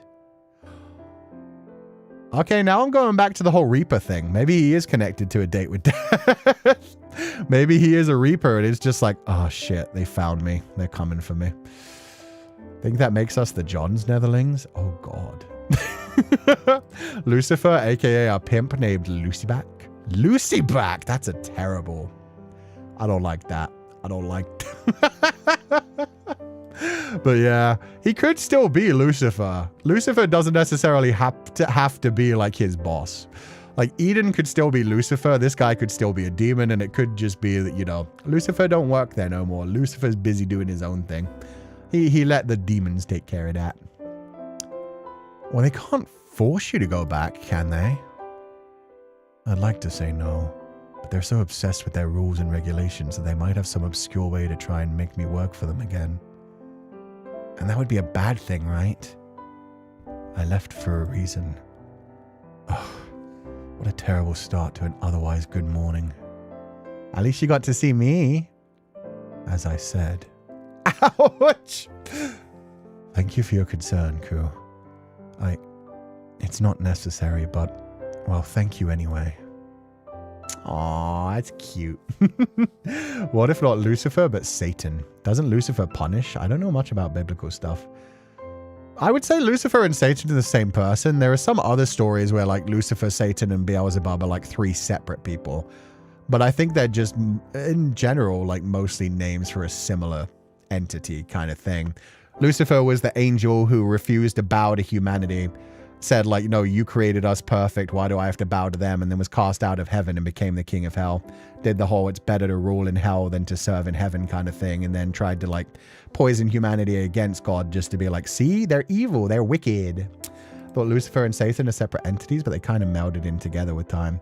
I could be either way. I don't know like full on religious studies. A lot of people like use the names interchangeably. Sometimes they're all separate entities. Sometimes they're all one entity together. Say he's the fruit of knowledge. Maybe that's why he's jealous about people being able to be truthful. He can't be truthful. He just always is honest because he is the fruit of knowledge. They're separate entities in the Old Testament. Satan, rather than being conflated with Lucifer, was the accuser and the tempter to test people's faith in God. Ah, okay. Interesting. Thank you. I didn't know that. I thought they were always the same entity and it was just like different people started separating them and like changing them. What you guys whispering about? Is it secrets? Ooh, I love secrets. Come on, tell me. I won't tell anyone. I swear. She'll tell everyone. Oh, Winnie, good morning. Have you and Emma met before? Does watching them out of the corner of the room count? I don't think so.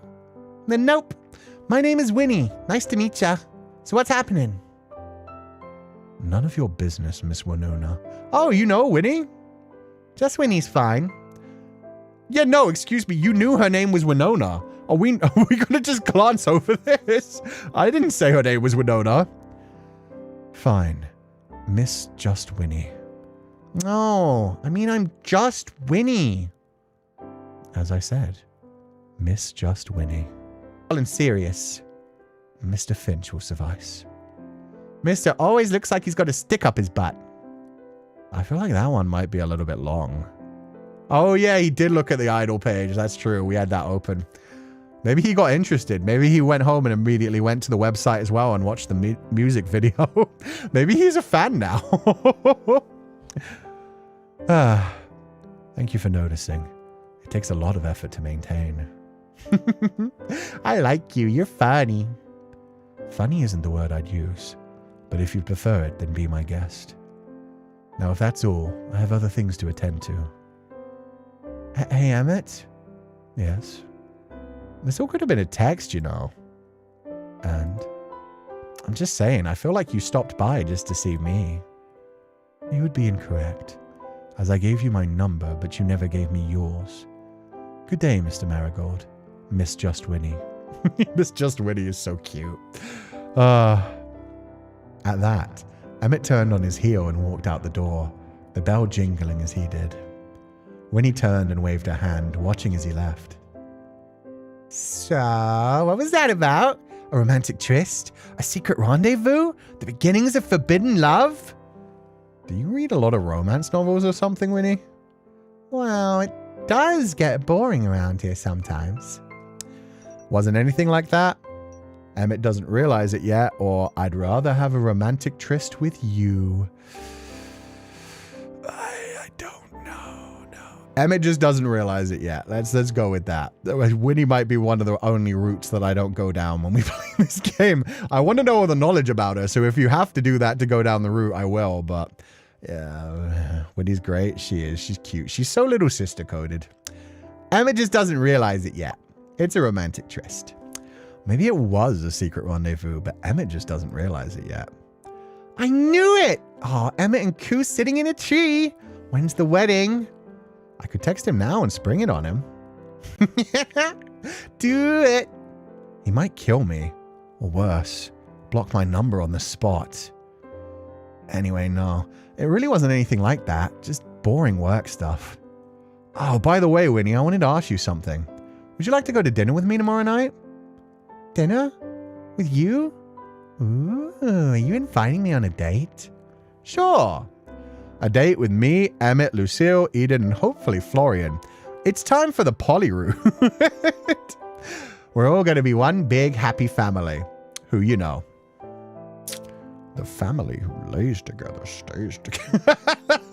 Winnie is so me-coded. Hell yeah, she's got great energy. Okay, so this is not a one-on-one thing. Boo. Do you want it to be one-on-one? Well, of course. I want to get to know you better. Well, a bigger group date doesn't have to stop that, does it? Plus, we can always hang out here. I want to get to know you better too, Winnie. Yeah, that sounds fun. Winnie shifted and fiddled with her hands. Can I think about it and let you know later? Oh, yeah, wait. Can she even leave the store? I don't know if the ghost can float outside. Do we have to bring the dinner date to her? Harem, add Quinn there, kidnap him. Yeah, the auntie can join too. Love triangle, no. Love dodecahedron. Damn straight. Sure, it's not until tomorrow anyway, so there's no rush. If you don't want to, you don't have to either. Oh no, I super want to. I'll let you know. Alright. I better get ready to open up anyway. Okie dokie. See you later, alligator. Oh yeah, she's from the 80s. Maybe the early 90s. Winnie gave a small wave, then floated up and through the ceiling. I don't think I'll ever get used to that. If you say you'll never get used to it every time, you'll eventually get sick of saying that, and then you'll be used to it. I'm still not going to clean the store. We've only got one more day anyway. Pay your bills? Fuck no. I want the accountant to slam me over the table. Sort through storage to find more stuff to sell, and then we'll man the counter. Now we've got a spell. Okay. People were still saying that in early 2000s. I still do. Commonly, though, I think commonly it was like an 80s thing. Chat, you should be used to that kind of shit by now. You remembered a line from Aunt Sylvie's letter as you hauled another box across the attic floor. And for heaven's sake, don't try to sell the vase with a bird on it. It's cursed. It sounded like a bit of a warning, but also a hint, and curiosity was eating away at you. Stick your hand in the vase. Stick your hand in the vase. Please stick your hand in the vase. If I were a cursed vase, where would I hide? Search for the cursed vase. Oh, DC 10 and I only have a bonus of 1. This ain't gonna go well. Damn, I was 1 off. Oh, that sucks. No cursed vase for us. You rummaged with more heart than technique, but no bird pattern vase. Not even a feather. Either it's excellent at hiding or not here at all. Ah well, I'll find you one day. At least I leveled up. Used some music, so that's something. And if only I had that one more point, I would have been able to get it. They should give me inspiration like a fucking bard, man. You repacked the chaos as best you could and made a mental note to return to the search at a later time. That's a shame. That's a shame. I would just level up. I'm going to level up my charisma. Wait, yeah, that one. There we go. Now I'll be better at negotiating when somebody tries to change a price on me. Perfect. Game is trolling Sensei by dangling that 1 extra point. I know, right after I needed it. Oh, we actually found something anyway. What the You found an owl plate. Didn't we already have one of those? $6 to 87. Okay, I'm still dumb. I have no idea what the value of anything is. That's fine. I was about to admonish you for not paying your bills, but the thing with Emmett you followed up with, I know, right? It's fine. We get Emmett to come visit us again when we don't pay our bills. You're leaning against the counter, eating the last of your food supplies when Florian comes in through the front door, nearly dragging his bag behind him. You thought it would be impossible, but somehow he looked even more tired than usual. Hi, Florian. Long night? He pulled off his usual disguise. Good morning, night, afternoon, fuck, whatever it is. Brilliant start to your shift. Can I get you a coffee or something? Yes. Wait, no. Seriously, are you okay? I'm fine. God, you're so nosy. It's just been a long few days. Florian dropped his bag over the counter and sat down with a sigh. I can tell. You're looking worse every day. Gee, thanks. Florian's voice was a flat monotone, as if all the energy had been sucked out of him. You could always take a few days off. I'm sure we could manage. I have to make a double shift on sweeping, but hey, I could use the arm workout. You haven't been keeping the store clean anyway. I literally have a guy that's supposed to clean my store, and yet I also have a cleanliness meter. I do more than sweeping, you know. Also, I don't want to. I'm not sick, It's fine. Stop worrying about me and worry about something more productive. Give me an example then, and I'll consider it. Running the store? I think I kind of got it down by now. Something else? Fuck. I don't know. All this supernatural stuff you're struggling with? Yeah, actually about that. So a book's been talking to me. What? I think I might be a witch or a wizard or something along those lines. God. What changed overnight? Dude's just like, God, I fucking hate this town. Why did I get turned into a vampire? To make a long story short, a magic book with the worst personality ever pretty much hit me in the face with the revelation. I'm... Fine. You know what? Sure, magic books. Great. Really? That's all? What do you want me to say? You're a witch? Hooray! Let's celebrate. You could have at least hit me with like a, you're a wizard, Harry. Give me something here. Come on, dude. I kind of thought you'd have a bit more to say than that. Do you know if my aunt was like this? Well, there was certainly something wrong with her. Hey! I don't mean... Look, she's eccentric and she lives here. There was always going to be something up with her. So you didn't know she was a witch? Nope. She tends to keep things to herself. It's kind of her thing. And you're fine with that? Look, she pays me. I don't care if she's a witch or an alien or whatever else, just as long as my bills get paid. I'm sure you have sick leave. You ought to use it, you know. I'm not sick. Leave it. Jeez, alright, I'll drop it. Florian let out a breath. Sorry. I've just had a shit few days. If you're a witch or whatever, maybe you have some spell to give me my energy back. He laughed weakly and rested his head on the counter. I'd give anything to sleep right now. You can use my bed if you'd like. I can't think of anything weirder than sleeping in Sylvie's room. I think the bed smells more like me than her, if that helps. It does not. I think he kind of likes my aunt, just a little bit. Not like heavily, but in like a, well, you saved my life and took me in kind of way. It's cute. It's not for lack of trying anyway.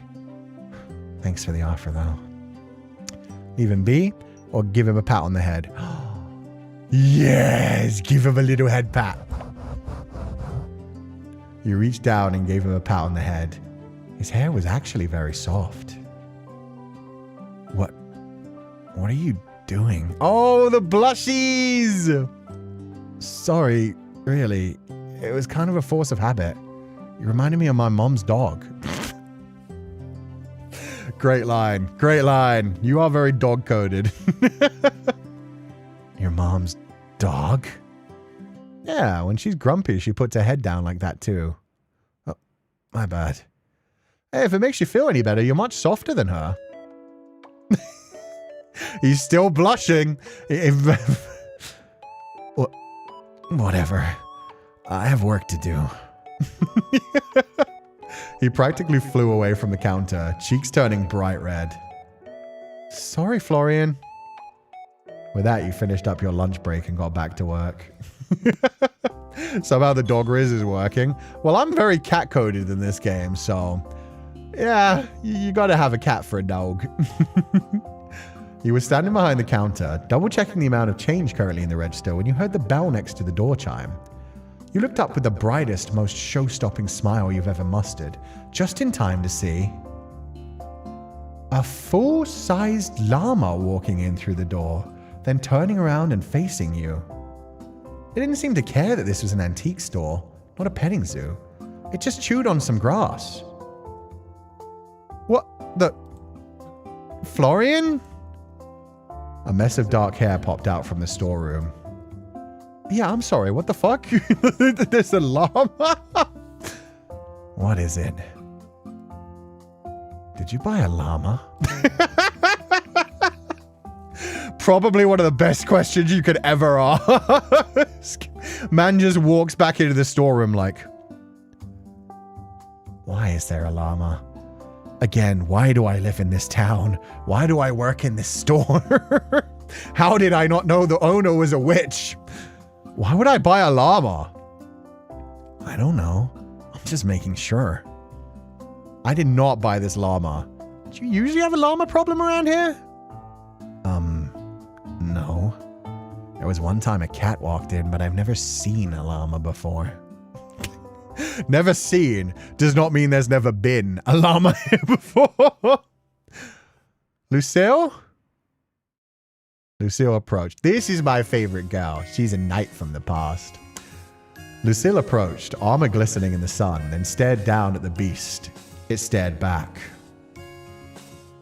Though I know not where this creature has appeared from, perhaps we could train it to be a valiant steed. Oh, yes, please.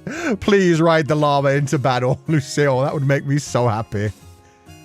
If you got on that thing and all of that armor, its back would just snap. You have no faith, Master Florian. It is not only the strength of my body that matters, but the strength of character, of soul. Soul and character aren't going to hold 40 pounds of metal. I hate to admit it, but I think I have to agree. Plus, I'm sure this llama belongs to someone already. Look, does it have a collar? They collared a llama. That's so cute. Lucille, no? Lucille, yes. Lucille's thinking about this correct. I need fan art of Lucille riding a llama into battle. I know, right? That is her noble steed right there. And with a pink collar. It's perfect. Oh, my God. Oh, an armored llama. Yeah, she has to get armor for the llama as well. Like a horse's armor that like hangs down with the little like triangular pauldrons and then the little fabric draped over it. It'd be so good. You pointed towards the pink collar it was wearing. It stared back at you, still chewing. A shame. Back in my home, I had a most noble steed. She was a true beauty, a creature of strength and honor. I'd hoped to find such companionship again. Aw, she wants the steed. Let her have the steed. If we just remove that annoying, pesky collar... Maybe you should be looking for a horse, not a llama. Let us pray our next visitor is a horse, then. I don't know if that would be better or worse than a llama. A horse might kick over the displays my aunt so lovingly crafted. You know what? Maybe we should invest in a horse. Yes, with all of my $72, I can 100% afford an Uma Musume. Yeah, it's not going to happen. A full army of llamas? I mean, if an army of emus can defeat the fucking Australian army, I'd like to think an army of llamas could do pretty well in a battle. Horse armor is called barding. Thank you. I was trying to remember the word of it. For some reason, I was saying tack. Tack came to my mind. Is tack a part of the barding? But yeah, horse tack was coming to my mind, and I was like, I don't think that's right. They ain't even an Uma. It's a llama musume. Okay, we have a llama musume. We've got a llama daughter now. I said so. First time here. Have a good stream. Thank you so much, Anna Esther Thormaino. Sorry if I'm pronouncing that wrong. Welcome to the stream. I hope you're having a good time. This is a cute little game. It's surprising. We have a lot of new people here today for Willowmist, which is interesting. I'm glad to know that this game is doing so well. Thank you guys for showing up. Tack is the bridle. Oh, that's the thing that goes around the face. Okay, thank you. That makes sense.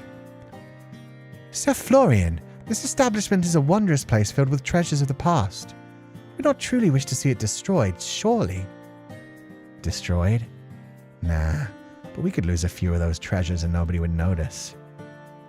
I think I'm going to go look for the owner. You lead the llama by the collar back out through the door while Lucille and Florian argued behind you. Okay, bets, guys. Who does the llama belong to? My only thoughts is maybe maybe Eden. I could see Eden owning it.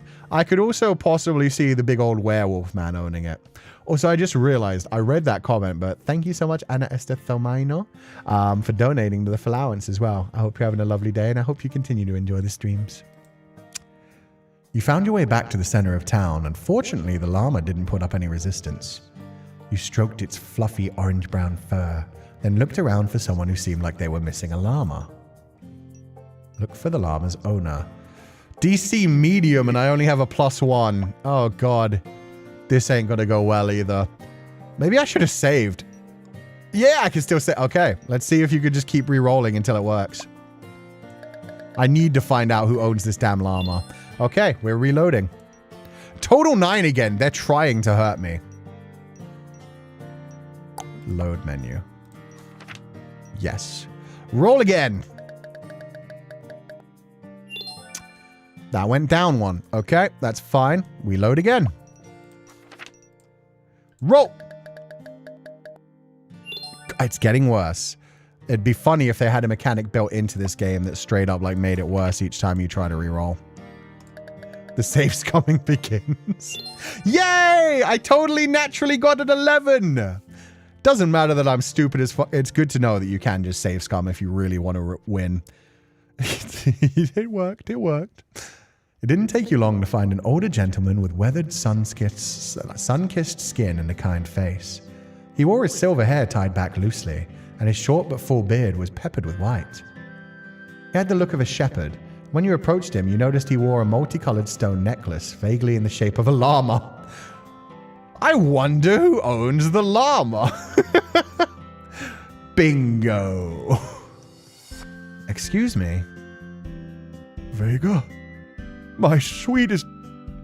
Oh, Vega, my sweetest girl, did you wander off again?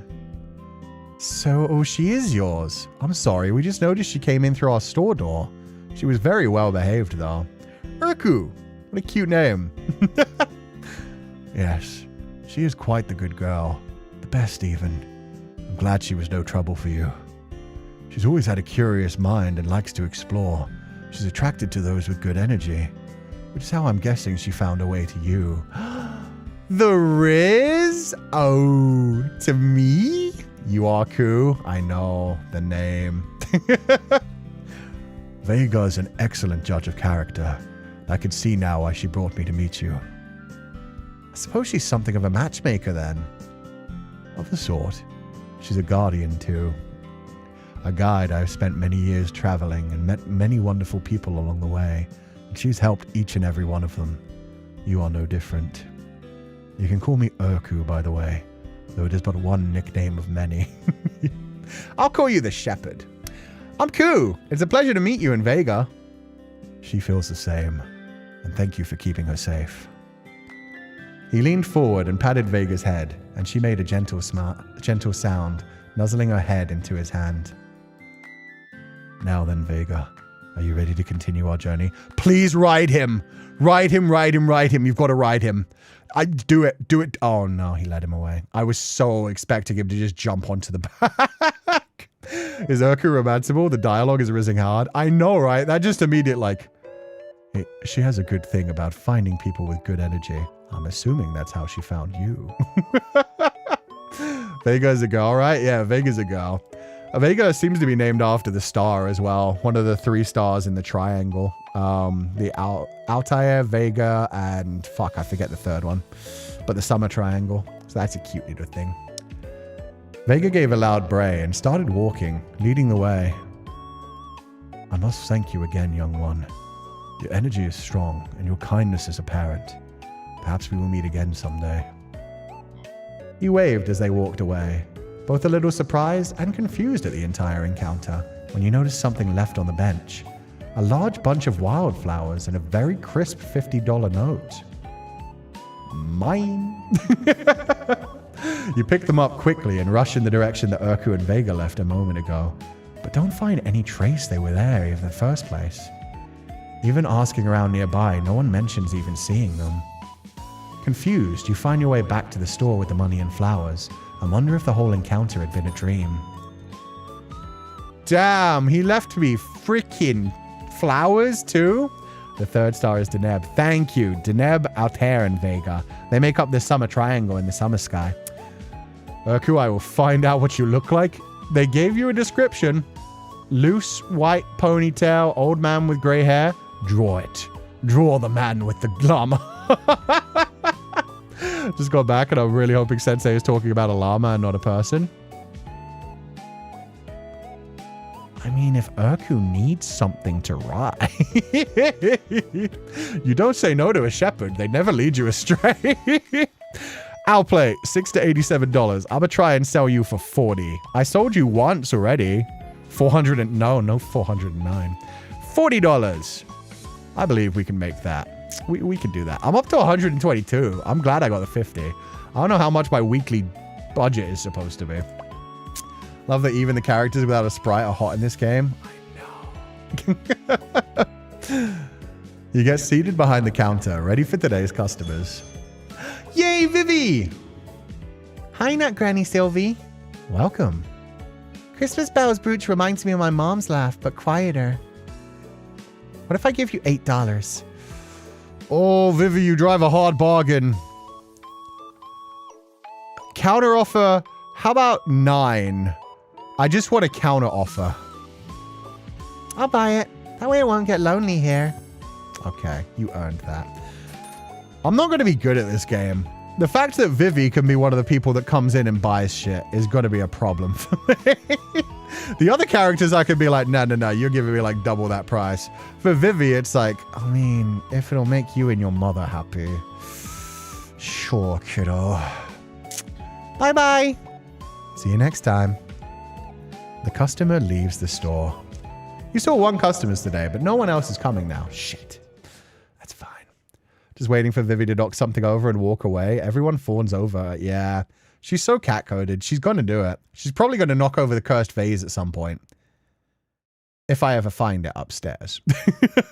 And then we'll all feel super bad about it and she'll get cursed.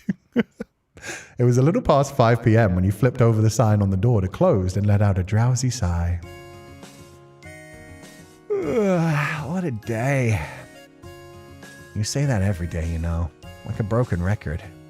Well, every day is exhausting. It's in a good way, though. How can anything be exhausting in a good way? Oh, my man, you've never had a fun long night. Of, you know, the normal kind. Haven't you ever finished something and been tired but really proud of your work? Nope. I usually finish shit I wish I'd never started in the first place. You're kind of a pessimist. The world isn't sunshine and rainbows. That's true, but, well, bad things will always happen, but life goes on. Isn't that kind of cool? Not really. Maybe if you didn't frown so much, you'd be more positive. I don't think it works like that. Actually, surprisingly, it does. If you force yourself to smile when you feel bad, it actually does, you know, change your mind a little bit. Not when you're like properly depressed, but it can help a little bit. Give it a try. See? Just copy my face. It's really easy. Just relax your muscles and... Nope. Still frowning, I see. It's not a frown. It's just my face. That's unfortunate for you. What's that supposed to mean? Nothing at all. Noisy must run in your family or something. Noisy, annoying, and a complete pain in the ass. Hey. Better to be a pain in your ass first than a pain in your heart later. God damn it.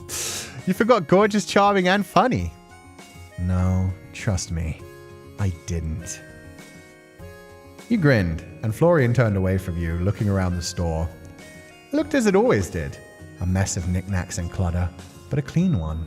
Florian did a good job, even if he always tried to deny it. Hey, Florian, I was wondering something. You're always wondering something or another. You never stop asking questions. It's good to have an inquisitive brain, you know? Keeps me young. Or something like that. Anyway. Is it? It seems like a lot of effort, especially when you could just keep your mouth shut and think to yourself instead. Anyway, as I was saying, I know that you grew up in a town, but not much else. You haven't always worked here, right? What did you do before? Is it important? Well, it depends how important you think getting to know each other is. Not important then. I think you default to being mean when you feel shy. Look, I used to be in college, but that didn't work out and I dropped out. There's a college here? That's surprising. I know the population of Willowmist could support it. No. It was in the city. Didn't you say you'd always lived here? I was only gone a few months. It hardly counts. Oh, why'd you drop out? Get bored of your major? Why is this so important to you? You got a magic book upstairs, right? Why don't you go bug it instead? I don't know if Barnabas would like that. He has a name? Oh, now you're interested. Hey, I didn't pick it. He came pre-named. Though, to be fair, Barnabas is kind of a rocking name. You're changing the subject. Barnabas has nothing to do with this. I'm interested in you. Health complications, all right? I couldn't stay. But I also couldn't come back when... Ugh. Look, fine. If you're so desperate to know, I'll tell you. But can we sit down? My head is killing me. Of course, we can use my room upstairs if that's all right with you. Florian looked to the side, a dusting of red appearing on his cheeks. Now who's trying to get who into bed? There are stairs up there. Methinks the person doth, Freudian slip. Either it's not like that, or I never mentioned bed, did I? Exactly, I never mentioned bed, did I? You're the one thinking about that. I never... No need to deny it. You literally just brought it up. Look, you're cute, but I think that's jumping ahead a little, don't you? I gotta become a pang in your heart before I become the pain in your ass. I'm not... You don't... Ugh. With that, Florian turned around and stomped upstairs, huffing the entire way up.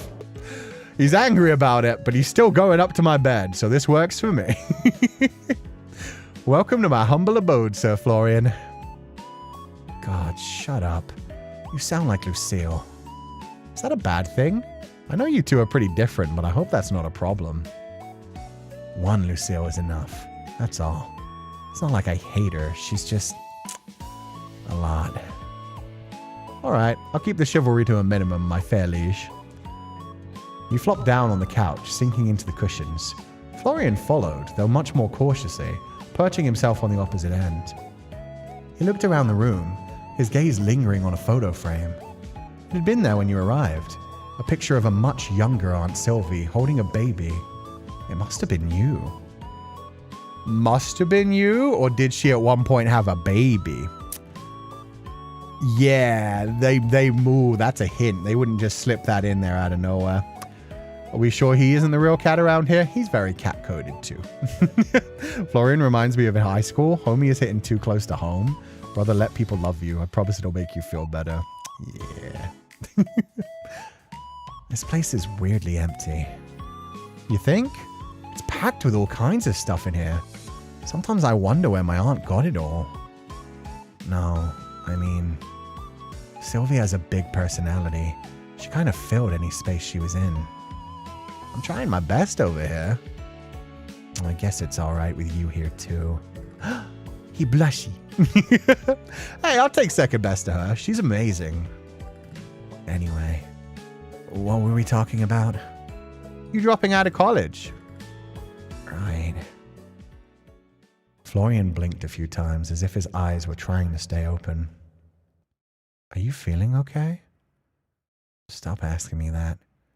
I'm fine. He gently rubbed his temples, then shook his head. You know what would be really cute? If he can only sleep up here. If being around me, being in my bedroom, in this bed, ends up making him calm enough that he just sleeps properly. From sundown until like sunrise. And he's just like, my God, that's the first time I've had a proper night's sleep. I just felt so safe. That'd be cute. Just a headache.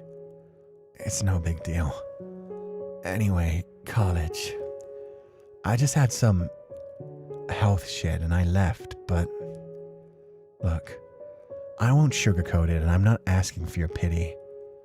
My dad ran off after my little sister was born and my mom struggled to raise both of us. I quit high school to have a couple of part-time jobs to help her. Oh, Florian, I'm sorry. You do what you have to survive. It's fine. But my mom, she secretly saved up to send me to college for years without telling me.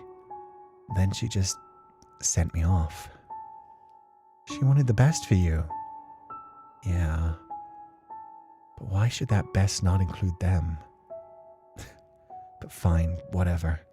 I went. And I couldn't face them when I dropped out. They think I'm still in the city, living my life, getting my degree. And I can't bring myself to tell them otherwise. So wait. They live in Willowmist, but you have no clue you're here too? Florian, why? They'd probably love to see you. I can't face them. She gave up everything for me, and I just let her down completely. What am I meant to say? Hey, Mom, turns out I'm a fuck-up who can't even make it through a semester of college. Surprise! She'd be happy just seeing you, knowing you're safe. That's what parents do, especially if it's health-related. I can't. Not like this.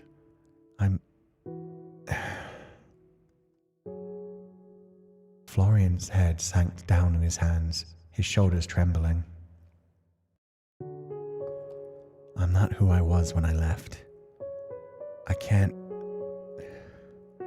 I'm not her perfect little son anymore. Put on a hand on his shoulder or pull him into a hug. I'm gonna hug him. And he's probably gonna get thirsty when he's so close to my neck, but gotta do it. Without thinking, you leaned forward and pulled Florian into a hug. He stiffened, his breath catching, and his hands hovered over your back. What are you? I'm sorry, Florian. Really. Slowly, though, his arms wrapped around you, and he squeezed you tight. It's not like it's your fault. There's no reason to be sorry. I just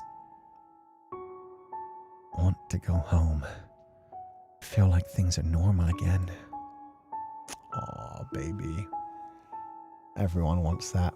Everyone wants to be at home in their parents' arms sometimes. Everybody deserves somewhere to escape to where they can feel like a child again and feel protected and safe.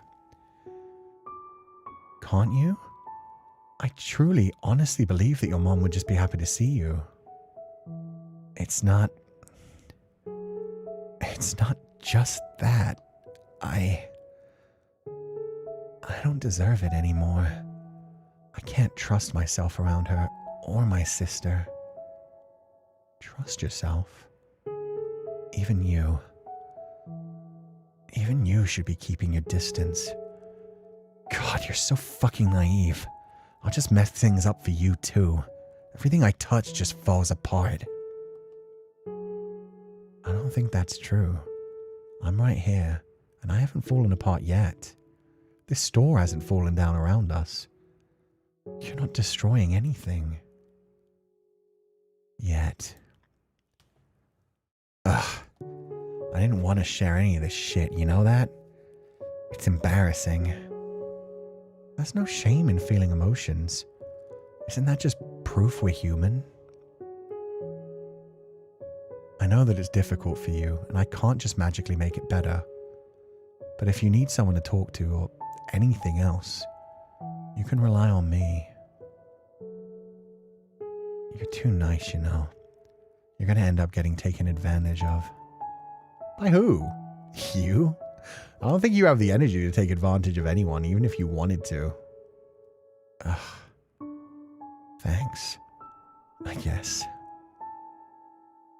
Florian pulled back and wiped his eyes with his sleeve. Seriously, though, don't say anything about this. To anyone.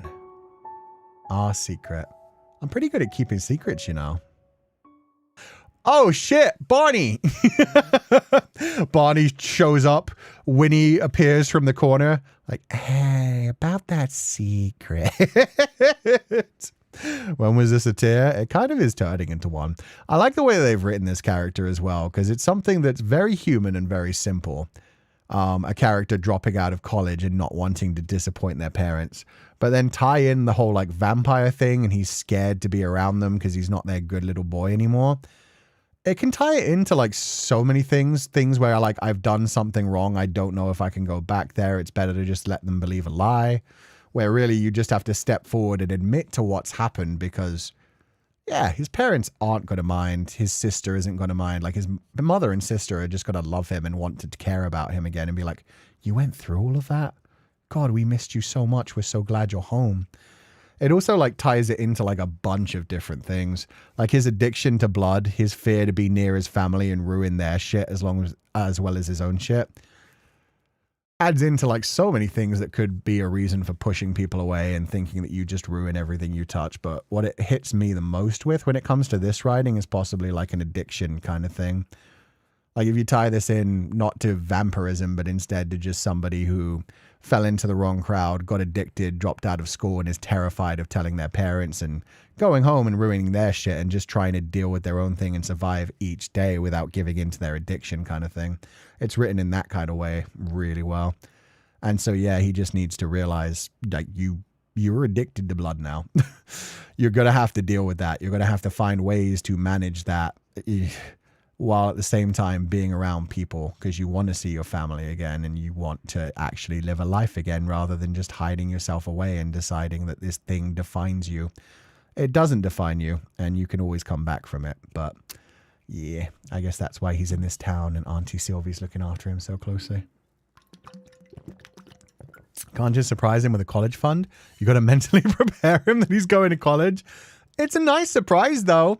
But yeah, maybe he didn't even want to go to college. Maybe he would have just been like, no, I'm fine working jobs. I quite like this life. Just maybe save the money for my sister instead. But who knows? Maybe he was actually secretly interested in going to college and his mom knew. Got to lock in on earning money and support him like Temmie. Send him to college? I'm so sad. Looking at Florian is like looking at my teen self in the face. That lost kid who was afraid and sad. Yeah. I feel like a lot of people can connect to a character like Florian for a bunch of different things. Just in general, staying away from people that you love because you're scared that you hurt them. An addictive personality. Just pushing people away. All kinds of things. To vampire colleague. Vampire colleague sounds worry. Hardly. You've known me for less than 24 hours and you've already broadcast my existence to the entirety of this quaint little establishment. At this rate, I suspect you'll be handing out pamphlets by week's end. Truly, your discretion is legendary. What the? There he is, my favorite talking book in the whole world. Yeah, you told your secrets in front of the book, buddy. Not a lot of competition there, but don't let that hurt your feelings. And to be fair, I haven't told everyone yet. Only Florian. Oh, Florian, meet Barnabas. Barnabas? Florian. It literally talks. Did you think I was making it up? No, but I didn't expect. My reputation precedes me as always. Hello, Florian. It is a pleasure to meet a friend of my esteemed master or some such dribble. Barnabas isn't very nice if you hadn't noticed. No shit. You'll have to excuse me as I was rudely interrupted in the middle of my rest. Your rest? What does a book have to be so tired about anyway? Plenty of things, you impudent creature! The effort it takes to communicate with my new master, for example, is truly a Herculean task.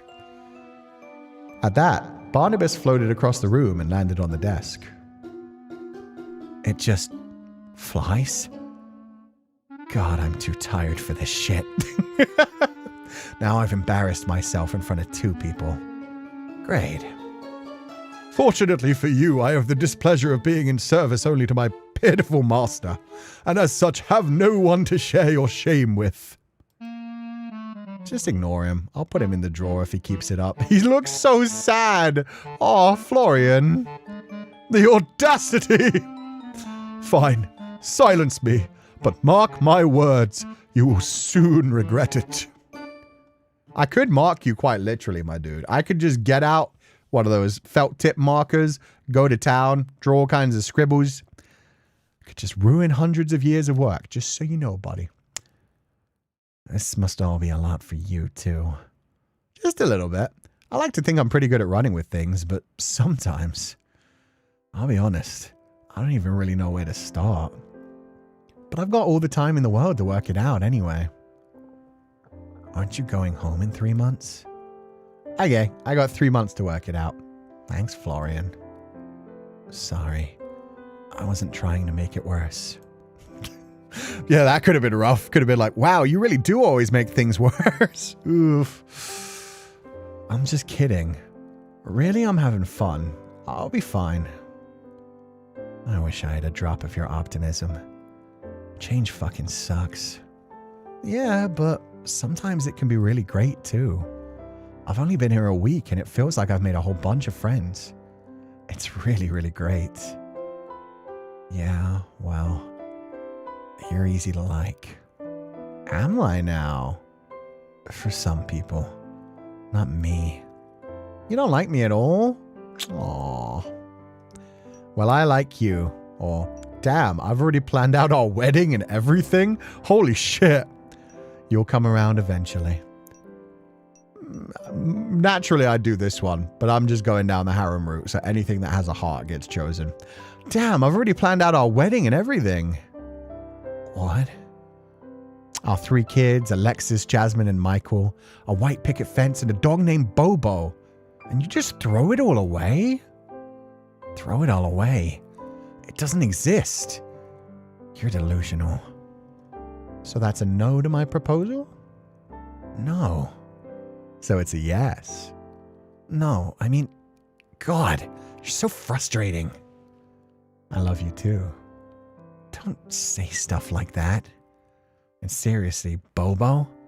What kind of name is that? What do you suggest then? Let's name our future dog together. Then you're really fucking locked in. You name something, you can't get rid of it. That's a rule. That's why they don't name farm animals. Toaster. Toaster? It's a good name for a dog. Not better than Bobo. Oh, it's better than Bobo. That's way cuter. I disagree. At Florian's more than serious tone, you couldn't help but grin. Fine. Toaster it'll be. Hey, that's not... I feel like I've just been scammed into a marriage. You have. This is all legally binding. God, please tell me you're joking. I am. But I do like you, Florian. As much as you try to be unlikable, I'm not saying we need to be best friends, but I do hope that we can get along. Yeah, fine. I wouldn't mind being friends with you, and you're not terrible to work with. We're getting somewhere now. Hey, what's your sister like? I can imagine you as a super doting older brother now that I think about it. I mean, yeah, I guess I was. She's super bossy and a pain in the ass, but, well, she's my sister. How old is she? 10. Probably 11 now, actually. Do you have any photos? You scooted closer to Florian on the couch. Yeah, I think so. Florian reached into his pocket and took out his phone, flipping through his photo album. He couldn't help but lean in to see what was on the screen. You could see pictures of a little girl, a woman who must have been his mother, and Florian himself, though a few years younger.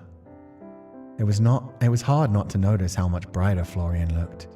He lacked his signature eye bags and he had a wide smile on his face. It was the kind of smile you'd never seen from him. That's her. Two look so similar. You could be twins. Sure, if I wasn't 13 years older than her. Mom had me young. She's adorable, Florian. Your mom looks really nice too. In response, you pulled out your own phone, scrolling through until you found a picture of you standing next to your mom back when you moved into your first apartment, which was also the apartment you just moved out of.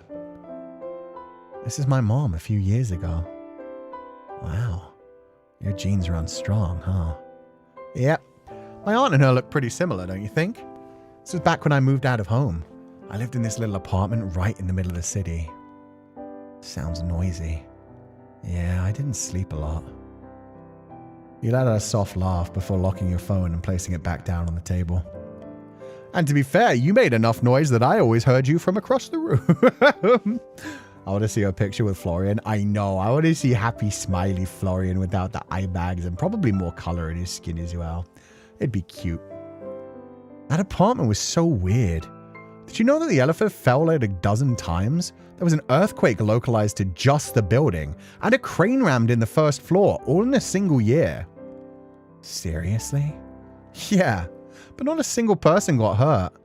I swear to God, someone in that building upset the Grim Reaper or something. Come on, man. You didn't have to make it that blatant. Grimmy, yeah, Grimmy doing his best. Grimmy trying to take the MC in A Date with Death.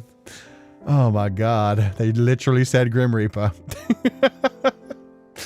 For the first time since you met him, Florian smiled, his hand coming up to his mouth as he tried to muffle a laugh. Actually, they had to make it that ridiculous. If they just said, wow, somebody was really close to death or something, it's like, no, go over the top. Make it so blatant, it's so dumb that it's funny. Maybe you're cursed or something. With everything else going on, that wouldn't surprise me in the least. You got a nice smile, you know. Florian blinked, and his cheeks slowly turned red. What? I said you have a pretty nice smile. That's all. I don't really mean anything by it. It's just nice to see. You come out with the most random things. You're meant to just think that kind of shit, not say it. He leaned back, smacking his head gently a few times on the back of the sofa. Looks like someone missed their date with death or something. That would have been even better. That would have been crazy. My headache is killing me. I got painkillers in the bathroom. Cabinet, if you want. They don't really help. But fuck it, I'll try. Yeah, maybe you should lay down in the bed, get comfy, have some painkillers. I really want him to fall asleep. I really want that to be a thing. That would be so cute. You hopped off the couch and headed to the bathroom. Your aunt had left an assortment of pills and medicines in the cupboard, but you didn't have a clue what most of them were for. You scooped up the painkillers, then popped back out. Florian was still in the same spot, but his eyes were shut tight, and his chest gently rose and fell with each breath. He didn't even need to lay down. Shut up, Barnabas. We're busy. Don't tell me another imbecile is moving into my quarters. Not yet, buddy. Shh, be quiet. He's sleeping. And these aren't your quarters. I'm just letting you stay here with me because I'm nice. Shh, Barnabas, they say. You're interrupting the poor tired man's beauty sleep, they cry. Well, fine. I'll just be silent then if that's what you desire.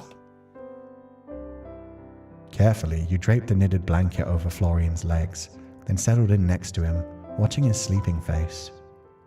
He looked peaceful, much more peaceful than when he was awake. God, you really were exhausted. You ought to take better care of yourself, you know that? Well, you'll probably hate me for it, but I'll let you rest a bit, okay? Maybe I'll close my eyes for a bit too. Just a little bit. That'd be okay, right? Night, Florian. With a yawn, you drifted off to sleep as well. We got him into bed. Let's fucking go. Aw, I know. That was so good. This is so fluffy and cute. I knew it was going to happen. I didn't think it was going to happen that quickly, so I was very happy with that. Pretty sure I read this manga somewhere. I'm pretty sure I watched a movie where a vampire stared at a teenager while she slept. This time it's the opposite way. I'm the creepy one staring at the vampire while the vampire sleeps. I love that the MC has airhead riz. They're rizzing people up left, right, and half the time they don't realize what they said sounds romantic. Yeah, because they're just so silly. They go over the top with everything. You need a dark room. Light is a killer for migraines. Oof, and for vampires. He's so cute when he squeezes cheeks. Not while he's sleeping, though. That would be bad. Don't ruin it, Sensei. It's fine. It's fine. He's sleeping. As long as he's comfy, that's what matters. You woke up to the sound of someone shifting beside you, amongst the otherwise gentle hum of night. Winnie comes wandering in like, "Hey, Cú, are we ready to record some more music?" Oh. She just floats backwards out of the room like, "Oh, my manager and my older brother are kind of, okay." That's why he's so good with Winnie. Winnie must remind him of his little sister. Oh, that's cute. Lazily, you opened your eyes, expecting to see Florian on his feet, embarrassed about falling asleep beside you, but instead noticed a shadowed figure hovering above you, leaning towards you.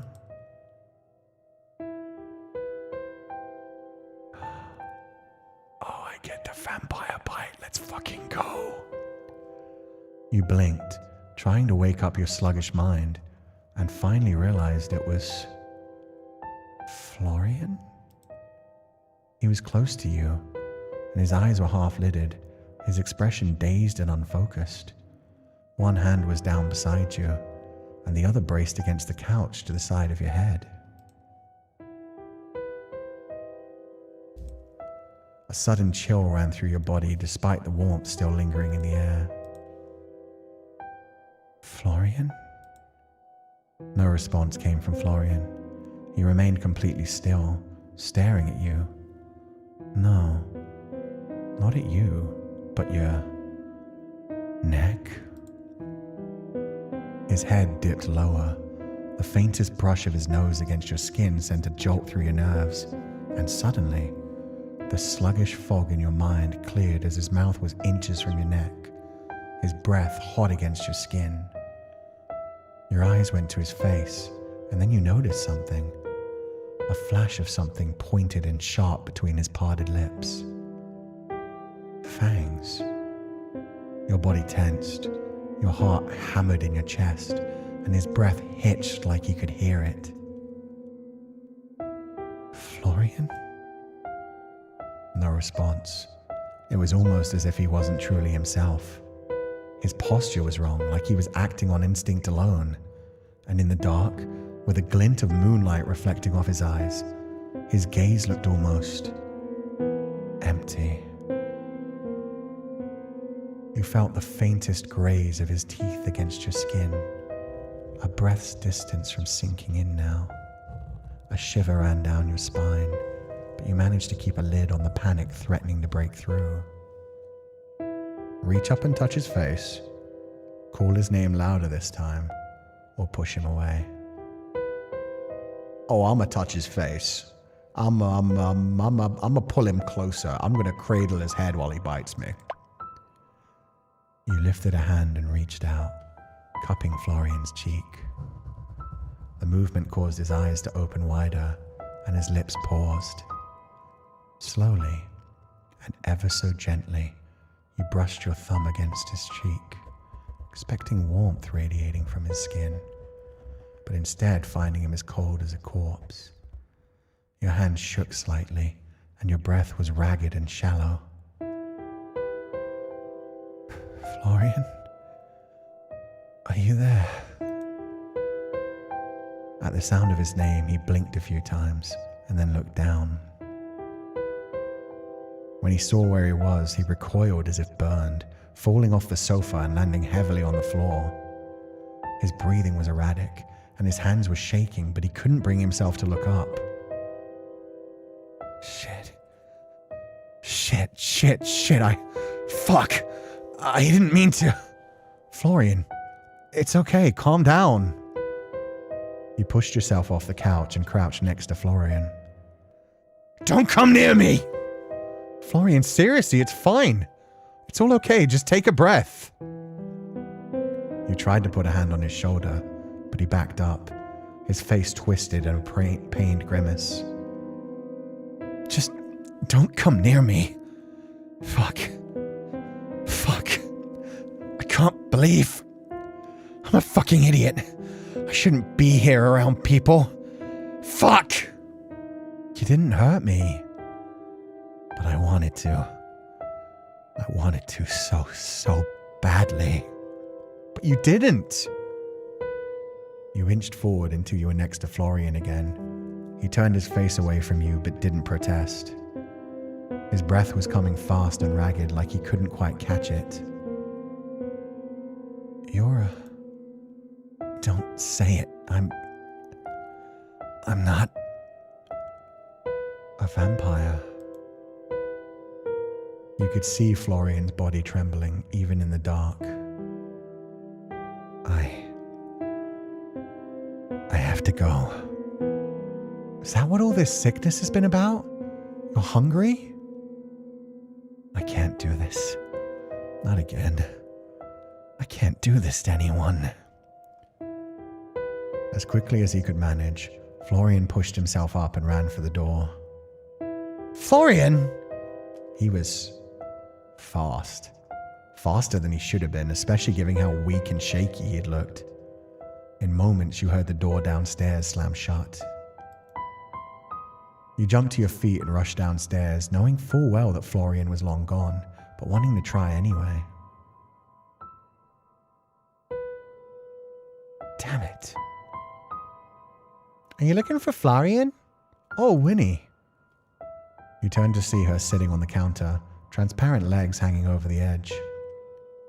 Yeah, I was hoping he'd still be here, I guess. He ran off really quick. He looked upset about something.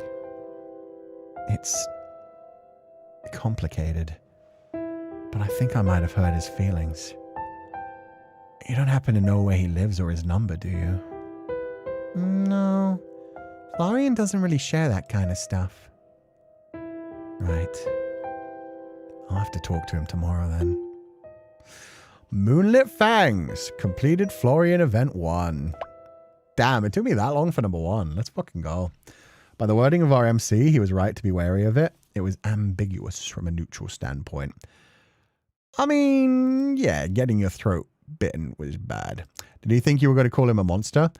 Oh no, I don't think it was like that. I think it was more on the side of he doesn't like the fact that he is a vampire. So he didn't want somebody to call him a vampire. He doesn't want it put into words.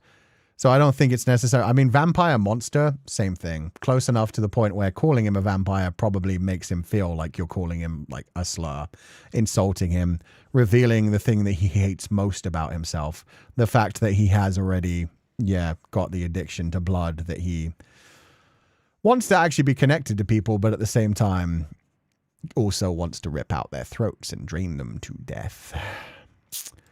New Florian, it's okay. He's doing his best. Dude hasn't been eating or sleeping. I hope he's able to drink like non-human blood or something, but who knows. But he's just hungry. Get him some nuggies. Some raw nuggies. Some raw nuggies dripping with blood. He might have gotten turned against his will. Oh, he definitely did.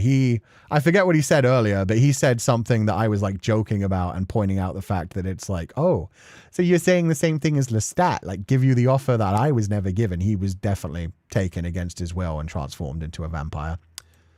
Maybe he accidentally hurt or killed someone before. He did drop that line of like, I can't do this again to anyone. So yeah, maybe he did. Or maybe he, after he got turned into a vampire, he tried to go home to his family. But as soon as he like started getting close to his family, he was like looking through the window and feeling the bloodlust. Maybe just like he saw his sister and was close to running over to her. But instead of wanting to like hug her and say hello, the first thing that went through his mind was like, oh, blood. I need that. And so that's the kind of feeling where he's just like, I can't be around anybody anymore. If even my own sister looks like a blood bag to me, looks like food to me, then I can't be around anybody. He's trying to deny it to the point that he's dying slowly too. Yeah, a very slow suicide. What sucks is the thing he's addicted to is unfortunately the thing he needs to live. The thing he needs to live plus if he doesn't like get a control over it, if he doesn't find a way to like nourish himself without hurting people, then yeah, he's never going to be able to spend any time with any actual humans. Wants to be viewed as human still. Explains how he's terrified about not being able to trust himself near his family. Yeah, and that's why I'm talking about like the addiction writing being there very strongly. A lot of the times when it comes to addicts, they don't want to admit that they're addicts. They don't want to admit like what they're doing. So they'll deny it and hide it from everyone else. And that will actually make their addictions worse. The first step to like getting over any addiction is admitting to it, admitting that you don't necessarily have power over it and you need help with it. And then you can actually like start to take steps forward and be like, oh, I am addicted. So let me find ways that I can actually work with this to try and get everything back under control. I need to talk to people and yeah, work on it. Whereas if you just deny it all the time because you're too terrified of it, because it's something that you find disgusting, you just keep hiding it, but you keep coming back to the addiction because you are addicted. That's why the first step is always to admit it to yourself and then find, you know, ways to deal with it. The aunt probably tried to help him. Oh, definitely. That's definitely why Florian is here. The aunt is trying to find him a way to get reconnected to his humanity, a way for him to realize that he can probably satiate his bloodlust in a way that will make it more balanced so that he can be around people again and then return to his family. Need someone to draw Florian eating a packet of raw nuggies with blood as ketchup. That would work. In my head, vampires are just beings that have extreme anemia to the point where normal food can't be eaten, only human blood. I was interested in the fact that he was able to actually like drain the coffee as well. In some stories, as soon as they eat human food, they immediately like vomit it up and it's ugh. And the blood vial? Yeah, she has a little vial of blood for him in case he ever gets too hungry, but maybe he's refusing that. Maybe he is refusing to actually drink just the limited amount of blood as well because he wants to go completely cold turkey, which doesn't always work. Especially, that's the thing. That's where the addiction thing kind of cuts off with this one. For a lot of people, they try to go cold turkey and then they end up like yo-yoing, essentially. Binging and then purging and feeling terrible about it and blaming themselves and saying they'll never do it again. And then binging again and going harder each time so that the addiction gets worse, if anything, and they ended up needing it more and doing more each time, saying like, well, this will be the last time anyway. Probably he's bitten someone or getting close and was like, nope, I cannot do this. Yeah, that's definitely why he's pushing people away. And make sure you talk to people without the addiction so they don't enable you to keep doing it. Well, people that don't want to be addicted. You can talk to other people that are addicted but are trying to get over it. That's actually very helpful. But yeah, you definitely don't want to continuously surround yourself by the same people that got you addicted in the first place and aren't trying to help themselves if you're trying to get over it. That just puts yourself in that environment again and again and again. Anyway, yeah, let's keep going. But this poor Florian, his baby, he just wants to see his family again. Your eyes went up to the clock. It was only 7:30 p.m. You hadn't slept for more than an hour or two. It felt like much longer. Aw, so you didn't even get much sleep. Your stomach growled, and you remembered that you hadn't eaten dinner yet, and that you were pretty much out of food. I'll have to head out and find a grocery store, so I guess I'll keep an eye out for Florian. Not that I'll likely find him in a grocery store if he's really a vampire. You turn towards the door before stopping in your tracks. Is everything alright? Winnie's legs stopped kicking back and forth and she stared toward the ground, biting her lip.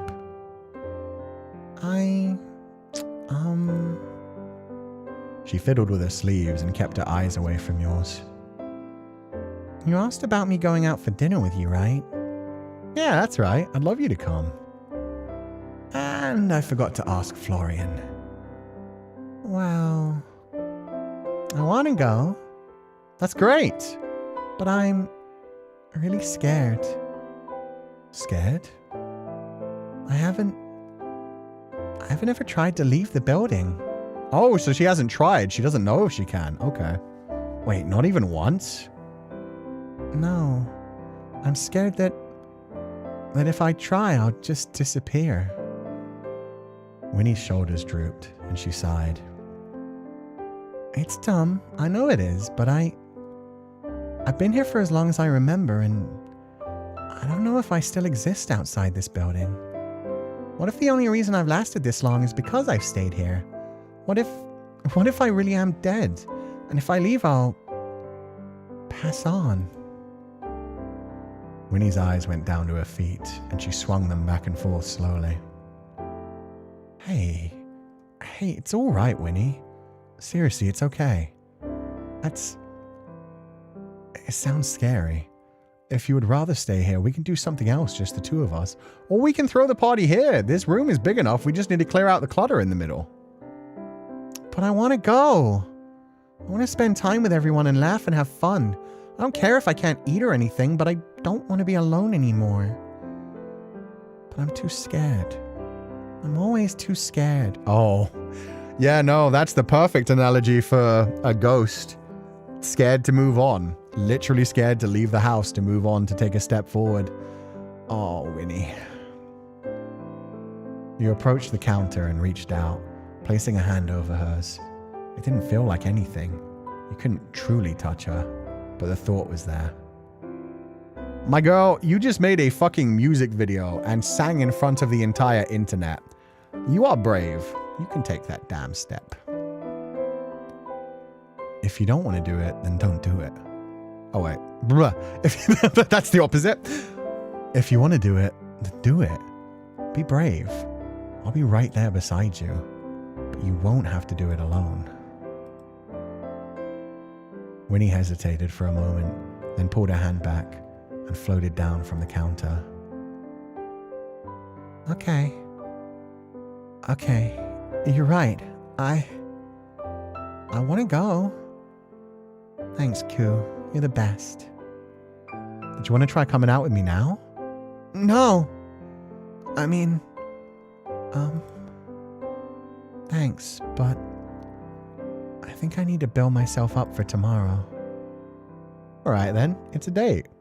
If you change your mind, just tell me, okay? Okay. Oh, I hope she actually comes tomorrow. I hope that isn't a sign that she's not going to be able to. Oof. At that, you double-checked you had your key before heading out into the growing night. The air was crisp and cold as you stepped out of the front door, and the wind rustled the trees that lined the street. There didn't seem to be anyone else wandering about, but then you supposed most people would be sitting down for dinner or tucked into bed for an early night's rest by now. Bundling your clothes closer to your body, you started on your way to the main square. The town square was a little more lively than the store, but not by much. It seemed as if a good portion of the shops were closed or closing for the night, and only a few people wandered the streets. It was a far cry from the bustling crowds and bright lights of the city. The streets were clean and quiet, and the houses were well maintained without any signs of graffiti or broken windows. You could get used to this kind of life. You eyed the various stores around the area: a bookshop, a coffee shop, a hardware store, a pharmacy. Then you saw it, nestled at the corner of the street, a small grocery store. The same one Lucille had pointed out to you when you'd gone out for dinner together just the other night. The light inside was on, and a small open sign hung in the window. You walked towards it, keeping an eye out for Florian, but to no success.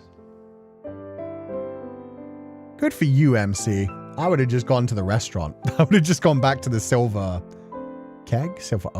Oak. Just been like, I get dinner here. We worry about breakfast in the morning.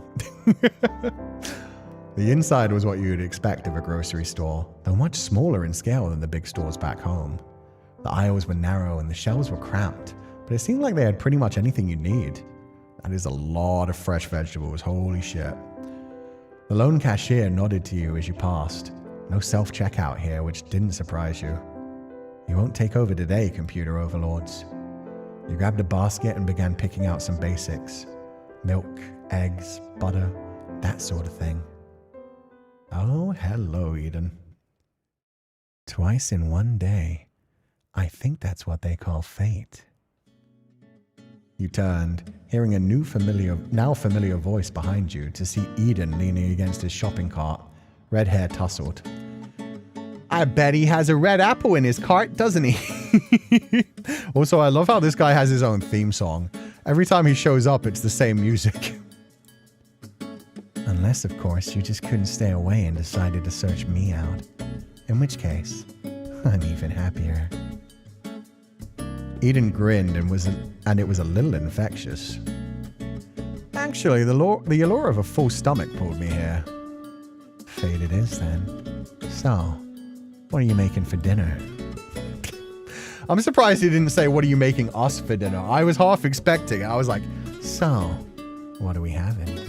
I'm tossing up between a sandwich or a cup of noodles. Oh, I'm not so good at cooking. That's fine. What if he has a paid guitarist following him around? I wouldn't put it past him. Or he has the guitar. He just randomly pulls out a guitar, puts a rose in his mouth, and starts strumming while he's not speaking. He just stops strumming and takes the rose out of his mouth and is like, oh, you shouldn't break out the fine china just for me. There we go. He invited himself to dinner. I fucking knew it. Who said you were invited? Or, but I always like to impress on the first date. Or, sorry, this is a meal for one. I always like to impress on the first date. But I always like to impress on the first date. The cup noodles are usually a hit. I have a slightly more refined palate. How about instant mac and cheese? The microwavable kind? Of course. Now you're speaking my language. Oh god, they're both still in their college kid age. You're cute. You know that? And I think Lucille was telling the truth about you being a shameless flirt. I'll have you know that I'm the pinnacle of virtue. If a person is beautiful, shouldn't they be told so? Eden leaned over his cart further, his eyes scanning you up and down. Oh shit, he's checking out our body. And you're definitely beautiful. I'd feel flattered, but I bet you'll like this with everyone. Only the most beautiful ones. He grinned and you rolled your eyes, though a smile crept onto your face. You glanced down to his shopping cart, but were surprised to not see any food. You instead noticed an assortment of cleaning products, gloves, string, and duct tape? Someone's having a fun night. Cleaning products, gloves, string, and duct tape. So you've possibly already murdered someone, or you're about to kidnap somebody and tie them up. Clean up some blood spills and other possible bodily fluid spills. Man's having a fun night. Suddenly my dinner looks like a 5-star restaurant compared to yours. Not hungry for duct tape? Maybe just a taste? Maybe just a little bit on the mouth? Maybe as a treat after dinner? You both laughed and it was like a weight lifted from your chest. The events of earlier that night melted away, if only for the moment. Shit, I forgot about that. My man came out here trying to chase Florian at one point, and he's just like, oh, hi, Eden. I do a lot of DIY stuff, so I'm stocking up. Really? That doesn't look like woodworking supplies to me. You do look like someone who knows a lot about woodworking. Oh yeah, plenty. I made a chair out of popsicle sticks once, or I've worked with wood once or twice in my life. Yeah. Oh, really? Care to show me sometime? Sure. Just tell me where to send the bill for my services. Being a woodworker yourself, you'd probably know all the right techniques, wouldn't you? Wow. I've been told I'm pretty good with my hands, yeah. And I'm very open to critique. We just have to practice until you're satisfied. Eden smirked and pushed his cart to the side, letting another customer through. Care to join me? Or would you rather stay here in the condiments aisle forever? I can think of worse aisles to be stuck in, but I think I'll join you. Oh, these two are dangerous together. MC is as much of a flirt as Eden, to be honest. Yeah, when you choose the options, very much so. The two of you started to walk through the aisle, and Eden took your basket and placed it in his cart. Yo, that's a move and a half, man. He's just like, nah, I got you, fam. That probably isn't even just like, I'm carrying it for you. That's probably, yeah, I'm gonna pay for this. Because we're gonna eat this food together. 10 out of 10 move. Yeah. Wouldn't want your arms getting tired. So, mysterious shopkeeper, I'm incredibly curious about you. Oh, really? You're the talk of the town, after all. This must be really slow right now if I'm the talk of the town. You know how small towns are. They'll find anything to gossip about. He picked up a bottle of olive oil and dropped it into the cart. Okay, I thought it was going to be something more seductive. He picked up a bottle of olive oil, 2 cucumbers, a kumquat, an eggplant. And yet, despite being the most interesting thing that's happened here in months, no one knows much about you. Most people assumed that Sylvie didn't have any relatives. He glanced over at you. As far as I'm aware, she's never left Willowmist either. What could pull her away so suddenly and drop you in her place? You could use that for things. You could use the olive oil for things. It's not the best, though. It can create infections, guys. I'm sure a lovely store like this has actual, water-based loo. Maybe it's a tease for now, sir? Yeah. I think it's, it's the fact that it's extra virgin olive oil. In a pinch? In a pinch. If you say please, I might be honest with you. Pretty please. I have no clue. Really, I'm not trying to be evasive, but honestly, I don't know. I have no clue why she decided to leave. She wrote me a letter and asked me to come. And here I am. You gonna help me with that, Eden? She'd already left when I arrived. So a mystery then. Even more interesting. But that doesn't say much about you. Want to tell me a bit about yourself? Depends on what you want to know. If it's the numbers on my credit card, probably not. Where you grew up, for example. What were your parents like? What's your favorite color? Eden grinned and shrugged his shoulders. Take your pick. Whatever you're willing to share.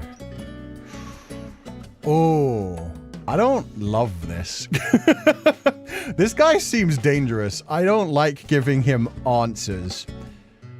I feel like the more information he has, the more dangerous he gets. Maybe he's... I mean, he has dark red hair. Maybe he's like a relative to the family, and he's like, maybe he's part of like an offshoot from the family, and he's trying to get the magic book or something.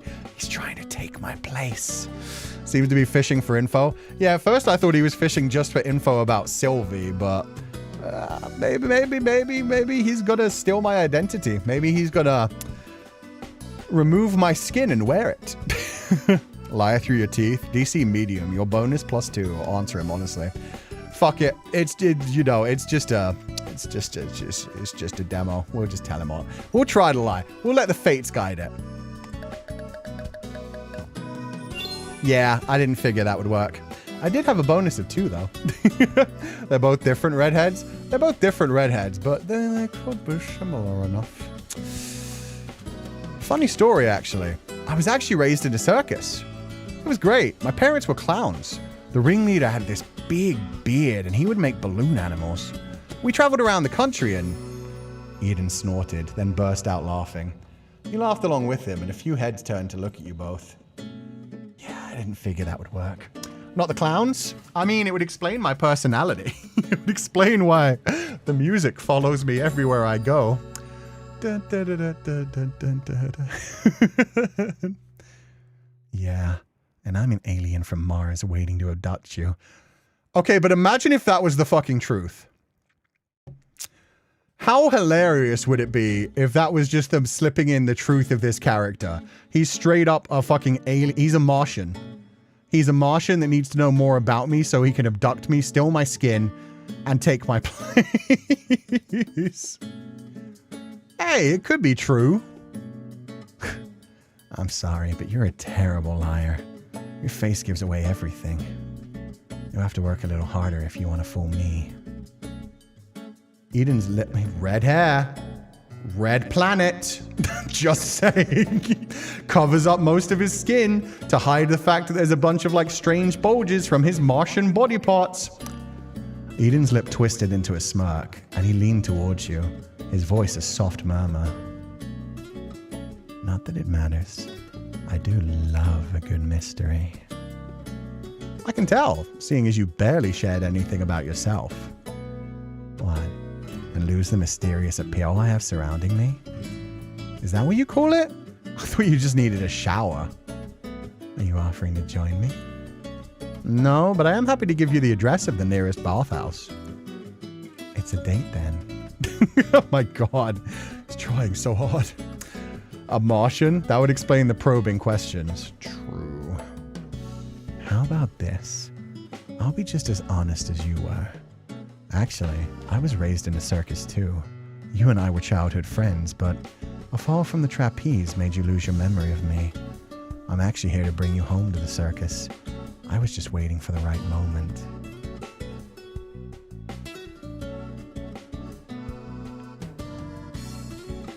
I feel like this type of character is the type of character to do a half-truth to fuck with us.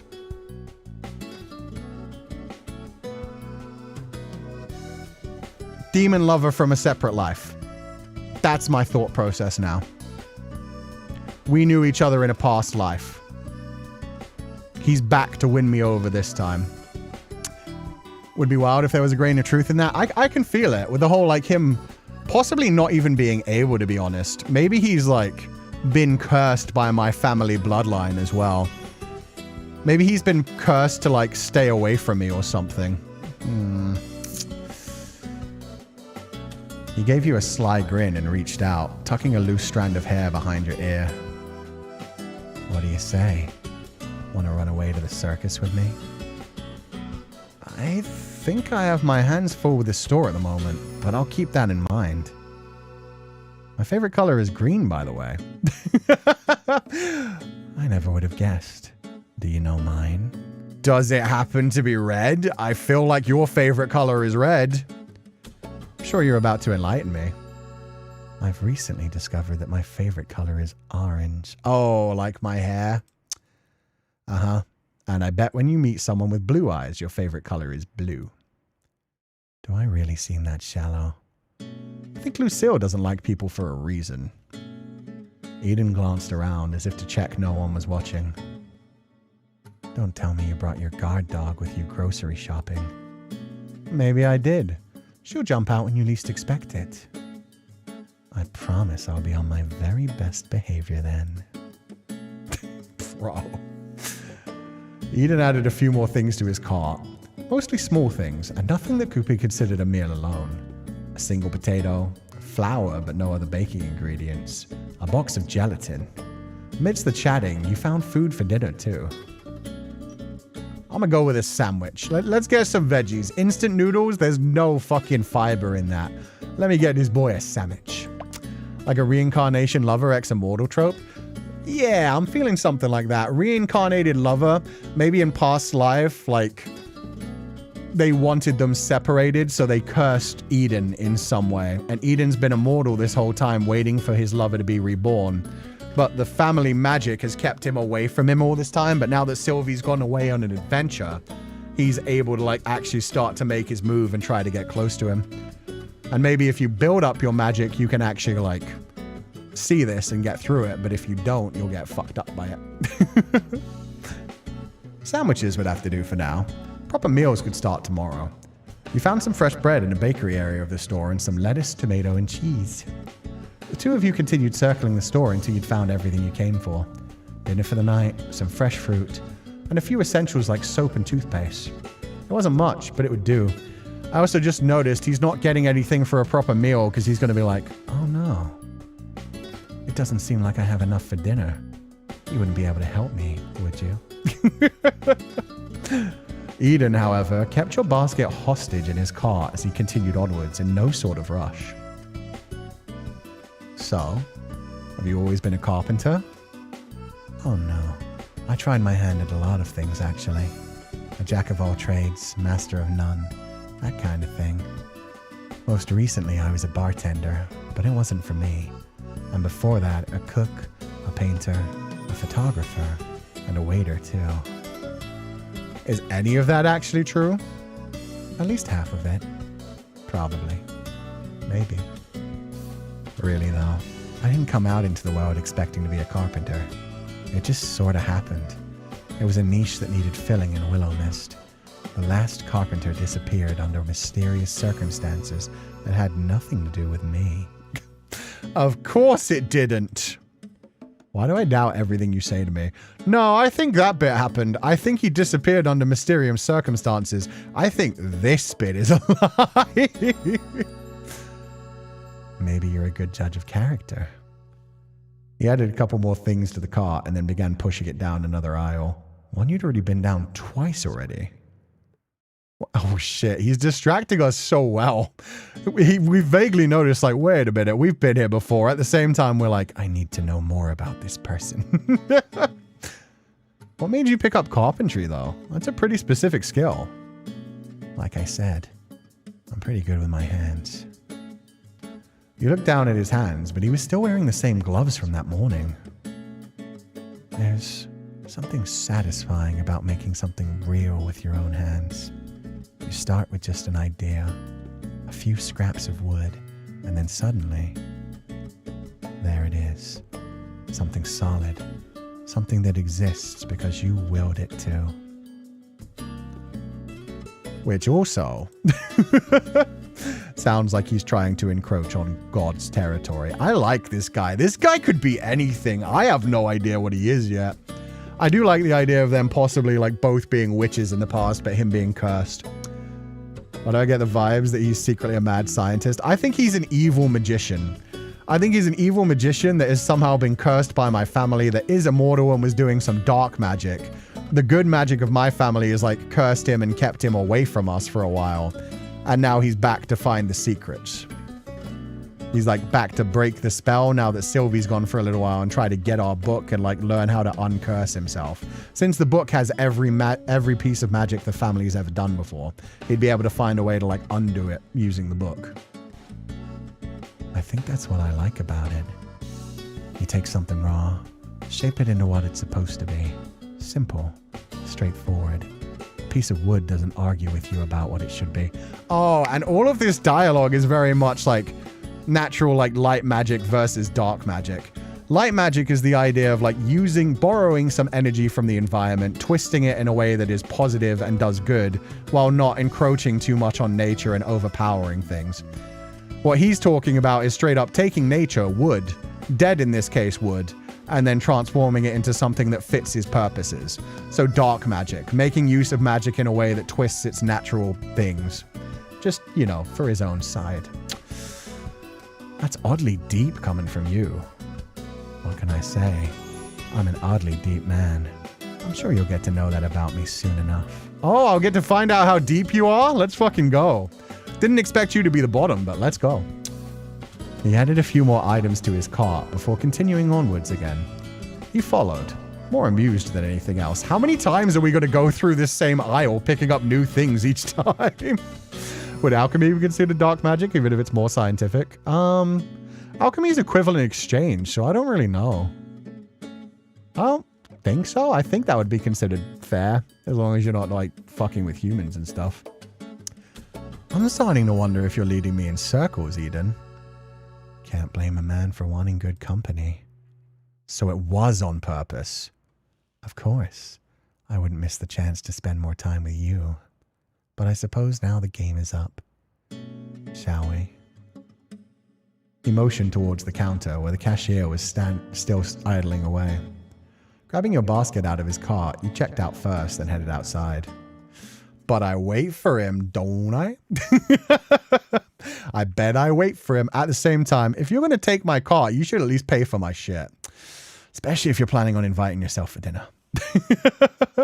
Very much about a need for control too. Hollowing out the characteristics of something so it becomes what you want it to be. Yeah.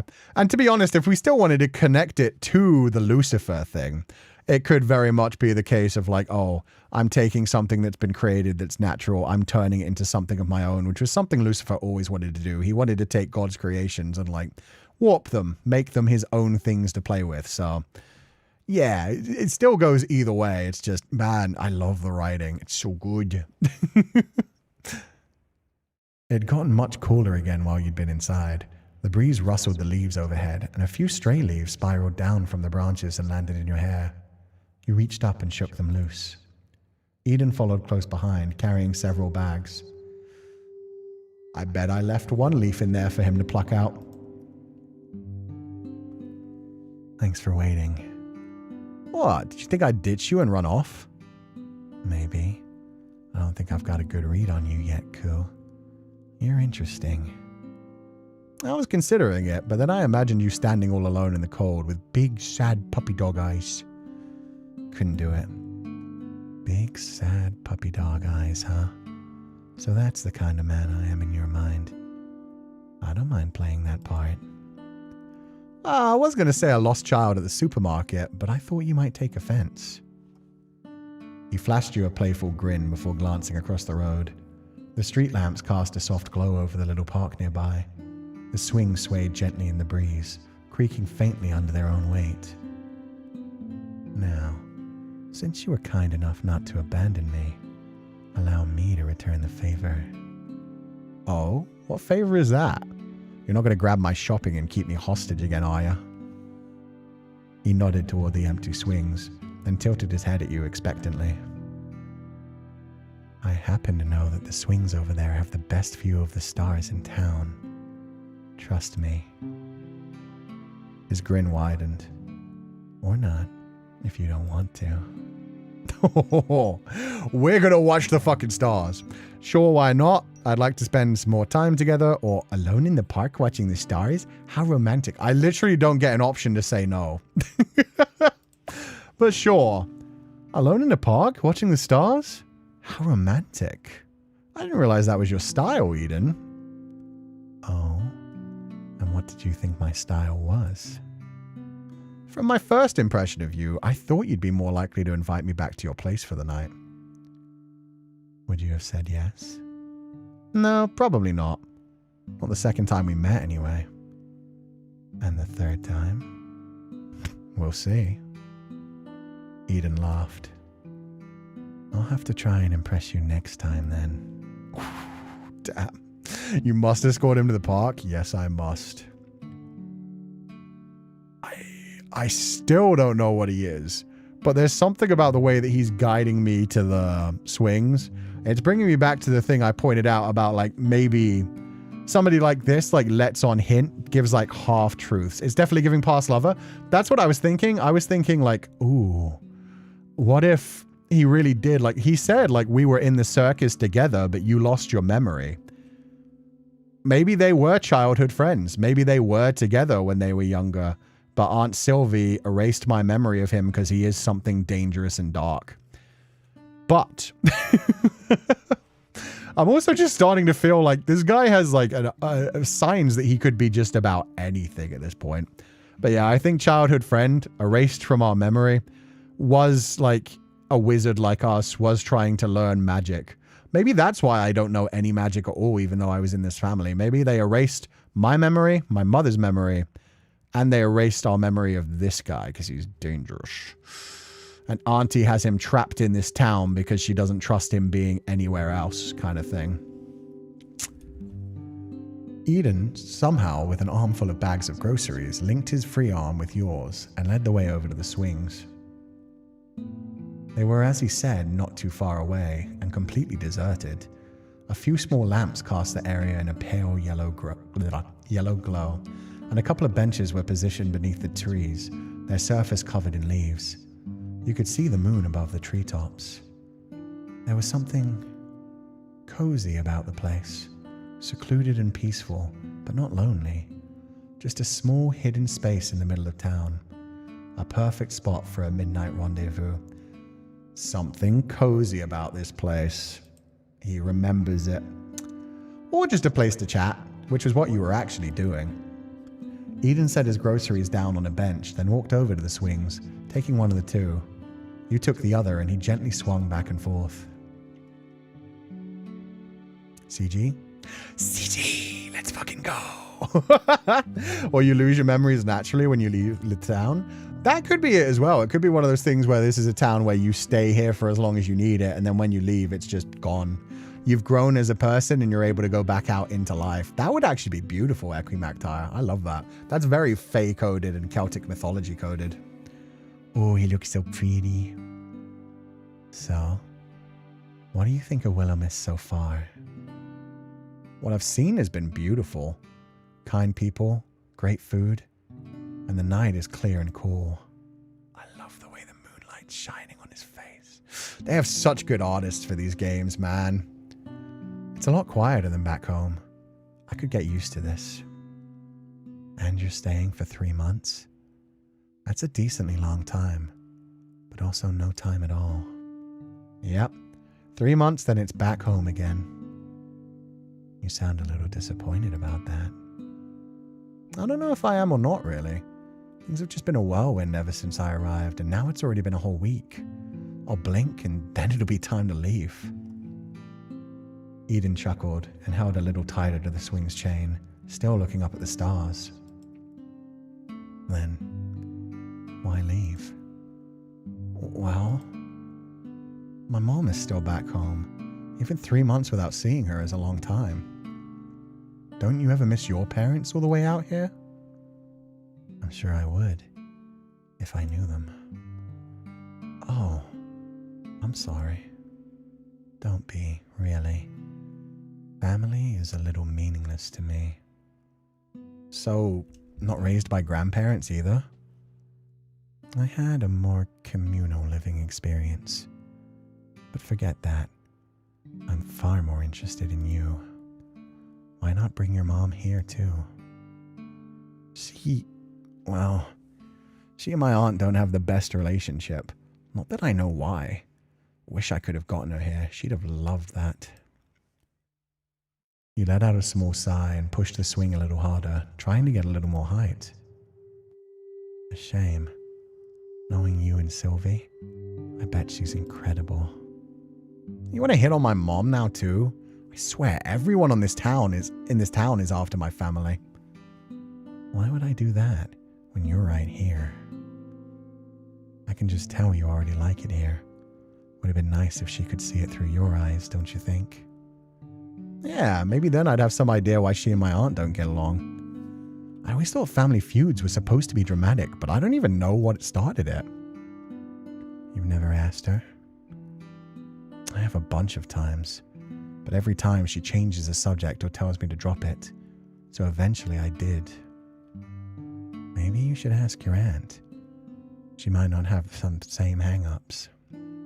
I'd love to if I knew how to contact her. No address or anything? I have literally no clue where she meant. Ever the mysterious woman. Anyway, 3 months is a long time to be away from home. No friends you're leaving behind? A job? A lover, maybe? Nope, no lover. Why? You offering? I had a job, but it wasn't anything special. I do have friends back home, but... Nope, no lover. Why? Pinocchio? He may be the product of black magic, a wooden puppet brought to life by the previous carpenter. Maybe that's why he covers his body. That would be crazy. And he has mentioned, like, being honest. Being, like, a blessing. Being jealous of other people being honest. Maybe that was a nod to, like, Pinocchio not being able to lie. Maybe he can't tell the full truth. Maybe he can only ever tell half-truths. It's like a curse that his creator put on him. So it'd be one of those things where it'd be like, well, you'll never have any real connection with somebody else. You'll never be able to even tell them that you're a puppet. My theory is that they were in a circus Auntie had contacted with our mom when we were young. We spent time together, but some kind of accident happened. Maybe because of Eden. Oh. After the incident, our mom decided to not put us in the danger of magic, and we go poof. That could be. Do you think he has ball joints? I hope so. I hope he has other fleshy parts, though. Seems to like people being honest. Or maybe he's just trying to suss people out. But yeah, no, I like the way you're thinking. It's definitely a good theory. I love that theory. I would not have come up with that. I would not have been thinking like marionette brought to life kind of thing. A homunculus. A Pinocchio. Nope. No lover. Why? You offering? Eden laughed at that.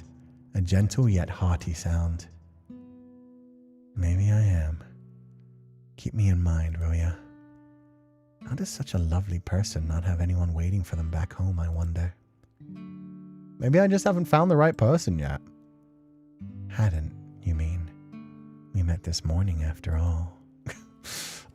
The fact that he hasn't turned to me in the CG is hurting me. I need him to look at me when he says that type of shit. Wow, and you're already making assumptions about us. Someone's getting ahead of themselves. Someone has to. I'm not going to sit around and let someone else make the first move. Eden grinned. You could get ahead of me, or I could get ahead of you. Either way works. Besides, I don't think I've been imagining your interest in me, have I? Who can say? Maybe I'm just a friendly person. Maybe. But there's a difference between friendliness and flirtation. And I suppose you think you can tell the difference, do you? I'd like to think I'm not bad at it, yes. Well, you're confident, I'll give you that. I do like confidence in a man. Confident I shall be then. Eden leaned in slightly, his elbow resting on his knee, his eyes glinting with mischief. And what else do you like, since we're on the topic? Oh, I don't know. Honesty, a good sense of humor. Lucky me then. I happen to be hilarious. Debatable, I think. Oh, and here I thought I was making quite the impression. You are, just not necessarily the one you think. Eden placed a hand over his chest, feigning deep offense. Wounded. Truly I am. But if I'm to be known for something, I'll take bold and devastatingly handsome over funny, I suppose. You rolled your eyes, but before you could quip back, his tone shifted, just enough to make you pause. I've always admired boldness, you know. Some people spend their whole lives waiting, hesitating, but I'd rather move forward, even if I don't always know where the path leads. That's an interesting way of looking at things, isn't it? If you're standing still, you're letting the world decide for you. He rocked back slightly, his gaze drifting toward the night sky, but his voice remained light, playful. And if I'd stood still, I wouldn't have met you, would I? Wow.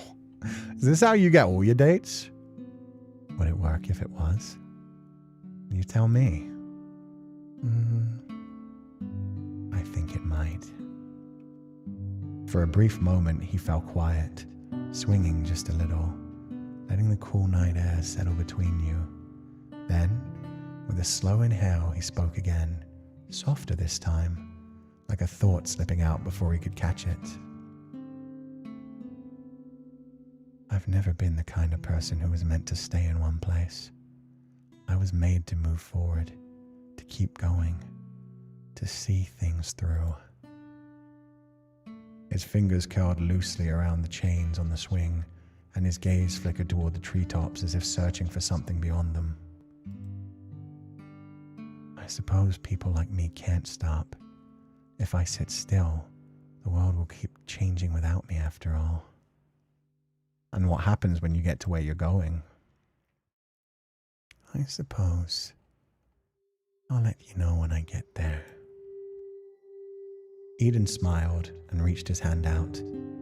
Before you could react, he'd plucked a single leaf from your hair and held it up. He twirled the leaf between his fingers, watching it for a moment before tucking it behind your ear with a soft, deliberate touch. There. Perfect. Do you think so? I'm not sure a leaf is the best accessory. In orange hair? Kinda works, actually. You make it work just fine. He leaned back slightly, resting his arm against the swing's chain as he regarded you, a slow, knowing smile on his lips. It's strange, isn't it? Some people spend their whole lives searching for a place to belong. And others, they just fit somewhere, like they've been here all along. You talking about me or you? Sounds like he's talking about him with you. You're like a missing piece finally clicking into place. The quiet between you stretched on for a moment before Eden laughed and pushed himself off the swing. But enough about that. You should get some sleep before I convince you to stay out all night. You say that like it's a bad thing. I just hate to be responsible for you sleepwalking through your store tomorrow, and I wouldn't want you to miss our date. It's not a date if everyone's going. I'll just have to work extra hard to make sure you only look at me. Fuck. I think he just took Lucille's place. I think he just became my number one. He's too fucking mysterious.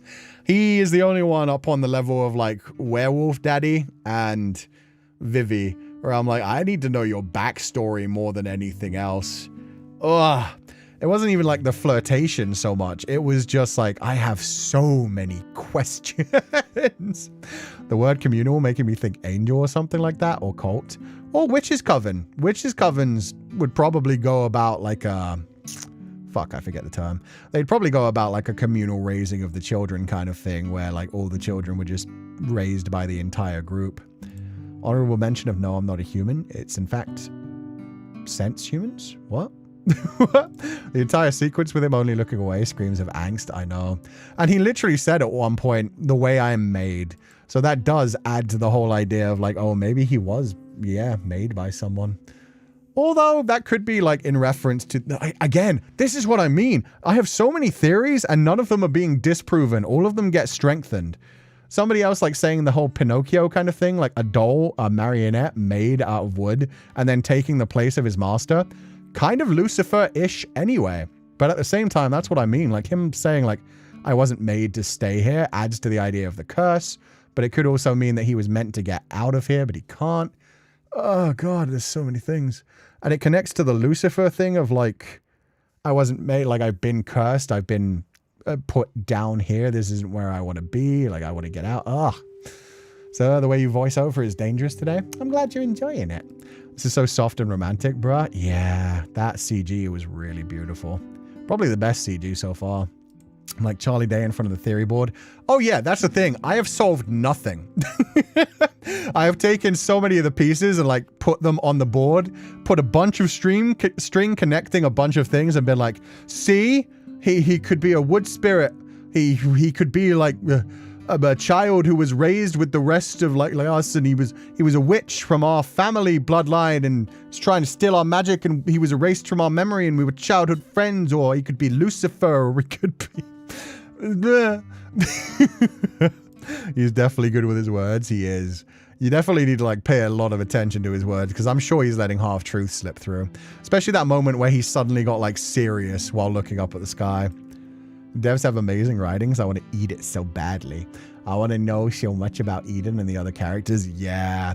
2.5 studios are always good at like creating really interesting storylines, good mythology that goes throughout the whole game. Like the you haven't connected shit meme. No, exactly. That's what I mean. I haven't solved shit. It's like, I've connected the dots. You haven't connected shit. I've connected a bunch of shit. None of it is correct. All of it is just like, this could mean this, or this. They won't give us answers here yet. Yeah, it's just the demo. It just makes you want to play the full game so much more. How long do we have to wait for this game? I have no idea. Sometime in 2026, but they're working on it. So excited for the full release. I need more of these characters and to put them all in my mouth. Mine is Vivy. Head pats for. Fair enough. Fair enough. Apparently, we're going to find out how deep Eden is. He told us that. All of this is the demo? Yeah, this is just one giant demo. I mean, I guess when you have 5 love interests, you need to introduce everyone, and stopping at a big meeting between all 5 of them makes sense. They also said, like, things may change quite variedly from the demo. This is just really to introduce, like, the world and characters. So I feel like they're probably going to change how everything, like, works, dialogue and story-wise later. But yeah, they're showing, like, they're giving us, like, this is a vampire, this is a werewolf, this is a ghost. These are their characteristics and the things that they're, like, dealing with. So, really excited. Really excited for this one. He scooped up his grocery bags with an easy motion, shifting them over his shoulder. Shooting you a playful glance, he took a few slow steps backwards, his silhouette cutting sharp against the lamplight. Don't miss me too much, all right? I think I'll survive, Eden. Good night. Night, Cú. Eden grinned, turning on his heel and sauntering off into the night, leaving only the faint echo of his footsteps on the quiet street. You exhaled, leaning back on the swing, watching the sky stretch vast and endless above you. The town was still, the only movement the occasional rustling of the trees in the night breeze. Some people spend their whole lives searching for a place to belong. With a shake of your head, you pushed yourself up from the swing, then collected your groceries from the bench. Cracks in the finish, completed Eden Event 1. Oh, that leans into the puppet thing too. I hate it. And maybe he is a puppet that was created for nefarious purposes. Maybe he was a puppet that was created in some way to, you know, take from us, to steal from our family, to take our magic. And he doesn't necessarily want to do that, but he has a purpose. He was made to move forward. At the same time, that gives like a double meaning to that phrase he dropped where he was like, you feel like a piece that's just fallen into place. It's both the double meaning of like, oh, you are the reason that I'm coming here. Like, you are the weak little witch that I can steal the book from now that Sylvie's gone. But then also like, oh, but I don't necessarily want to do that. This feels comfortable. Just talking, flirting, back and forth, swinging on the swings. Or we created him and just forgot. Maybe he's a tulpa. Maybe he's a tulpa. This is a werewolf. This is a vampire. This is a knight. This is a ghost. And this is an accountant. Dun, dun, dun. Exactly. Could be he's a reflection of a creator who could possibly someone we used to know. Could be. Could be. Could be anything, honestly. That's what I love about this. I really have no idea with that character. You began to trace back the path home that was quickly becoming as familiar to you as the back of your hand. Oh, also, thank you so much for donating the Féileacan and Cú Musakashi. That's so sweet of you, and I hope you're having a lovely day. Mizuhashi. It wasn't long before you were back in the town square, though. It was now completely deserted. The streets were empty, save for a cat darting into an alley. Bye, Vivy! And the only sound was the creak of a distant wind chime as it swayed softly. It's kind of a nice feeling walking at night. I never realized that. I know, I almost had it. It was so close. You glanced upward towards the sky. The moon shone bright and clear, illuminating the night and surrounding houses. There wasn't a cloud in sight. A beautiful night all for yourself. Or almost all for yourself. A flash of something caught your eye. The form of a tall, lanky figure sitting on a rooftop overlooking the square. You watched for a moment, little more than a shadow before disappearing out of sight. Excuse me? You quickened your steps back to the store. Tall, lanky figure, Florian. I don't think Florian's shorter than me. The only person we know who's specifically tall is the accountant, aka the one who really fucking doesn't trust Eden. Yeah, Emmett. Maybe Emmett was keeping an eye on us. Maybe Emmett was like, oh, I don't like that. He isn't really lanky though, because he's built like a fucking brick shithouse as well. He's a big boy. But he's the only one in this game that I would say is like specifically tall. Unless that, who knows? Maybe that was just Eden following us home as well. Or secret love interest. It could be. There's all kinds of weird shit going on. Fuck. It could have been, what's my man's name? It could have been Quinn in his wolf form. Maybe he was just up there staring at us as well. It's the llama. Yeah, it's the lampa. It's the llama, or it's Urku. It's Urku just watching down at us. You'd hoped to see Florian when you arrived back at the store, but he was still nowhere in sight. I wish I had his number or something. Approaching the counter, you searched for any kind of employee information your aunt might have left, but found nothing. No trace of where Florian nor Lucille lived, or a way to contact them. However, sitting on top of the counter, you found a sealed letter with Cú written on it. Setting down your groceries for the moment, you settled down on a stool, then quickly opened the wax seal to see your aunt's graceful handwriting. Nani? To my dearest Sprout, I hope this letter finds you well and that Willowmist is starting to feel like a little less like a place you've arrived at and a little more like a place you could belong. I've no doubt you've been charming the town left and right, whether you meant to or not. By now, you might be noticing that things here aren't always as they seem. Strange little happenings, peculiar folk with peculiar habits. You're sharp, my dear. You always have been. I won't insult you by pretending you haven't begun to put some pieces together. Oh, I know so much, but not enough. I wish I could have been the one to tell you everything myself, but, well, your mother never would have approved. She wanted you far away from all this, and though she had her reasons, I always thought you should be able to decide for yourself. The store, our store, isn't just about antiques. It's about people. It's about community. It's about giving a little help to those who need it, just enough to let them find their own way forward. Some of them have come a long way to get here. Some of them have nowhere else to go. But they all need something, and if you listen closely, you'll know exactly how to help them. I hope by now you've stumbled across that grumpy old book, or rather, I hope he's found you. He's a stubborn thing. Don't take it personally if he's been less than welcoming. He was built to be particular about his company after all. But if you listen, really listen, he has more wisdom tucked away in those pages than most people do in a lifetime. I know I left a lot on your shoulders, and I know it isn't fair, but I also know you can do this, my little Sprout. If anyone can, it's you. I have full belief in you. Take care of the store. Take care of its people. Take care of yourself. And please tell me you haven't tried to sell the bird vase. I told you it was cursed. With all my love, Aunt Sylvie. P.S. Tell Quinn I'm doing well and that I think of him often. He always did know how to make me laugh. I do hope the two of you have become acquainted. With a smile, you refolded the letter and tucked it away. All right, Aunt Sylvie. I'll do my best. Still not telling me where you went, huh? True. My little Sprout, I know, that got me emotional. The worst thing is,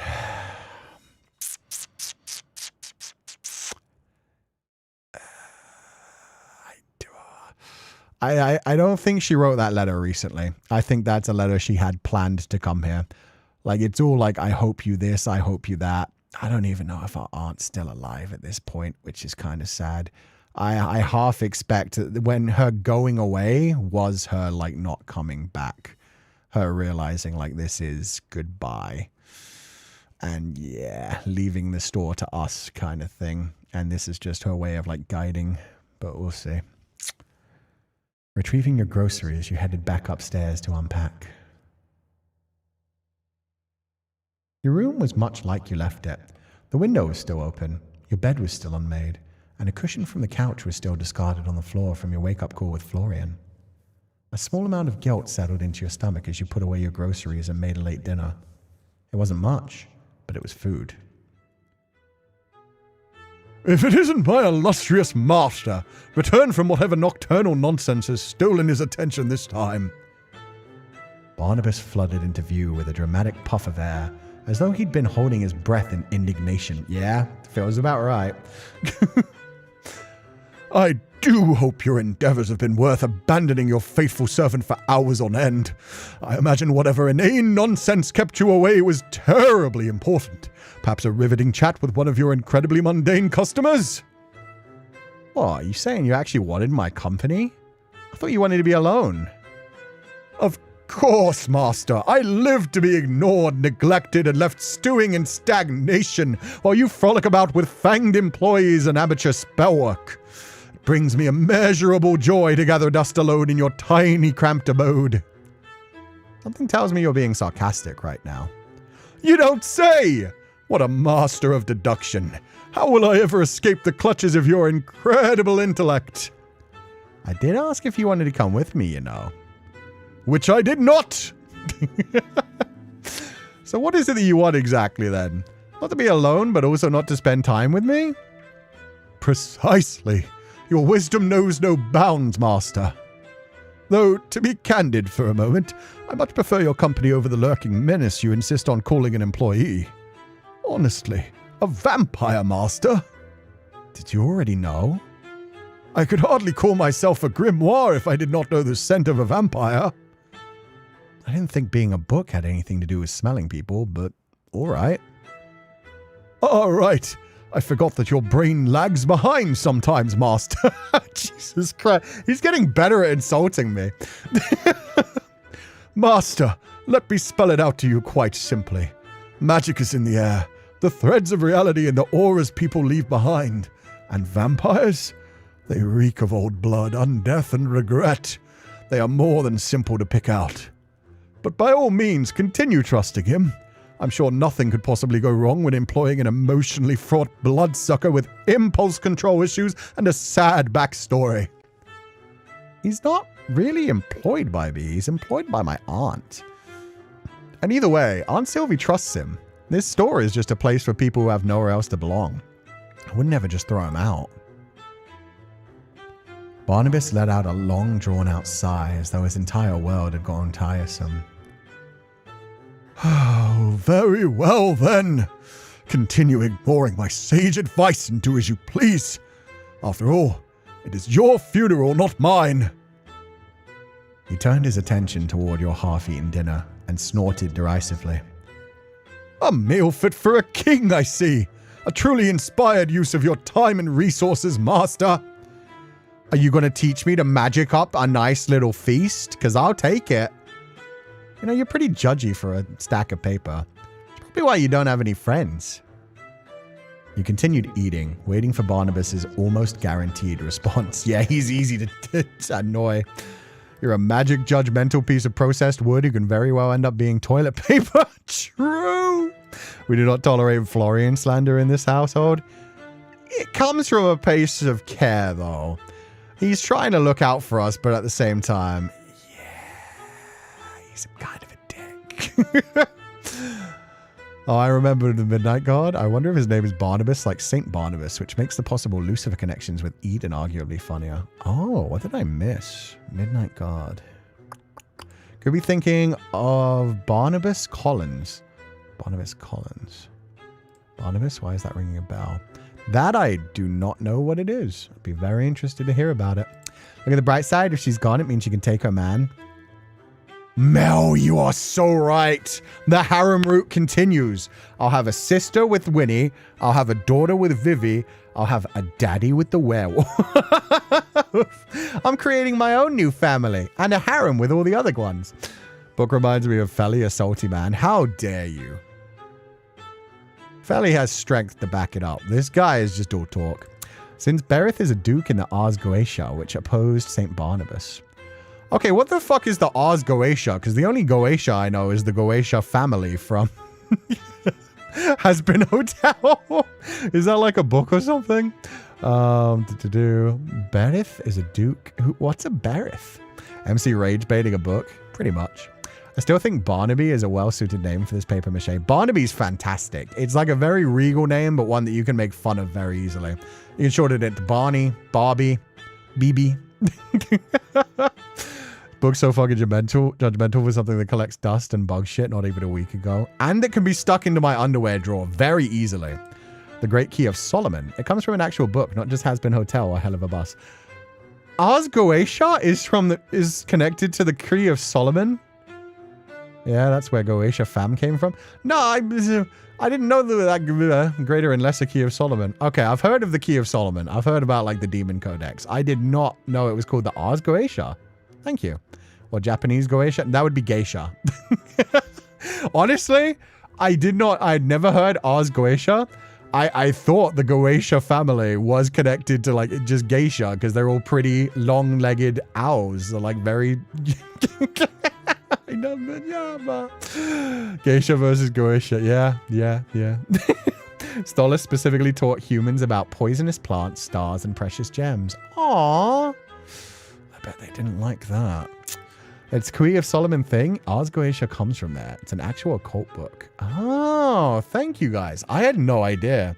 The only thing I know about the Key of Solomon is that it's like a list of demons. So like a lot of the names we use for demons from Latin come from there nowadays. So yeah. Thank y'all. Interesting. A stack of... The gall of you! The gall! I do not need nor desire friends. I live to serve, not frolic around and have fun like some. Oh yeah? Then why do you get so huffy every time I leave you alone? Barnabas fluttered indignantly, his pages puffing outward in an offended ripple. Because, master, leaving me unintended in this drafty little hovel is a waste of rare and precious genius.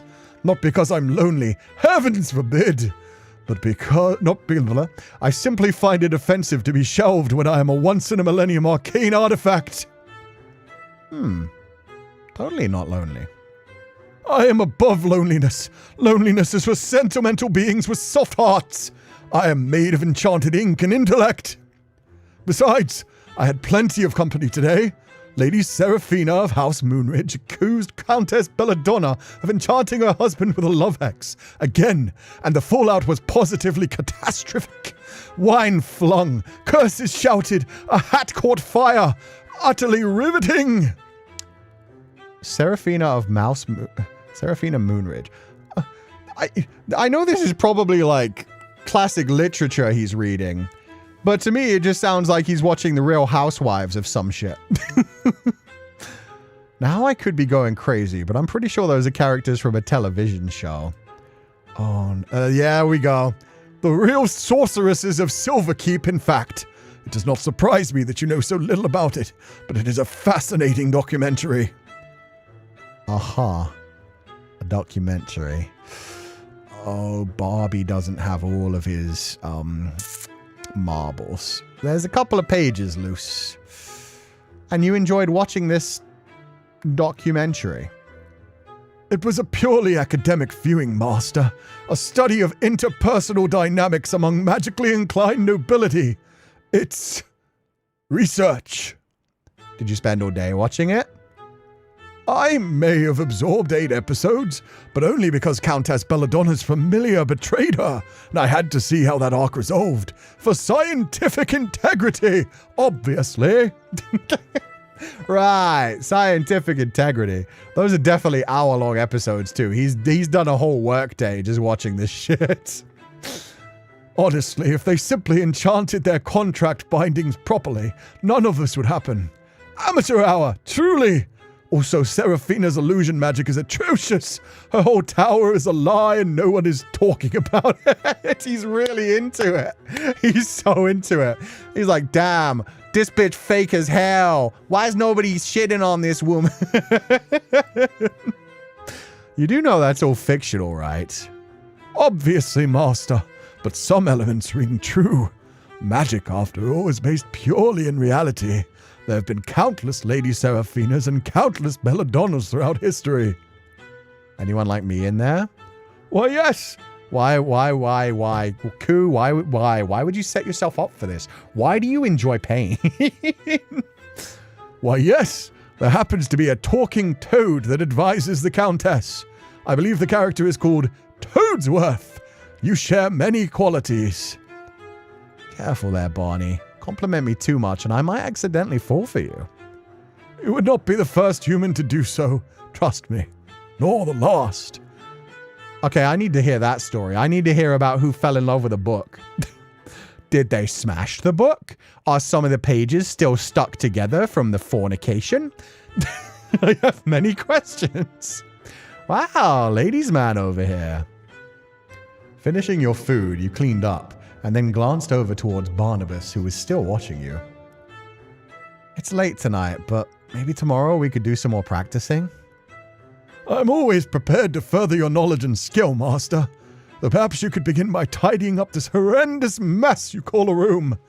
Honestly, a pigsty, truly. That reads a little unfair. This is all my aunt's stuff, not mine. It's not like I chose to have a room full of clutter. You have lived in it for a week and haven't even bothered to put away your own dirty dishes, master. I would not deign to call that a good defense. With a groan, you conceded and began to put the room in order. You didn't have the energy for it, but you also didn't have the energy to argue with a book. Oh, by the way, is my whole magic shtick meant to be a secret? Do I seem as if I haven't answered every question, master? You seem like you'd like to think that, yes? Well, I'm pleased to see you accepting the truth. He's found a way to manipulate him already. Let's go! But to answer your question, yes, in general, revealing one's magical capabilities to the mundane masses is frowned upon. Okay, he didn't use the word muggle. But I kind of heard the word muggle. I almost I felt it. And you know, I almost felt a tinge of mudblood there. Not even gonna lie. Especially when one is a fledgling spellcaster who lacks any kind of control. You're far more likely to set your sleeves on fire than impress anyone. Hey, I'm already getting down that spell you taught me. As did every toddler taught in the past. Lovely. I'm on the level of a toddler? Just below, actually. But don't be discouraged, master. Toddlers are remarkably clever these days. Yeah, they get more screen time than I did when I was like age 12. You know, a bit of encouragement wouldn't kill ya. No, but it might kill you, and I've grown strangely fond of not being shoved into a forgotten drawer again. So consider my criticism a public service. One day it might even save your life. One day I'm going to get so good at magic that you're going to eat those words. When that day comes, master, I shall serve them with tea, jam, and a commemorative plate. But until then, try not to burn down the house. I love him. It's our bestie in this game. He is our bestie. I'm digging this friendship at this point. I wonder how flammable you are. Excuse me? Did you just threaten to ignite me? Me? The illustrious Barnabas the Magnificent? I'll have you know I am warded against flame, though clearly not against rude commentary from reckless amateurs. Honestly, how flammable are you? Have you no shame, no decorum, no decency? He heard what you guys said a couple hours ago, guys. You're so easy to wind up, Barney. Yes, well, enjoy your jests at my expense, master. It's good to have a hobby when one lacks talent. Oh, shit, the clap back. He's been watching so much Desperate Housewives. I'm sure you'd know all about that. Going back to the don't tell anyone lest you burst into flames, yada, yada, yada. Is it okay if I trust someone? That is your decision, master. There have been many famous spellcasters who were quite open about their craft, and others who were inherently secretive. Some were revered as visionaries, others were burned at a stake. It is a bit of a mixed bag, really. Trust is a valuable resource, best spent in small increments and monitored closely. So you're saying I should trust, but be careful? No, I'm saying you should trust me and be wary of everyone else. But since I know you won't listen, yes, be careful. At least, try to be. Magic may be your inheritance, master, but secrecy is your shield. You don't yet know what kind of eyes might be watching, or what they want. True, I've got a tall, lanky figure watching me from the night sky as well. You're being uncharacteristically serious right now. Yes, well, even if I'm allowed moments of grim sincerity. Even I am allowed moments of grim sincerity, that's what I meant. Now, if you're quite done probing the depths of philosophical trust, please turn to the next episode of The Real Sorceresses of Silverkeep. I need to see if Lady Seraphina finally hexes that two-faced necromancer, or just throws another goblet. Yeah, here you go. Have some TV. To be fair, I did put the TV on for him this morning. I've done this. I created this. He probably had never watched TV before that. I left it on all day and he was like, Master, please, this is so stupid. God, their arguments are so inane. They're so aggravating. Why am I so addicted? Oh, Lady Seraphina, you are so right. Lady Seraphina understands me. You made the monster? Yeah, I've infected a fucking centuries-old book of sorcery with brain rot. You lifted up the remote and turned on the television, and the screen lit up with images and a loud voiceover. Barnabas fell silent, and you took the opportunity to settle into bed. With a yawn, you glanced towards the open window and the moon hanging high and bright above the treetops. As tired as you were, sleep did not come easily. Thoughts raced through your mind, and the events of the day felt more vivid than ever. Still, after some tossing and turning, you fell into a deep sleep, accompanied by the occasional gasp from Barnabas in the background. He's still having a good time with that TV show. Wonder how he feels about cliffhangers and commercials. I mean, he's got centuries to wait. I think he'll be fine. Book wanted to see the magical cat fight?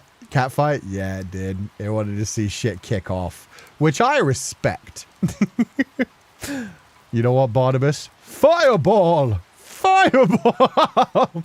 That's why he's not teaching us that spell. That's the true reason he's taking his time. He knows if he teaches us fireball right away, he's gonna burn. This rubbish child just burned my Lady Seraphina to bits. Shut up. I know. MC's trying to sleep just hearing this shit. I'm gonna have the craziest dreams right now. You woke to the soft pitter-patter of rain against the window pane, gentle as a lullaby, still echoing in the quiet hush of morning. With bleary eyes, you saw the world outside of your window was tinged in grey, the colours muted. The rain fell in steady sheets, and the air in your room felt cooler, calmer, like the storm had swept away yesterday. Wrapped in the warmth of your blankets, you let yourself sink a little deeper into the mattress, lulled by the rhythm of the rain and the soft creak of the old building.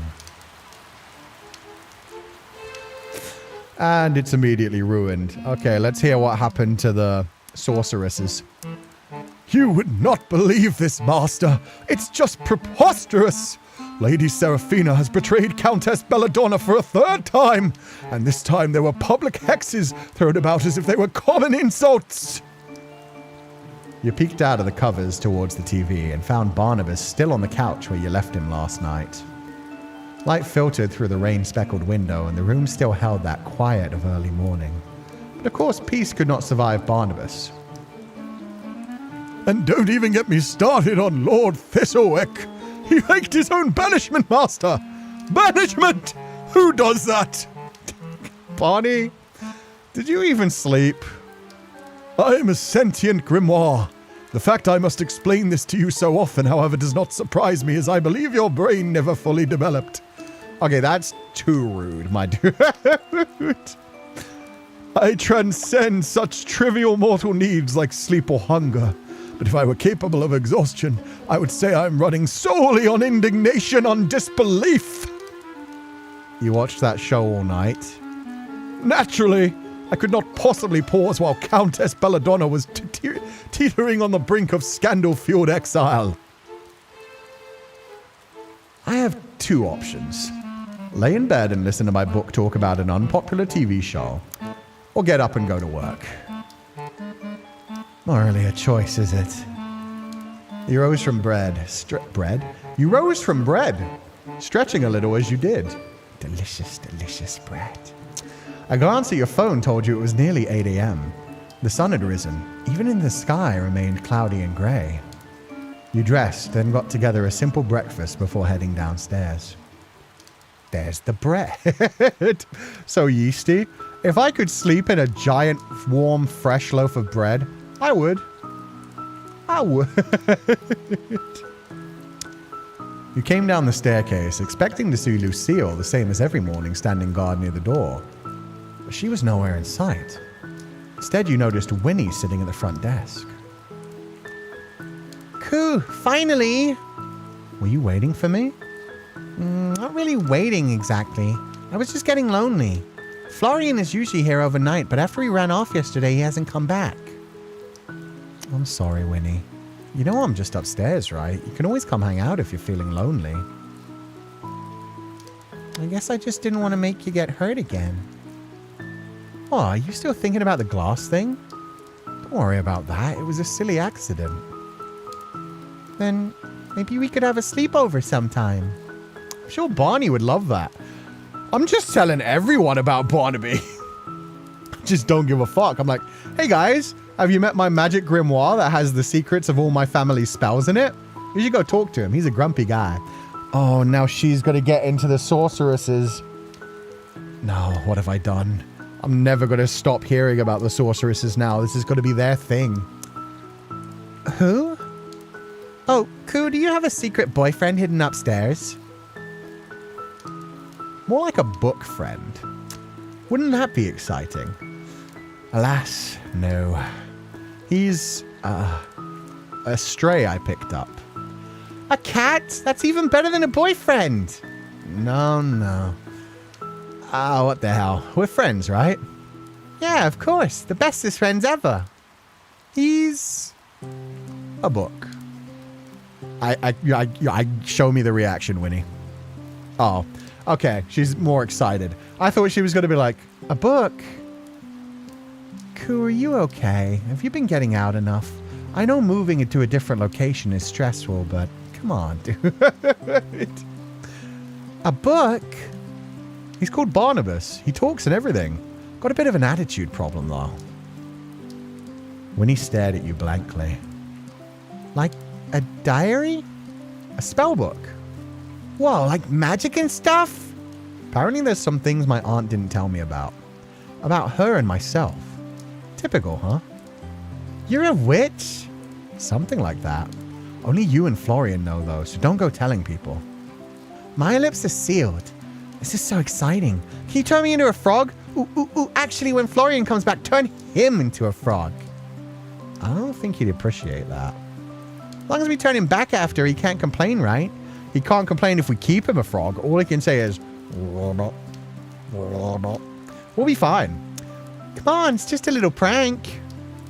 Unfortunately, I've only learned the spell for turning someone into a frog, not the one that turns them back. Oh. Maybe it's a good thing you don't have the other one. We could get into way too much trouble. God damn it. Yeah, Winnie giggled. We? Well, of course, you and I can be partners in crime. Just like those on detective shows. The police would never figure it out. Sure. We'll just go around casting magic on people. I don't know. A string of frog transformations just after I moved to town sounds awfully suspicious. We need a cover, obviously. Maybe we could pin it on someone else. I can't really turn anyone into a frog, you know. Not yet, at least. Oh, my plans. She's immediately given up on being an idol. She just wants to fuck shit up. Why do I feel like Winnie is the equivalent of telling everyone? Oh yeah, everyone that Winnie sees at least. Everyone that's coming to the party, they now know. Barney is a tough teacher. So far, all I can do is be slightly better at looking things. That doesn't sound like a superpower. It kind of is.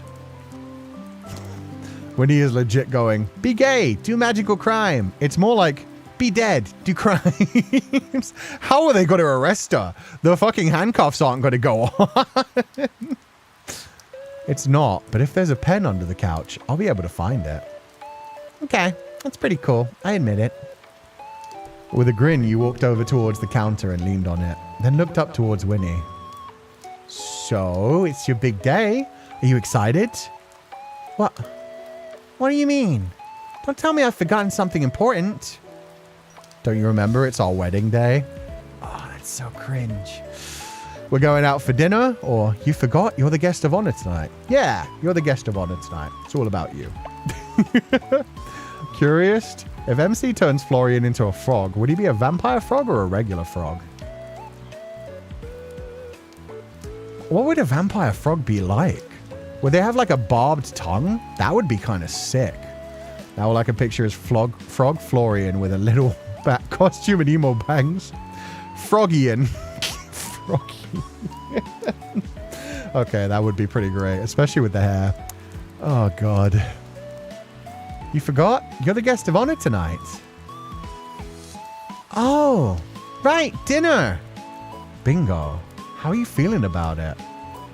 Honestly, I'm still scared. That I'll just disappear. I didn't think you were scared of anything, you know. You're always so bright and positive. I guess it's a character flaw of mine. There's nothing wrong with being scared. Doing things scared is even more impressive. And I'll be right there next to you.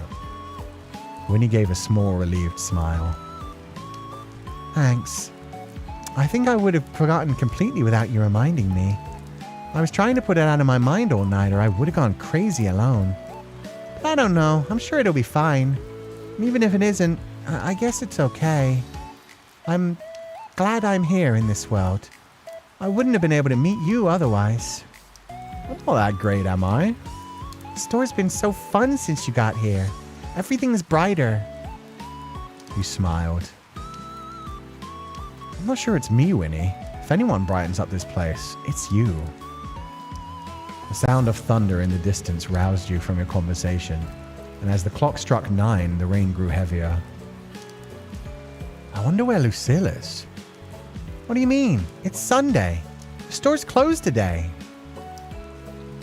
It is, isn't it? God, I'm such an idiot. With a sheepish laugh, you rubbed the back of your neck, a little embarrassed. I could have slept in some more then. Well, it's probably good not to spend all day lazing around in bed. That does sound pretty great, though. You know, I can't remember what it was like to sleep. Winnie leaned forward on the counter, resting her chin in her hand. To be honest, I can't remember most things. What the world was like, or what food tastes like. It's so weird, but also normal. I don't know. What kind of stuff do you remember? The sound of floorboards creaking, a sunset, and that song. There are a lot of things I can't remember. My birthday, for one. Isn't that lame?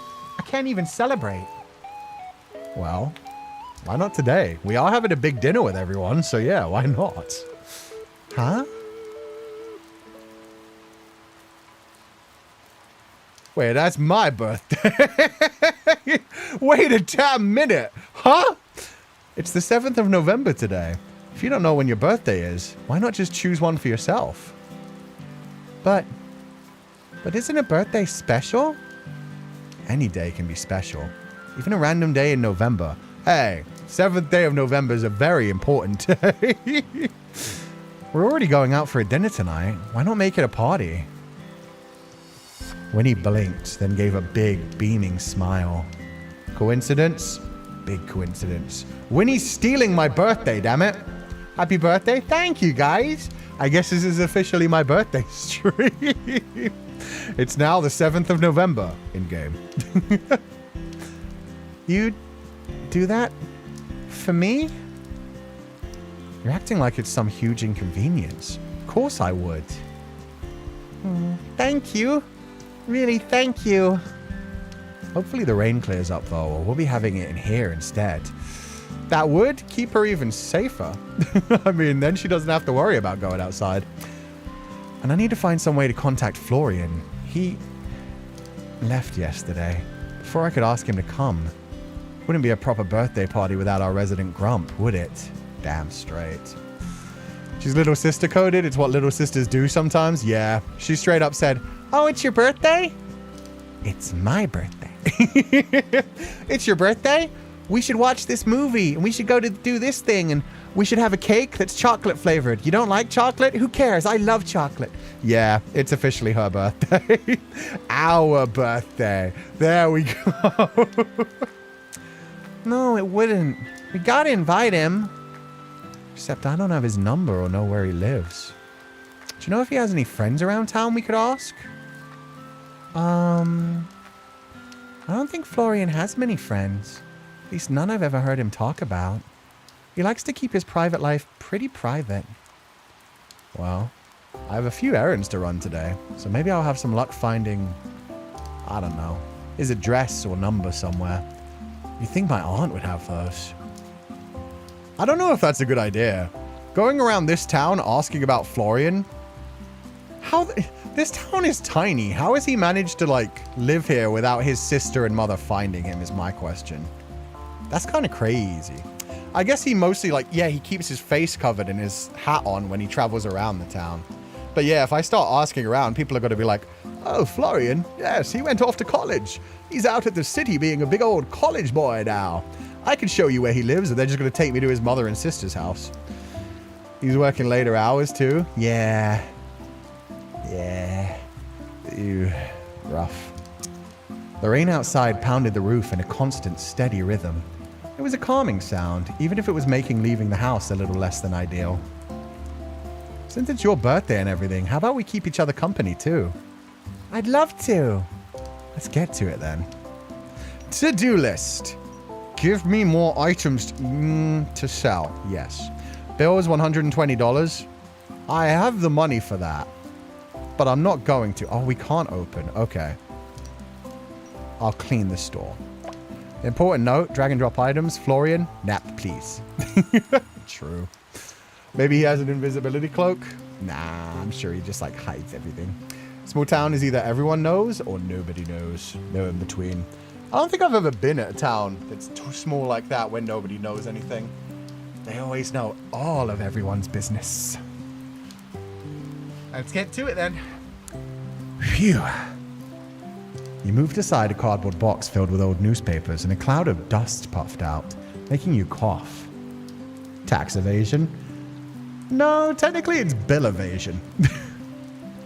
She really has a lot of stuff. Luckily, stuff is exactly what I need right now. You peeled open the box hidden underneath the old newspapers, carefully cutting away the tape that kept it shut. Peering inside, you saw what looked like a collection of photo frames. Digging through, most seemed to be empty, though a few were still filled with old faded photographs. Your eyes caught on one and you lifted it out. Inside the frame was a photo of two children, likely no older than 10. Both had bright orange hair, one wild and curly, the other cut into a bob. They wrapped their arms around each other and smiled brightly at the camera. Auntie and Mommy? Mom and Aunt Sylvie? You two used to be so close. You held the photo up, staring at your aunt's youthful, carefree smile. She'd always been like that.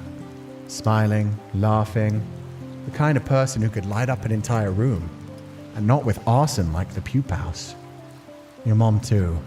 She had a slightly more tame smile on her face, but a wide one nonetheless. She looked so young, so happy. What changed? These days she seemed so tired. She was the best mom you could have asked for. But you just wanted to see her smile. Really smile, like she was in this photo. Guys, you can't be offended by me calling out the arson when you guys are always calling for arson. Hopefully in the full version they'll have graphics for all the photos. I hope so. I hope we get to see like Florian's little sister and his mom with him as well. And yeah, that we get to see like these photos. Happen to be a very good boy. It's not my fault your class is flammable. Oi. What do you mean? Oi. Oi. Arson father. No. Would be nice if we got little CG portraits for the photos. That would be cute. I think they probably will. It feels like something they would add to make it feel more impactful. What changed? These days she seemed so tired. She was the best mom you could have asked for, but you just wanted to see her smile. Really smile. Like she was in this photo. You stared a little longer, then carefully set aside the frame. It wouldn't do for it to stay here, hidden away and collecting dust. It belonged on a display, not in this box.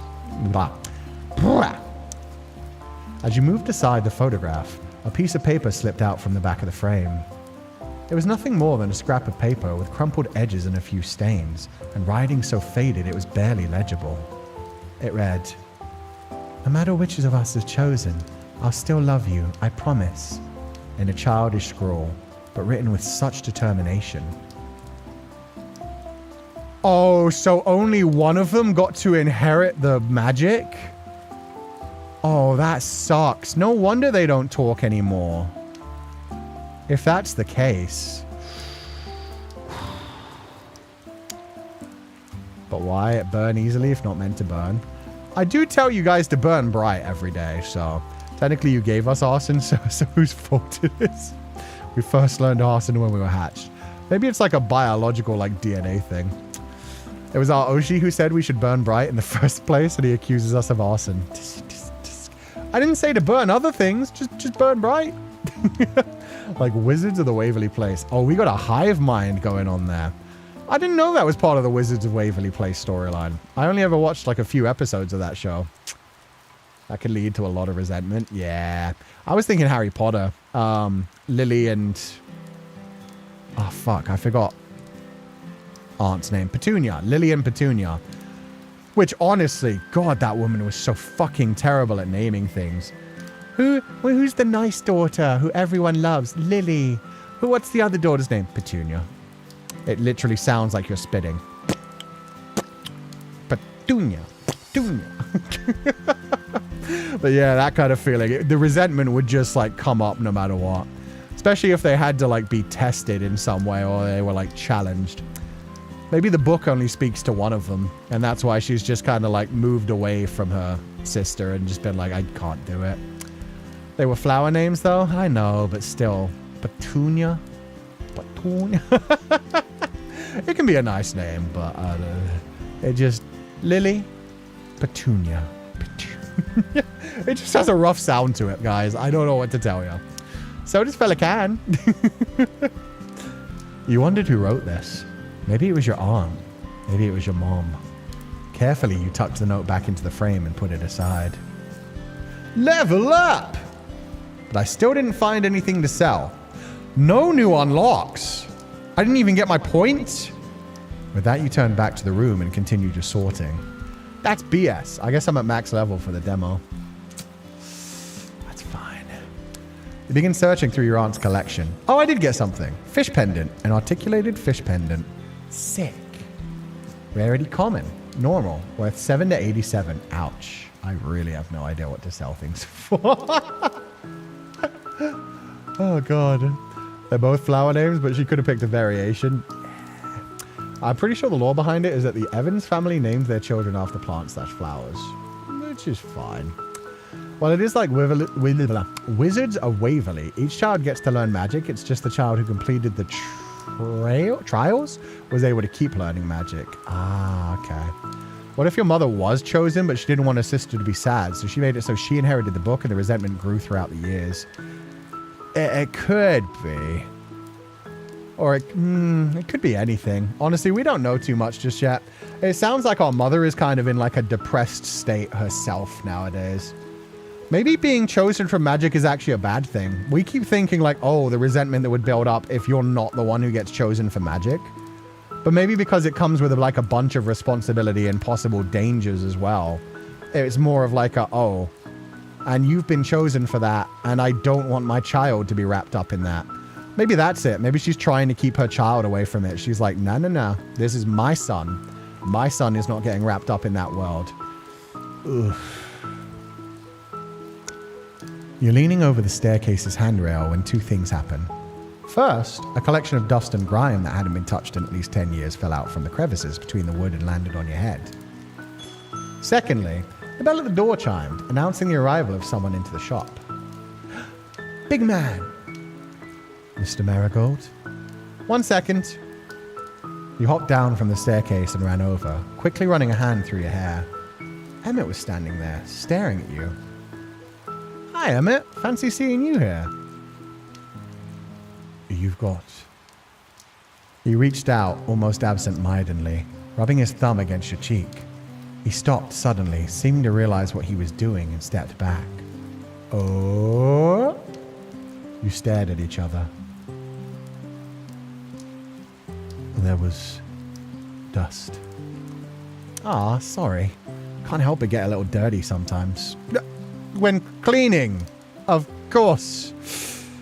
He cleared his throat and nodded, resuming his usual expression. So, what can I help my favorite accountant with? The bakery nearby. I forgot what my voice was for him. It's bouncing between like Féileacan and other things right now. The bakery nearby. The bakery nearby accidentally gave me an extra pastry. I have no need for a second one, so I thought I'd drop it off for you. No point in letting it go to waste after all. He reached into his bag and pulled out a small box which he left on the counter. Ooh, for me? How nice of you. And here I thought you didn't care about me at all. Don't worry. I'll invoice Miss Marigold herself for the business lunch. That was all. Good day. At that, he left the shop. Wait, for real? Wait, Emmett. And he's gone. Okay. Strictly business, huh? Ouch. Just stick with the Lan Wangji voice for him. No, that's what I'm saying. I lost it. I accidentally lost the voice. I was trying to re-find it, and I was like, this isn't right. This is slipping into Feli. I would like to be the... Nope, don't make... That's low-hanging fruit, Cú. You can do better. With a smile, you ate the pastry and used the extra energy to clean a little bit more. Ooh, I can just get random bonuses? That's sick. And that's why I never ever pay my bills or clean the store. Eventually, life works out. That's a good lesson for you all kids. Don't do your responsibilities. Just hope something fixes it for you. The sun was beginning to crest over the horizon when the rain ceased and the sun peeked out from behind the clouds, painting the streets and buildings in a wash of color outside of the store. After a busy day around the closed store with Winnie, you were unsurprised to not find any way to contact Florian. With a sigh, you begin to think. Quinn might know. Or maybe Emmett? Who can I ask? At that moment, the chimes by the door sounded, and the door opened timidly. Sorry, the store's closed to... Standing in the doorway was a familiar short man with dark hair, wearing a slightly oversized jacket and headphones around his neck. He looked towards you almost sheepishly. Florian! Oh, he's my grumpy boy. Can we talk? I'd say we already are. He rubbed at the back of his neck, not meeting your eyes. Yeah, I guess so. I'm... sorry for running away. He glanced towards you, but quickly away again. And sorry for what I tried to hurt you, so... God, this fucking sucks. Apology accepted, but on one condition. Can you tell me what's going on with you? Yeah, I guess that's fair. Where's Winnie? She's upstairs still. I'm guessing she doesn't know. No one knows. Except Sylvie. I had to tell someone. Look, this is new to me.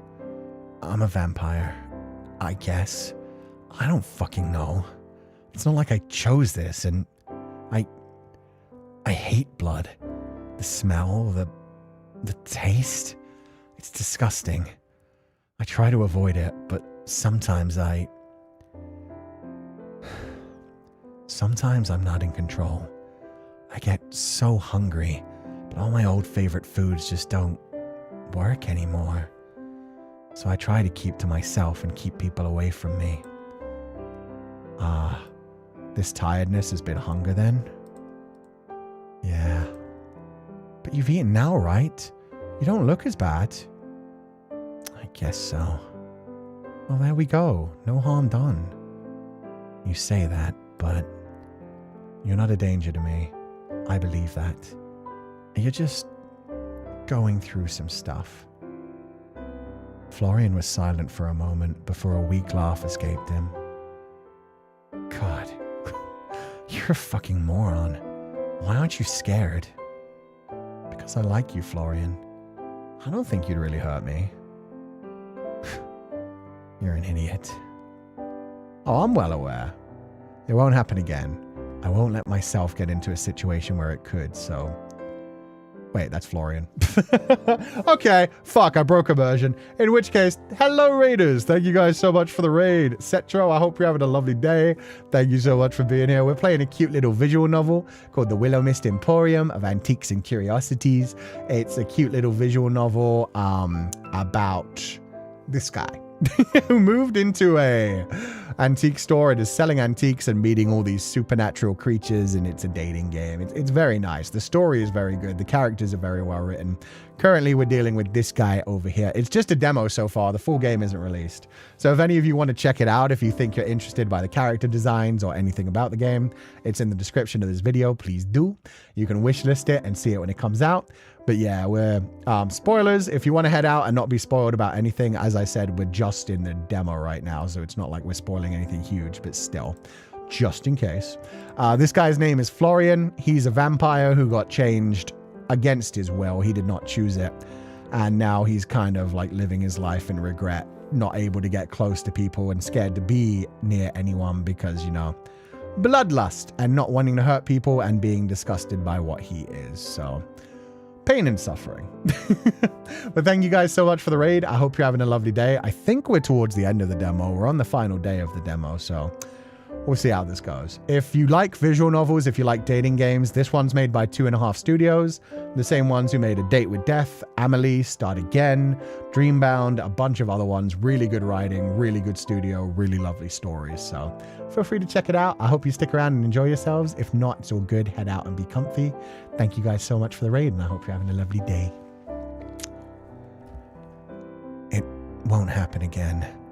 I won't let myself get into a situation where it could.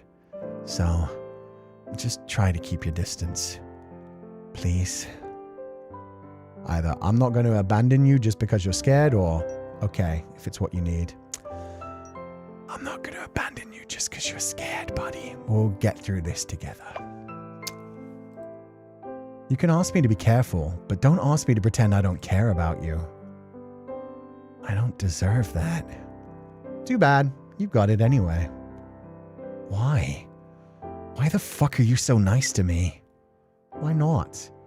You're a good person, Florian. Well, you've got a bit of a potty mouth, kiddo. Florian stared at you blankly, a confused, almost pained expression on his face, as if the very concept was foreign to him. With a deep breath, he looked away from you, then back. Just don't expect anything from me, all right? I don't want to drag you into my bullshit. Then don't, because I'm going to stick around either way. Now, I've got a question for you. How does one go about inviting a vampire to a birthday party? What? I meant to ask you yesterday, but things got a little hectic. Eden invited us all out for... I'm just now realizing we're going out for dinner with 2 people who can't eat. God, am I just that insensitive or what? Just provide them some blood and stuff. It's fine. You're inviting me out? Yeah, of course. I'd love for you to be there. But if you don't want to, I'll go. If it's fine. It's more than fine. Wouldn't have been the same without you. Where does the birthday thing come into it? Oh, we've decided it's Winnie's birthday today. Is it her birthday today? Likely not, but today is as good a day as any for someone who doesn't remember their birthday. True. Any day works. Get that man some very rare steak or bloody chicken nuggies? Yeah, exactly. Except there's love and support, you silly boy. I know. And he's doing the whole, like, just don't expect anything from me. It's like, that's the whole point. We don't expect anything from you. You're just friend-shaped. Everyone deserves kindness. Everyone deserves companionship. Everyone deserves to live and to be given joy. So I'm glad he's accepting that and coming along. He's like, fine. We should have led with the fact that it was Winnie's birthday. Then he just would have immediately been like, I mean, I guess Winnie. Sure. There was another knock at the door, and it slowly opened once again as Lucille walked in, though you almost didn't recognize her. Is she out of the armor? For the first time since meeting her, she lacked her characteristic armor and instead wore a much simpler blouse and trousers. I need to see this.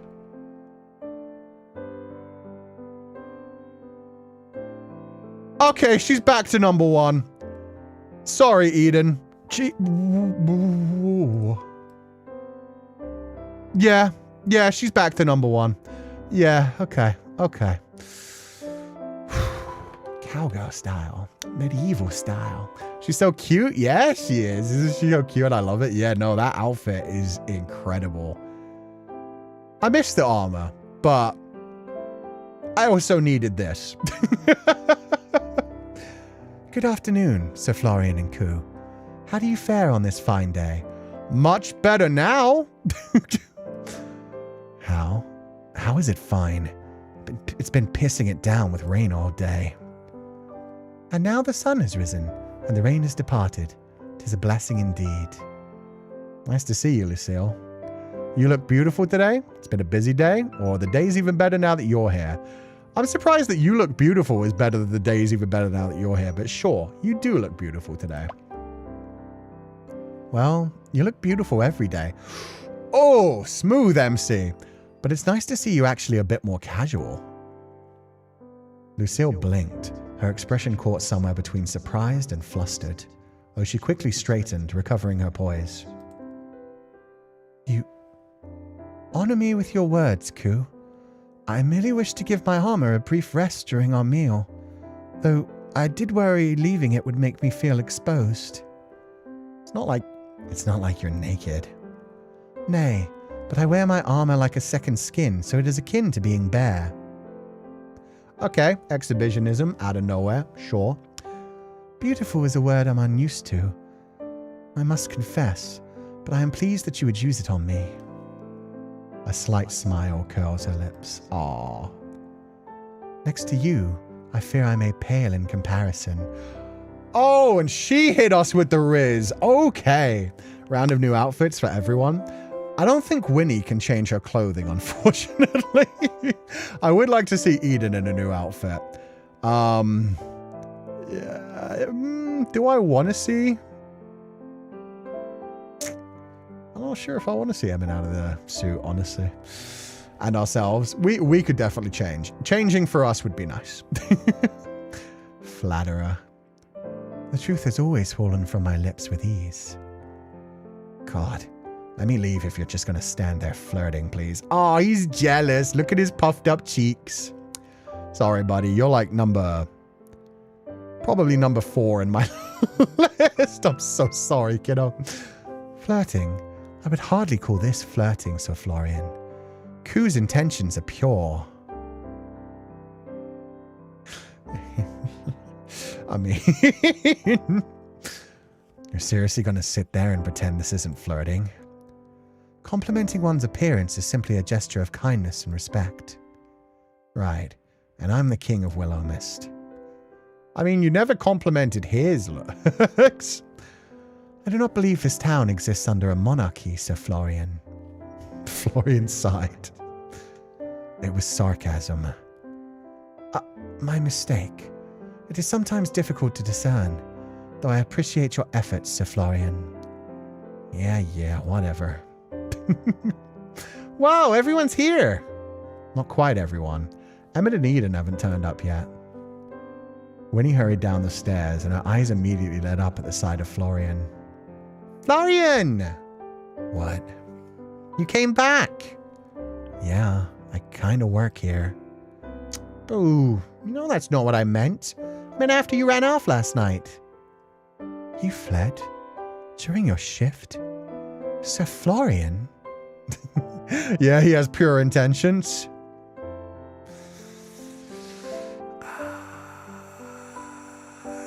Purely impure. Yeah, we'll go with that. Purely focused on. I mean, it's a dating game, guys. I know what I'm aiming for. It's my fault, actually, but we worked it out. It wasn't... Yep, all worked out. Aww. I'm relieved to hear that. It is good for us all to take an outing like this. Bonding as colleagues is a vital part of the work experience. You nodded sagely. Totally. Do I work here? If you count getting in the way of work, then sure. Hey, that's not nice. Don't make me make Cú turn you into a frog. Yeah, as we said, you tell Winnie something, suddenly everyone knows it. Into a... what? I'm afraid I must admit ignorance on this topic as well. I mean... Who can't turn someone into a frog? Lucille raised an eyebrow, and Florian stared flatly at her, then at you. Anyway, Eden and Emmett still haven't arrived, huh? I wouldn't be surprised if Emmett just doesn't turn up. He's never wanted to get to know us before. Why would that change now? 'Cause I'm here, and I'm hot. You shouldn't think such things, Sir Florian. He will surely arrive soon. However, if Sir Eden were to find himself lost in a ditch somewhere, then I would not be surprised. Nor would I be upset. I love Lucille. She's so fancy even when she's being mean. Oh, I forgot you didn't like him. It is not simple dislike. There is something uncanny about him. She paused, considering her words carefully. The world has an energy, a presence. Some people are bright and vibrant, like you, Cú, and others have an energy that is quiet, more subtle. But when I look at Sir Eden, it is as if he has no aura at all. Like if he's artificial, not a real person. Ooh. Or he's just really, really strong magically and able to hide it. Either way, I trust Lucille with a vibe check, honestly. She was a knight, man. She knows when somebody's got like killing intent or unpure intentions. Although having said that, she doesn't see the way that I've been looking at her, so who knows? Who knows to be sure? Maybe you just don't like him. That's not illegal or anything. I would like to think I'm not so petty, but... He has no aura. Gen Z and so I didn't even think about that. He's just, face card just isn't worth it. I think he's fun, or he's a shifty guy, that's for sure. I know he's coming into the room right now, so even though I would normally say he's a shifty guy, I'm going to say I think he's fun, and he's going to walk through that door and be like, hey, who are you talking about? I think he's fun. Fun in a wouldn't trust you as far as I could throw you kind of way, but fun nonetheless. That's fair. That's fair. I will endeavor to take your opinion into account and not simply assume the worst. I apologize. You don't need to say sorry for not liking someone. There's a hell of a lot of people I don't like too. Yeah, some of them in Willowmist even. That is fair. But it is a shame to let distaste rule one's emotions. The chimes by the door rang once again, and when the door opened, you were surprised to see two silhouettes. One taller, standing rigidly, and another that stood with a confident swagger. And they showed up together too. I'm telling you guys, these two are up to some shit. He's red flags, but I'm wearing rose-colored glasses. He's red flags, but... This is a video game, this is a fiction, so I am a bull and I am charging ahead. Part of me honestly wonders if he is a family relation who is also trying to essentially fight me for the spell book. Now that we know that there's some sort of thing that makes you choose one, like, wizard, witch, whatever, in a generation, maybe he's like, oh, it's my time. But either way, yeah, I'm going to go down that route. My bet is somewhere between marionette, homunculus, and vessel for secret third thing. Since, Eden, the place which contained happiness, was then discarded. Or Eden could just be a reference to, like, fancy lies, keeping you happy, unintelligent, unaware of things. If he turns out to be our cousin, or our brother, could be older brother. Honey, I'm home. I told you not to say that when we got here. And I told you I don't listen. Now who's ready for a night on the town?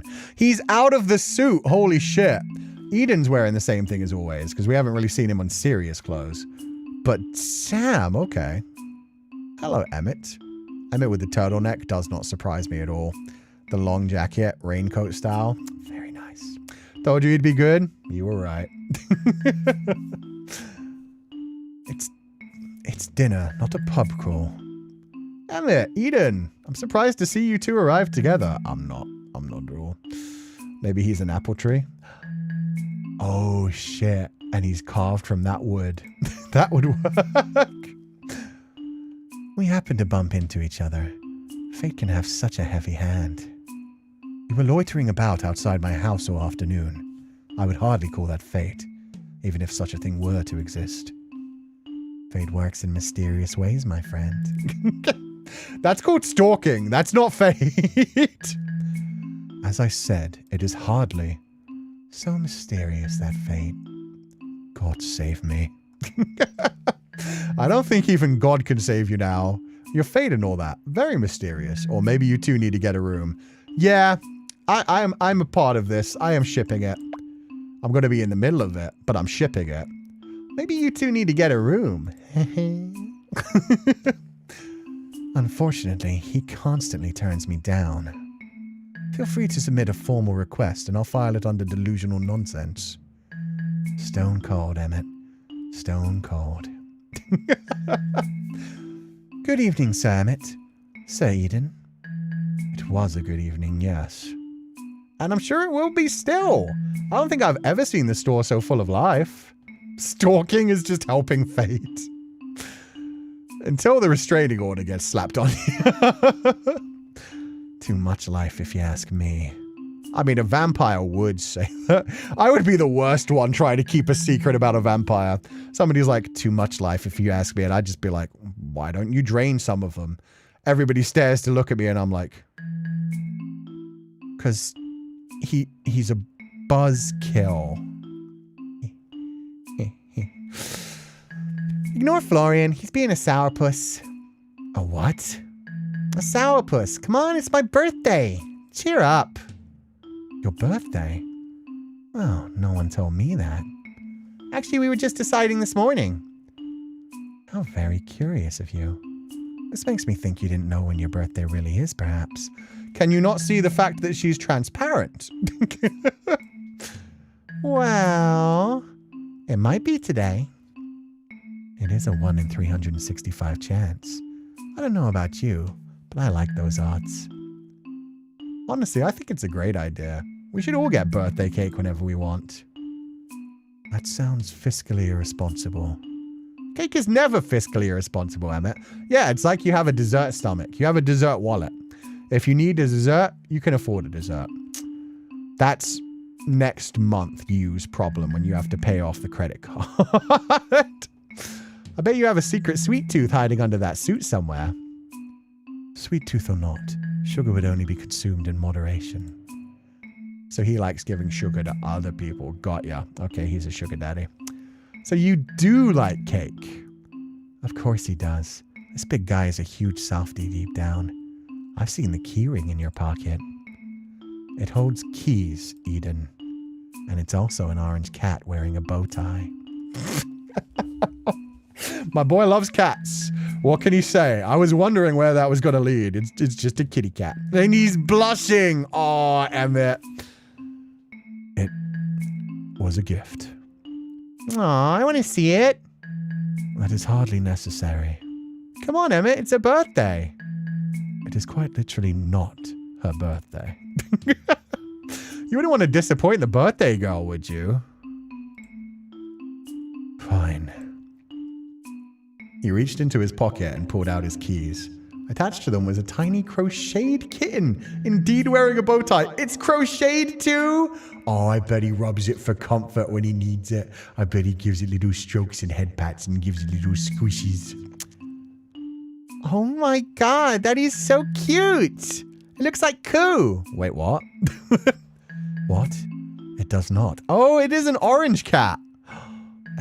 I see what you're up to. It definitely does. Look at that fluffy orange hair. A coincidence, then.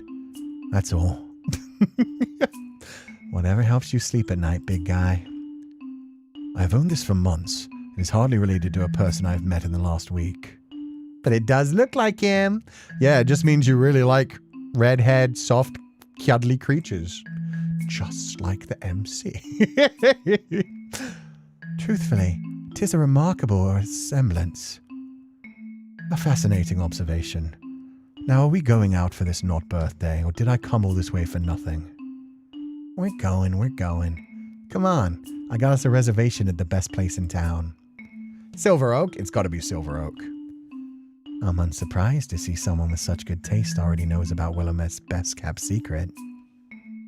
Which part of it is a secret? It's like the only restaurant in town open past 6 p.m. These voices are going all over the place. There's too much of a cast speaking at once now. Eden here is prone to hyperbole. Hyperbole? Is it hyperbole or hyperbole? Either way, I know what it means. Hyperbole. You should not put stock into anything he says. Then shall we be on our way here, if we're not to be late? Yeah, let's go! The group began to file towards the door, and you held it open for everyone to leave ahead of you, till only one other person remained. Winnie? Hyperbole? That... Wait, no. That doesn't help. I'm just questioning if it's a bowl or bulle. You did meow for him? I did. Hyperbole. Oh, it's hyperbole. As soon as you wrote that out, I was like, you're so fucking right. Hyperbole. I've heard that pronounced before. I've never connected it to that word. Oh my God. I learned that word in school. I know what it means. I've never connected the written word with the word hyperbole. Shit. Thank you. Oh God, that's new for me. To anyone who doesn't know, although I'm probably just stupid, hyperbole is just when you like overstate someone, you go over the top. It's like ridiculous when you read a lot but don't talk to anyone. That happens to me with words all the time. Also the whole thing where you know what a word means because you've heard it so many times in different sentences that you get the idea, but you don't know the actual meaning. Exaggerating? Yeah, really over-exaggerating and overblowing something. How are you feeling? Would you believe me if I said good? Is that the truth, though? Winnie looked up at you and then smiled. The same bright smile as always. I guess I'm a little scared, but I'm excited too. It feels like I never stood under that big open sky before, even if I'm sure I have. Thanks, Cú. For what? For coming to this town. Well, I should be the one thanking you for giving me such a warm welcome. I mean, you scared me by throwing glasses at me and shit, but sure, it's fun having a ghost living with me. No way, I should be thanking you. If I remember correctly, I think I gave you kind of the opposite of a warm welcome. Let's agree to thank each other then. Deal? Deal. Now come on, everyone's waiting. You held open the door and stepped outside first. Doing your best, Sensei? I am. Oh, the clowns. Fine, just for a minute. Outside the shop, the street was quiet. There was no traffic, and the storefronts across the street were dark and lifeless. Winnie stepped out after you, slowly at first, her movements guided by hesitation and fear. But that quickly gave way to something brighter and bolder. As she left the doorway, she let out a gasp, her eyes fixed upon the stars above. They're beautiful. And now I need to take this off because this is ruining the moment. They're beautiful. There was something in her gaze, awe, longing, or something else. But her expression was so filled with light that you couldn't help but smile. The others watched on, a mix of curiosity and knowing across their faces. Florian looked up himself, but the look in his eyes was much more subdued. You are a brave soul, Lady Winona. It takes true courage to face one's fears. This is your first time leaving the store, is it not? Yeah, I guess it is. I can't think of a worse hell than being trapped in a musty old store. It's a wonder you didn't die of boredom. Nothing could be boring with Winnie around. Yeah, well, you got me there. So glad she was able to take this step. Yeah, and it must feel so freeing. Because up until this point, she was terrified, just trapped inside the house. Scared that if she did leave, everything would end for her and she'd lose the little bit of happiness that she did have. But now, she knows that she's got the whole world to explore. She can go wherever she wants to. And that is a great metaphor for, like, yeah, being held back, not able to move on. So it's the first step of many for Winnie. Winnie's on her way. You walked over to Winnie, then offered her your arm. Ready for an adventure? I guess I am. You know what would be a fucked up ending to this demo? If I take her arm and start walking forward and then she just slowly fades away. How devastating would that be? If they set this all up like, yeah, there's 5 love interests, and then she disappears and it's like, just kidding. There's the prologue done. You saved one already. You've made it so that one can pass on. Sorry, guys. I had to say it. That's the type of shit I would write. I don't think that's the type of shit 2.5 Studios would write. But that's exactly how I would end a prologue. Just like, haha. Enjoy the angst. There's going to be love and romance and happiness and catharsis too, but enjoy the angst. Winnie took a deep breath, then looped her arm through yours. Or at least tried to. Neither of you could touch the other. It was a strangely comforting gesture all the same. Slowly, the group set off, heading up the sidewalk. As you went, Winnie kept glancing around, taking everything in with wide eyes. You couldn't blame her. There was a lot of new experiences waiting after all. It's so strange. I've been looking out the window every day, but nothing has ever felt as big as the world looks right now. A gentle wind blew through the street, ruffling clothes and sending leaves skittering across the pavement. You couldn't help but notice the way Winnie's hair and clothes stayed totally still. There was no movement to her, except her steps, and she made no noise either. Okay, they had me there. When it faded to black, I was like, oh fuck, did I actually call it? Are they going to do a CG of my girl burning away and disappearing? Though I'll admit it would be a fine writing choice and also a fruit I would shoot for as a fellow writer. I know, right? Me and a friend were talking about if Eden is a puppet or a zombie, and I said, same thing. Zombie really is just a meat puppet, right? True. Anything possessed is really just a meat puppet. When his route ends like that, it's basically like Feli resting her soul. And that's not a bad ending, to be fair, to help her pass on, move forward, take that next step, and then hopefully be happy in whatever the future holds, whatever lies after this realm. So yeah, one would hope so. But we'll see how they handle it. Maybe we can bring it to life. My dearest friends, Cú, it is truly good to see you. Hi, Quinn. How are ya? 1,000 times better now that I see you here. And you've brought quite the crew with you. We're having something of a birthday cross-welcoming party tonight. How very wonderful, my friends. I will give you the finest service this humble restaurant has to offer. Thank you, Sir Quinn. We appreciate the hospitality. Lucille, you're looking positively radiant tonight, my dear. Did you do something with your hair? Lucille cracked a smile at that, a little sheepish, but her eyes seemed to sparkle in the low light. Perhaps it is the lack of armor that makes me look different. Find it's more comfortable than expected. Yeah, I just realized this is a big step for Lucille as well. That's adorable. She doesn't like taking her armor off. She feels like it's a second skin. She probably feels a little bit unsafe without it, but she's willing to do it to properly blend in with other people, which is a big step for her moving forward and being able to like properly interact with the rest of the world as well. And I also like the fact that he didn't bother to say like, oh, you look so much better without your armor. He was like, you look radiant. Don't know. Something's really nice. Like he didn't say the armor. He was just like, radiant looks good. Well, either way, 'tis a pleasure to have you once again. Please allow me to see you to a table. The group followed Quinn further into the open-air dining area, which was beginning to fill up with customers at this time of night. It was fortunate that Eden had thought ahead and reserved a table. Your group of 6 sat down, and Quinn left you menus and took drink orders. CG? Oh my god, it's all the group together. My love interests in me. He has his hand around him. Wait, that's fucking great. He has his hand around Emmett. Emmett has alcohol. Oh, we're going to have a good night. This is going to be fun. When he looks so happy.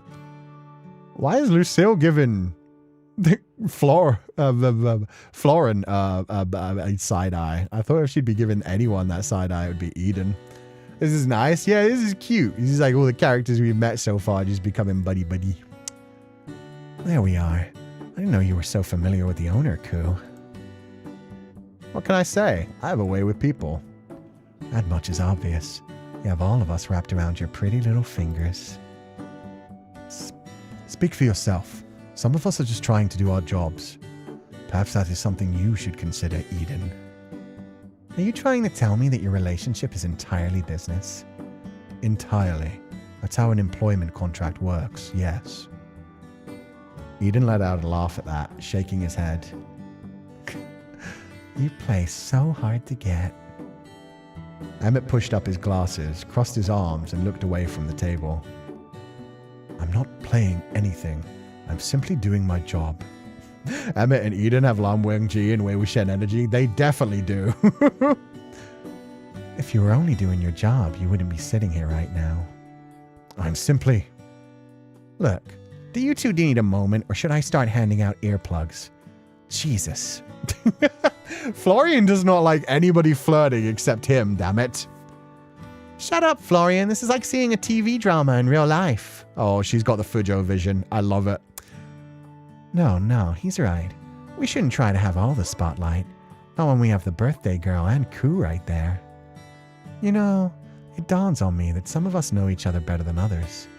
Perhaps we should get a bit of ice-breaking done. He's always looking for information. Immediately when Winnie said it was her birthday, he was like confirming, like, are you sure you know it's your birthday? Like, he's always looking for information. I don't know what he's up to, but he's up to something. Like what exactly? Oh, I know. I saw this game in a magazine. 2 truths, 1 lie. Eden's eyes lit up. Now you're speaking my language. That sounds stupid. I'm in agreement. This is a game for children. On the contrary, perhaps such a game would allow us to get better acquainted, though I'm unfamiliar on how it's played. It's simple. You just have to state 3 things, 2 of which are the truth, and 1 of which is a lie. Usually everyone else has to guess which is which. I think it'd be more fun to leave people wondering. What do you say? Lucille made eye contact with Eden across the table, and a silent, unspoken challenge seemed to pass between them. Oh shit. This is going to be fun. Not going to lie, I kind of ship Eden and Emmett with each other instead of the MC. Oh yeah, no, MC just has to get in the middle of that. That is the perfect ending for these 3. I agree. This sounds quite interesting indeed. I'm looking forward to getting to know you further, Sir Eden. Careful. Beautiful people who know how to swing a sword are my weakness. I'll go first. Do I really have to play? Blah, blah, blah. There's too many voices. There's too many names. As it is Lady Winona's birthday and she wishes it, you must. Ugh, fine. Whatever. Winnie beamed. Yay! Okay, alright. 1, I'm a really good singer. 2, sometimes I randomly smell disinfectant when there isn't any. And 3, I love the ocean. She's never seen the ocean. She doesn't know if she loves the ocean. It's weird that she randomly smells disinfectant sometimes. I wonder if that's related to how her death was. Maybe that's where they cleaned up her body. Oh god. They have the perfect enemies to lover dynamic? Yeah, they do. What a spread of options. Now all of us will be guessing all night. This is just stupid. You should not judge while you have not spoken your truths and lies, Sir Florian. Fine, but this is just dumb. Florian crossed his arms and leaned back, looking away. 1, I used to be a vegetarian. 2, I'm an only child. 3, someone tried to kill me once. Well, we know which one's the lie. And holy shit, the whole him being a vegetarian thing makes so much sense. He did say he doesn't like blood. The taste, the smell, the sight, all of it was disgusting to him back when he was a human. And now that he's a vampire, what sick vampire found someone who's hemophobic and was just like, I'm gonna make you a vampire? That is such a cursed existence. Ugh. Is she actually in a coma? Did she die mid-surgery? Dude, you guys are cooking hard, actually. The idea of her being in a coma and just like astral projecting instead of being a ghost is crazy. So then we could put her back in her body and wake her up and she could live her life. That would be wild. So yeah, vampire tried to kill him. He's not an only child, and he used to be a vegetarian. Poor buddy. There. Are you all happy? I know I am. Well, kinda. As long as someone didn't really try to kill you. Who knows? He just shrugged at that. Seems we're all learning more about you by the moment, Sir Florian. Great, that's just what I want. Allow me to go next. I've prepared 2 truths and a lie, and I trust you will not easily be able to decipher the falsehood among them. Shit, she immediately dived into the night thing. That's okay. Firstly, I was knighted before my 18th birthday. Secondly, the last time I saw my homeland, it was burning. Lastly, I held the crown of a fallen king for 3 days until his people could bury him. Oh.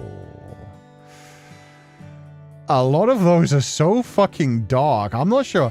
I'm worried that the first one is the lie. I'm worried that she got knighted like on her 18th birthday or like when she was 19 or 20 or something. And the other ones are just like, oh, Lucille. Poor baby. You deliver all 3 with such confidence that I expect they're all technically true. And the lie is in the semantics. You do not seem like the kind of person to lie otherwise. Now you're getting into it. Ebbet pushed his glasses up again, then tapped his fingers against the table thoughtfully. 3 days, even in her sleep. It sounds like she probably lost her own personal king and was refusing to let him go kind of thing. So yeah, for 3 days she stayed up refusing to let it go, and then first one was true, wasn't it? She said she was super young. Oh, did she say before? Oh crap, I can't see the history now. That sucks. I can't get the history because the options aren't here. Did she say before she was 18? I thought she said after. If she said before, then yeah, I think 100% true she was knighted before she was 18. Or maybe she was never actually knighted. Maybe that's what he means about it, like the semantics being wrong. Maybe she was only like technically knighted, but not properly knighted. Maybe it was just the king made her his personal knight kind of thing. Oof. I think on the date. No, I think I remember her saying that, Chewing. I think you're right, that she said she did it while she was very young. And her mother kind of wanted her to like retire sooner so that she could like get married and settle down. I suspect you were knighted on your 18th birthday. I think you probably did hold someone's crown, but it was for more than 3 days. Ooh. Well, Lucy was still there after her homeland stopped burning. Oh, those are all dark, though. Look what you've done. We're not even supposed to be guessing.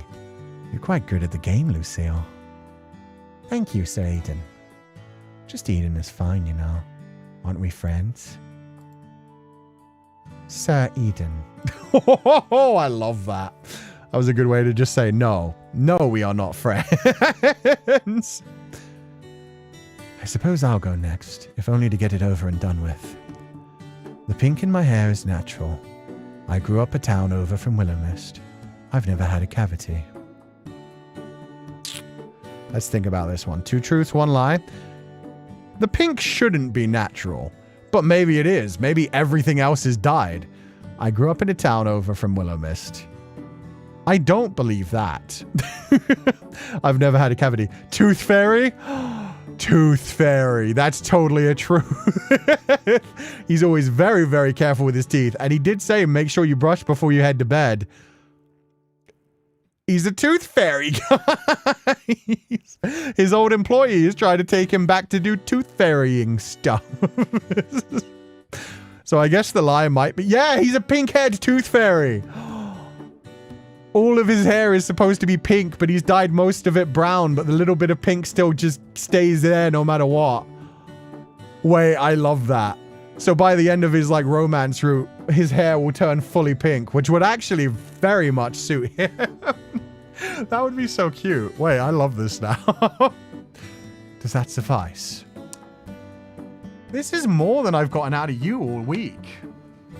I told you, I have no interest in personal relationships. That one's definitely the lie. It wasn't a part of the game. But it is a lie. I have a sneaking suspicion you might actually like us. Some of us, at least. Not you, at the very least. What about Cú? I find Cú tolerable, in a business sense. Easier to deal with than Miss Marigold, that's for certain. Tolerable? There, Cú. That's pretty much a marriage proposal coming from him. I am already regretting coming. There's no need to have regret, Sir Emmett. It is the company of comrades that even the most hardened hearts soften. You're not helping, Lucille. On the contrary, I believe I'm offering him a valuable opportunity for introspection. Translation, you're stuck with us, Emmett. Yeah, we've adopted you. Sorry, introvert buddy, you're now surrounded by extroverts. And a grumpy vampire. I think I need a... Oh, is he having a drink? Please get this man a drink. Yeah, Quinn! Drink? Then rejoice, my friends, for your wish is my command. Quinn set down drinks all around the table, a wide smile on his face, before pulling out a small notepad and taking your orders. You watched as everyone ordered, minus Winnie, before it stopped at Florian. I'm not really... Go on, Florian, it's my treat. Actually, we were planning to share something, weren't we? Were we? Yeah, remember? Quinn, could we get the pasta for 2? Oh, I just have to eat double the... Yeah, that's just an excuse to eat twice the pasta. I'm so happy. Fantastic taste. I'd expect nothing less from my wondrous Sylvie's relative. Ah, she adored my pasta. How I miss her. Oh yeah, I should tell him about the letter I got. She told me to tell him she was doing good. She'll be back soon enough. I'm sure she misses you too. Dude, are you not going to tell her? Tell him? Quinn smiled a little wistfully. Kind of a dick move, actually. Florian, go with it. We're covering for you. I know. That was really good. MC is doing such a good job of just like helping everybody else stay more comfortable. Your words warm my heart. But come, we should not waste a moment. To the kitchen. Oh. We're going to the kitchen? Sweet. I gotta look behind. Quinn left once more, and the chatter slowly resumed. Oh, no, okay. He just meant him. Eden and Emmett started bickering about something or another, while Lucille stood and began showing off some stances and sword swings to Winnie. This is a crazy group, man. Florian, however, lightly pulled on your sleeve. Hey, thanks. For that, I mean, I appreciate it, I guess. You'll just have to pass me pasta under the table now. Probably should have picked something you eat with your hands. True. I could just start filling your pockets with it. Pocket pasta's the best kind. I was gonna say, you don't want to spill your pocket spaghetti. That's perfect. Sounds like a lit friend group. It does, but it also sounds like the type of friend group where you have to be the one that apologizes to everyone on the way out. It's like, look, I am sorry she knocked down all those bottles. I'm sorry that guy almost bit someone. I'm sorry the one dude tried to flirt with everything that moved.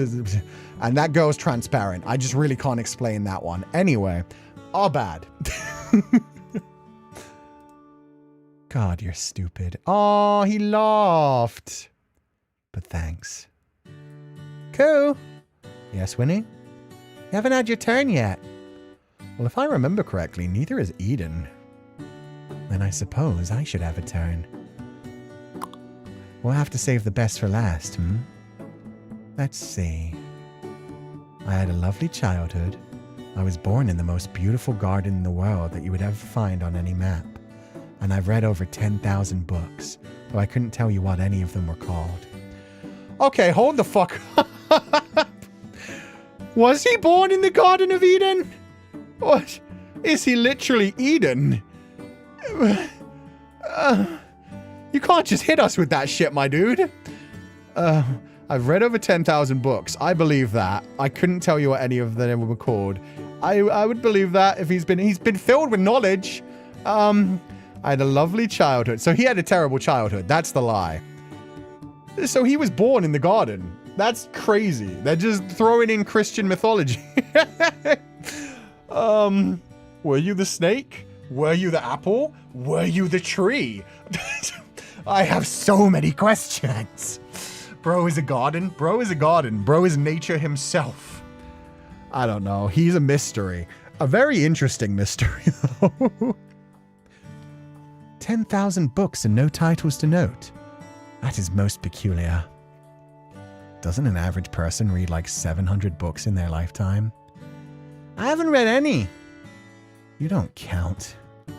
Maybe they were boring books. Even boring books have titles. Forgetting every single one is statistically impressive, I suppose. Well, if he's literally the apple, or literally the tree of knowledge, apple of knowledge, made from the tree, technically would have all of the information in the world as well? If he was created as like a wooden sentient creature out of the tree to serve, maybe? I don't know. I don't know. Forget being born in the garden. He is the garden. I mean, he could be a part of the garden. I've always loved being statistically impressive. What kind of garden are we talking about? Tulips? Ooh, are you a man-eating tulip person? I could be. What do you think? I don't know. You're so mysterious. I guess I'll have to leave you all wondering then.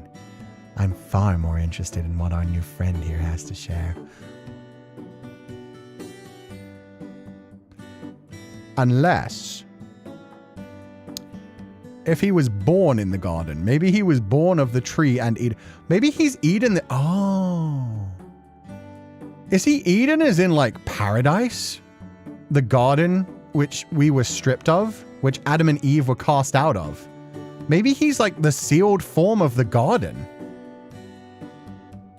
Maybe that's what he is. He is like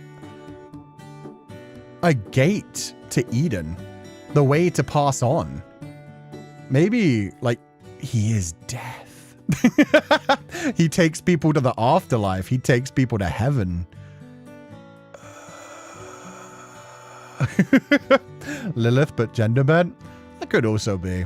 I mean, she was just made from a rib, so who knows? Probably could change her form as much as she wants. Maybe he's the tree that held the apple.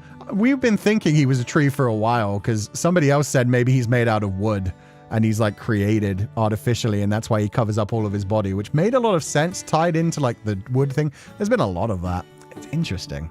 This could be the opposite of Grimmy. Maybe. I mean, I don't think they're actually tying the mythology of this with a date with death, but yeah, maybe he's something that is like an access to the great beyond. I don't know. Like a companion to humanity itself, something that humanity can never go back to. I don't know. Lilith was never made from a rib. Oh, wasn't she? Was it Eve that was made from the rib? Oh.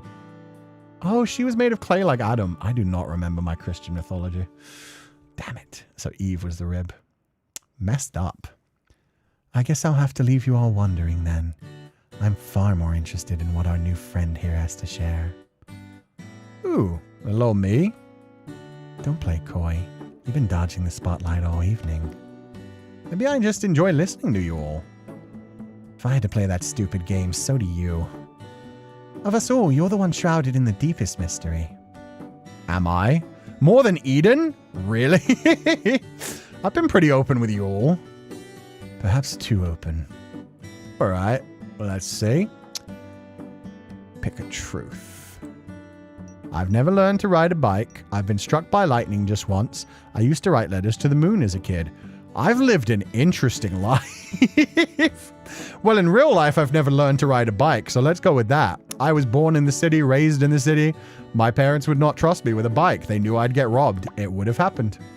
I've never learned to ride a bike. To be fair, not a lot of people rode bikes where I grew up, unless you wanted to get run over. Exactly, run over or knifed. A wise decision. I myself never learned either. A steed of flesh and blood was more common in my homeland than one of iron and chain. Did you even have bikes back when you were around? But okay. Okay, pick another truth. I saw someone talking to a bird out of their window once. That's fucking a date with death again. That's my MC talking to Grimmy outside the window. That's so cute. I name every mug I moan. That's embarrassing. I got fired from a job for being too good at it. That's pretty impressive.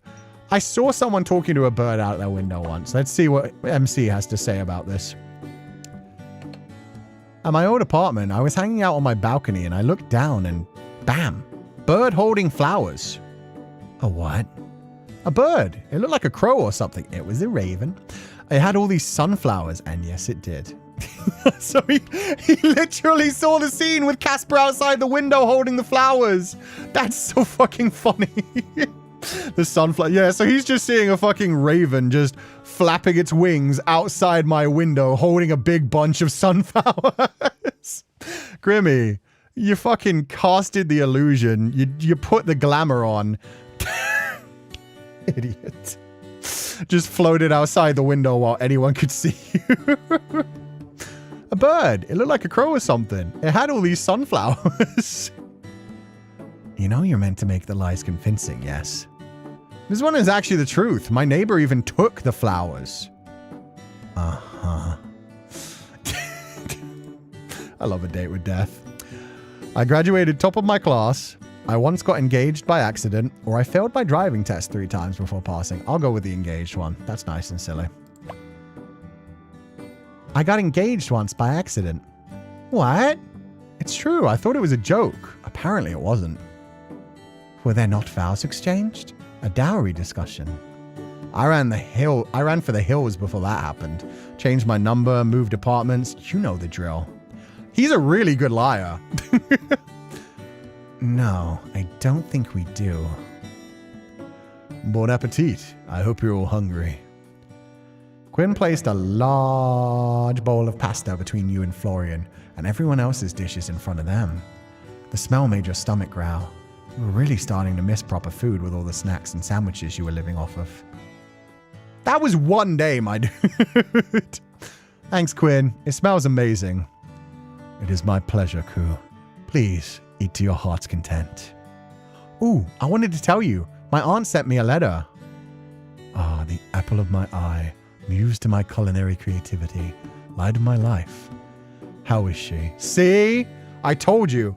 I said almost the same fucking lines when I was saying he would be a wife man if he actually managed to wife up Sylvie. He's doing it even though they're not married.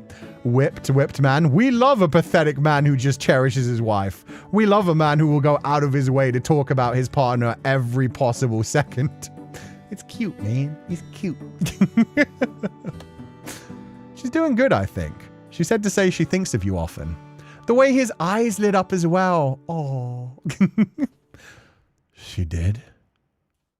Quinn paused just a second, long enough for you to catch the flicker of something soft in this expression, like the sun breaking through a cloud. Well, goodness, He cleared his throat and quickly turned back to the table, fussing with a napkin that didn't need adjusting. The blush is so cute! Be still, my beating heart, to be thought of by such a luminous soul. What a treasure. You must tell her the feeling is mutual. No, stronger than mutual. Mutual squared. Poet, everybody. And he went with mutual squared. I'd love to, but she still hasn't given me any way to contact her. But I'm sure she knows that. She remains as mysterious as ever. That is my Sylvie. I hadn't realized you two had a relationship like that. How long have you been together? Together? No, you misunderstand. Quinn chuckled, a little wistfully, folding his hand over his heart. We are not lovers, my friend. We are not anything so easily named. Sylvie is the kind of woman whose presence alone is enough to change a man. I have loved her in my own way for years. I have loved her, and if all I am permitted is a place in her story, no matter how small, then I consider myself blessed. Oh, there we go. That's the poet coming out. There we fucking go. So you wouldn't want anything more? What if she wanted more? Quinn's smile faltered just slightly, his gaze turning distant for a moment before he answered. Then it would be the greatest honor of my life. His words were quieter than usual, Then with a small laugh, he shook himself free of the mood, his usual flamboyance returning like a well-worn coat. But whether such a day comes to pass or not, I'm content to cheer from the sidelines, to cook, to fuss, to write odes to her magnificence when the mood strikes me, which is often. Oh, you're so fucking cute. Faded mate. Oh man, why are you gonna make it a wolfy thing? Faded soulmate. Let's go with that one. Yeah. You're kind of a hopeless romantic, huh? Hopeless? Never. I remain full of hope, overflowing with it in fact.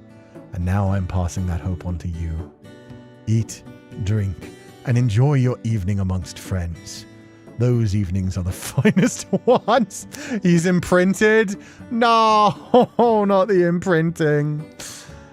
Please tell me he didn't mark our aunt. I don't need to know if our aunt is into those kinds of fetishes. Quinn bowed and left, and conversation quickly returned. Stop, Pasta. Too late, guys. You fuckers started it. You did the imprinting. That's on you guys.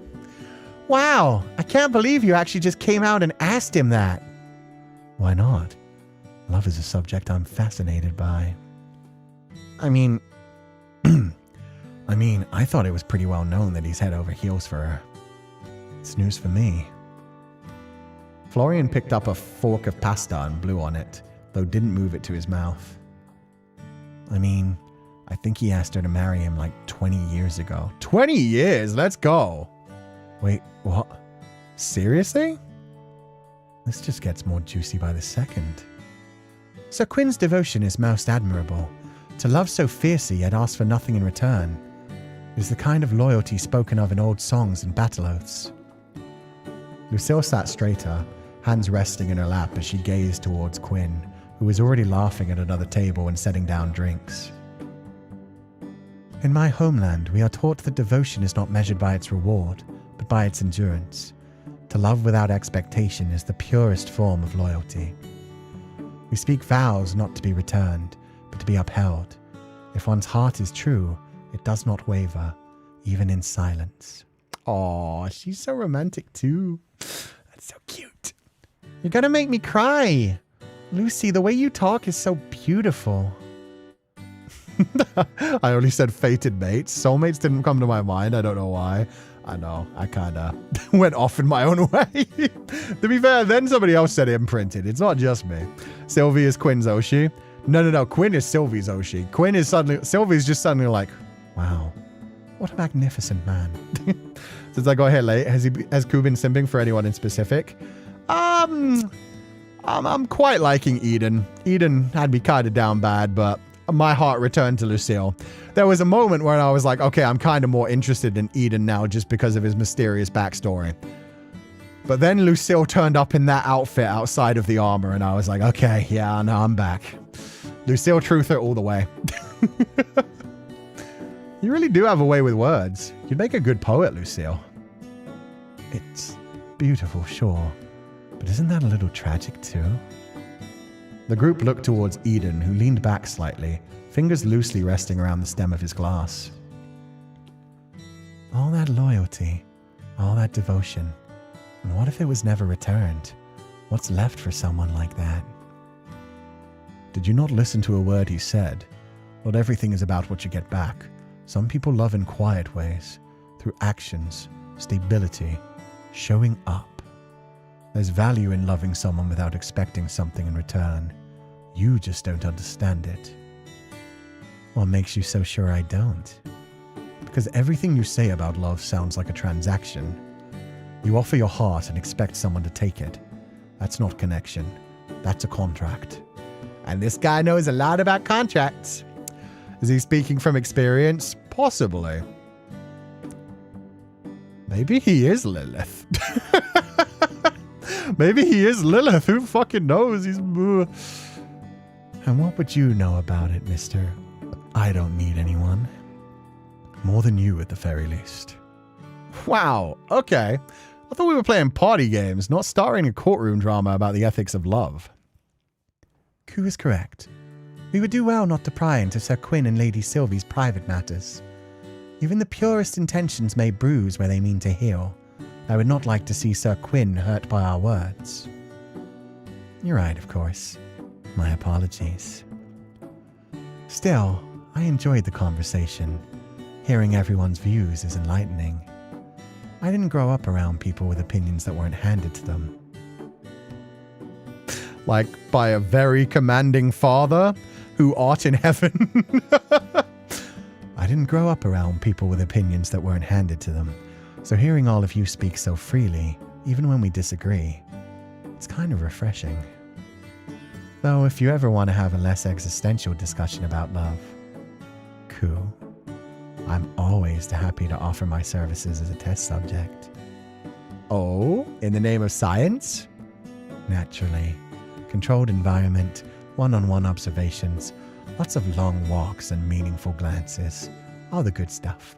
You got to repeat it 3 times as well to make sure there's no anomalies. All very official, wouldn't you say? You are incorrigible. Ugh, just shut up and eat already. You're all just jealous of our blossoming relationship. I'm not going to let you steal my favorite manager away from me. Yes, take care with your words, Sir Eden, for I am sworn to protect Cú from anything that means harm. This is somehow the worst and best dinner I've been to. Florian really is so fucking older brother coded. He's the one who's like, I love my family, but man, I fucking hate my family. This is probably bringing him back to his family dinners back in the day. I can't help but agree. Emmett reached out to the glass to the left of his plate, lifting it for a quick sip. Emmett, that's not... Too late. Emmett had already taken a mouthful, pausing as the taste hit him. He slowly set the glass down, blinking once. Okay, you didn't have to swallow, though. I do understand that spitters are quitters, so I respect it. But at the same time... My boy just, like, swallowed that even though he was like, that's not water. That's not your drink. I didn't realize we were close enough to share. I'm honored, Emmett. Oh, he totally did that on purpose. Shit's popping off now. You switched the drinks. No one switched anything. You grabbed it yourself. Is Sir Emmett quite all right? Please tell me he's an extreme lightweight. Yeah, this is a known fact about him. He's shown this before, so this is going to be a fun time. He stared down at the glass in betrayal, then turned to you, squinting slightly. He's like, please save me. Please take me home. You're blurry. He's literally Lan Wangji. I fucking love it. Maybe you should just... Wait, Emmett, are you drunk? After just one sip? I didn't realize you had such a cute side. Oh, he's smiling so big and happy. Shut up, Eden. You talk too much and no one likes you. Holy shit. So you are an honest drunk. You've gained a new charm point in my eyes. Please stop speaking to me. And you, why are you sitting there? He looked toward you now, elbow on the table, face resting in his hand. He's going to be like, why are you sitting there? You should be sitting here on my lap. Why am I sitting here? To eat dinner? That's what you usually do at a restaurant, I think. I fucking knew it. I fucking knew it. Why aren't you sitting here? Emmett nodded his head toward Eden's seat. Okay, not quite as forward, but pretty close. Do you want to sit next to me or something? Oh man, if I could eat popcorn, I would so be eating popcorn right now. I had not known Sir Emmett held such strong opinions about seating arrangements. So what if I do? Is that a crime? Yo! His face! He finally has emotions! Let's go! Is he going to steal some chickens now? Yes! He needs to give us the cock. He needs to bring the cock to us. Not the last time I checked. What? You don't want to sit next to me? No. Your personality is exhausting and you flirt with everyone. So honest. I don't flirt with everyone. In fact, I think I've been decidedly unflirty tonight. You flirt with Cú. Emmett, maybe it's time to... Do I? Constantly. And poorly, I might I add. You seem oddly concerned about where Cú's attention goes for someone who doesn't care about anyone. I never said I didn't care about anyone. I'm just selective. Selective, huh? Yes. Very. I only showed up tonight because someone keeps getting dragged into nonsense. And I have to keep an eye on them. He was the one watching us from the rooftop! You yearning bastard! God, I love you. It is Lan Wangji. Who? Me? No. The other new antique store manager in town. Of course I mean you. Ooh, he's like a clingy cat that pretends to hate you but actually loves you and wants to sit on your keyboard while you work. That is so specific. I never pegged you for the possessive type. What do you think I'm gonna do? Bite him? Knowing you, probably. You need not worry. No one is getting bitten on my watch, Sir Emmett. Florian. Oh, I'm sorry, Florian. No one's going to bite me. Not unless you say please, at least. Please keep your mouth to yourself, Sir Eden, lest you lose it. Pegged, you say? It's officially been 0 days again, guys. And yes, if there's one person at this table who is going to peg me. Other than that, no. Lose my mouth? Alright, I'll be good. I doubt it. Cú, you should come sit next to me for your safety. It's a little hard when I'm sharing dinner with Florian, don't you think? You can share mine. That depends will you feed me. Holy shit. That's a kind offer, but 0 days already and this time it wasn't our fault. I mean, I didn't say it, chat. The game used the term pegged. I wasn't even going to bring it up, but somebody in chat said it, so, you know, that is on you. That's still on you guys. That's still on you.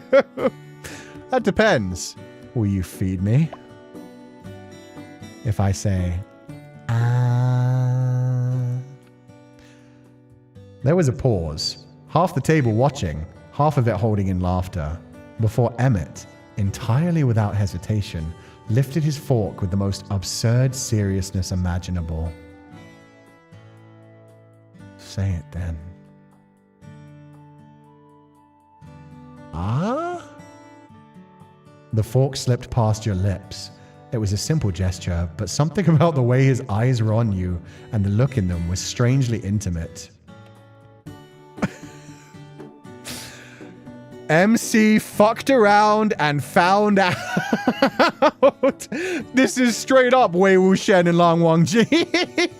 This is 100% like rage beta, brat who is being brat tamed. This is you fucked around and now you're getting fucked. Oh my gosh, she actually did it. She has stars in her eyes. She's so happy. See, I don't have to go down her path. I just, you know, have to make her happy by getting with any of the other guys. Wow.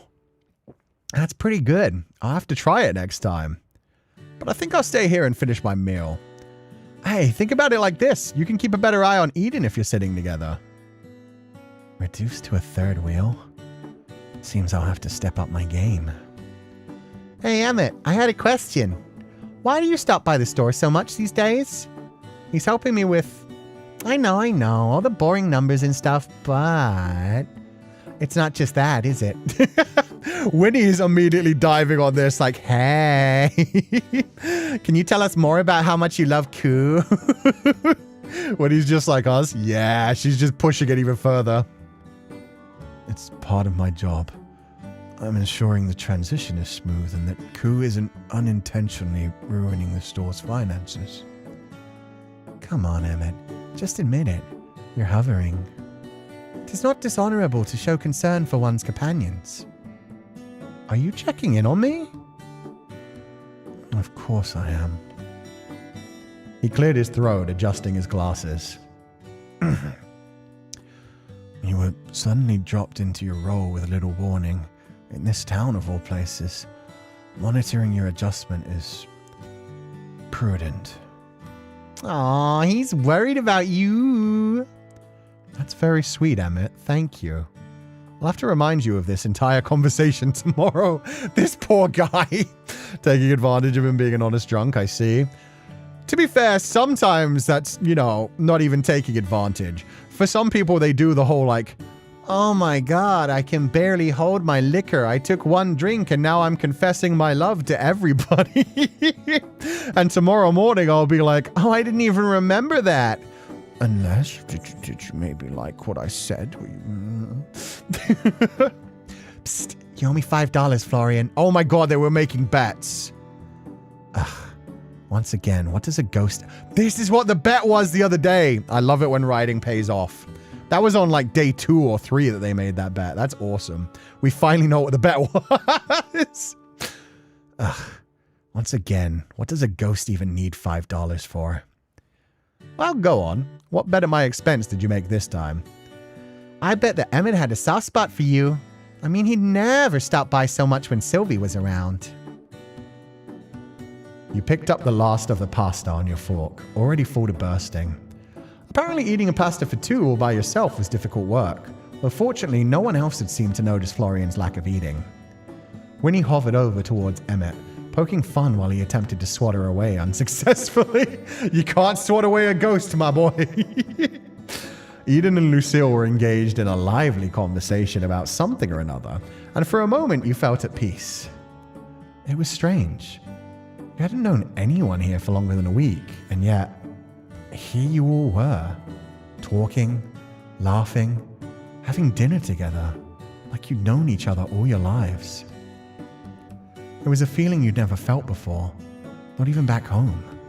The closest you'd ever come was the nights you'd stayed up playing video games with friends over voice chat, and even then, there was a distance between you, a separation in place. Here, though, it was different. Even when Emmett and Eden were arguing, there was something comforting about the knowledge that they were right beside you, a mere arm's length away. You leaned back, fork resting against your plate. Your stomach was full, your heart a little more so. Okay, new bet. No, I keep losing bets with you. I don't want to do them anymore. Wrong answer. Okay, here it is. I bet Lucille could out-eat Florian and Emmett and Eden in a pie eating contest if she wanted to. Florian, Emmett, and Eden? Definitely Florian. That's cheating. That's mean. Emmett and Eden? Yeah, I think she could. I definitely think she could. Is there a pie eating contest coming up I haven't heard about? Well, no, but we could always organize one. I'll pass. This is not a wager I would wish to entertain, Lady Winona, but I am flattered by your confidence in my constitution. Lucille gave a quiet laugh and dabbed at the corner of her mouth with a napkin. This evening has been most enjoyable. In my kingdom, feasts are often accompanied by political tension and hidden motives. Here, there is laughter, companionship, and light-hearted debate. I must confess, it is refreshing. I'm glad you think so. Meanwhile, I don't know what the fuck Eden is up to, but it is not safe and comfy. Same. I haven't had this much fun in forever. Wish every day was like this. You'd get bored of me eventually. Impossible. I could never get bored of you. It's true. You have a natural draw to you that's hard to resist. You think everyone's hard to resist. What can I say? I'm a lover. Maybe he is Lilith. Every hint, every fucking theory we come up with gets backed up by some subtle clue where it's like, oh, that's a hint. Ew. Anyway, are we done here? It's probably about time I dragged our favorite accountant home before he regrets the night any more than he already will. Don't worry, tonight's on me. Eden stood and tracked down Quinn, leaving the rest of the table to gather themselves and stand up as well. As you all did, Eden returned, followed by a beaming Quinn who seemed positively ecstatic at the sight of the empty plates left behind. Did you enjoy your meal, my friends? It was wonderful once again. You'll have to give me some pointers one day. I've never had cooking like yours. For you? Absolutely. You know, much of the flavor comes from growing our own produce. Why, we had a beautiful harvest of carrots just the other day. I shall drop some by for you if you have some time, yes? Oh, Quinn, you don't have to do that. It would be my pleasure. Plus, to be perfectly honest, I have far more than I need. You, my dear, would be doing me a great favor. Oh, well, in that case, I'd love some. Thank you again. He called me my dear. Sorry, Auntie, I'm going to steal him from you. Wonderful, wonderful. I'll drop by sometime next week if I can. Quinn smiled, eyes crinkling. Then after bidding everyone a good evening, he disappeared back inside the restaurant. Trust 2.5 to pay off all this setup, but imagine the writers go, all your theories were wrong, goodbye, on the full release. They definitely could. Half of me is wondering if he's just supposed to be an enigma. If the whole thing is it's supposed to be like he drops hints here and there at everything because he doesn't even know what he is. He is just like unknown. He just came into existence one day. I don't know. Red herring? So many red herrings. With that, it was time to head home. Your group found your way back to the road, said your goodbyes and happy birthdays, and you turned back towards the direction of the antique store before stopping in your tracks. Someone else came up beside you. Hey, did you miss me already? Hardly. Look, fuck me, okay? What? You said fuck me. Not that. How many times do I have to say thank you today? I wouldn't complain about it one more time. Are you that desperate for validation? Are you that desperate to fuck me and thank me? It helps boost my ego. Thanks for earlier. For not just kicking me out. For the pasta. The pasta was entirely selfish of me. I was just getting really hungry. And to be fair, if Eden hadn't paid, you'd be paying for half that pasta, so it worked for me. Now I don't have to have breakfast tomorrow. Can you just accept my gratitude? I'm not good at this kind of stuff. Talking, feelings, whatever. Well, for someone not good at this kind of stuff, you're doing a pretty fine job. This was, pretty terrible overall, but not as terrible as it could have been. That sounds like high praise coming from you. Is my company so bad? No. It's whatever. God, what am I trying to say? Look, I don't really do this whole people thing. Even before, but I didn't hate this. Hate being with you or with everyone else. For the first time in a long time, I felt like a normal person. Aww. Thank you for coming, Florian, really? Or normal is nice, but I'm here for you. Whether you're feeling normal or strange, or like you want to bite me, You shouldn't say that so casually. I'll get the wrong idea. What? Well, I wouldn't mind. If you ask for my consent and don't drain me to death. You're insane. Maybe. But you're still talking to me, so what does that make you? Even worse, probably. Just what I need. Another problem. I'd say we make a pretty good match, really. Don't say things like that. Why not? Because I'll start to believe you.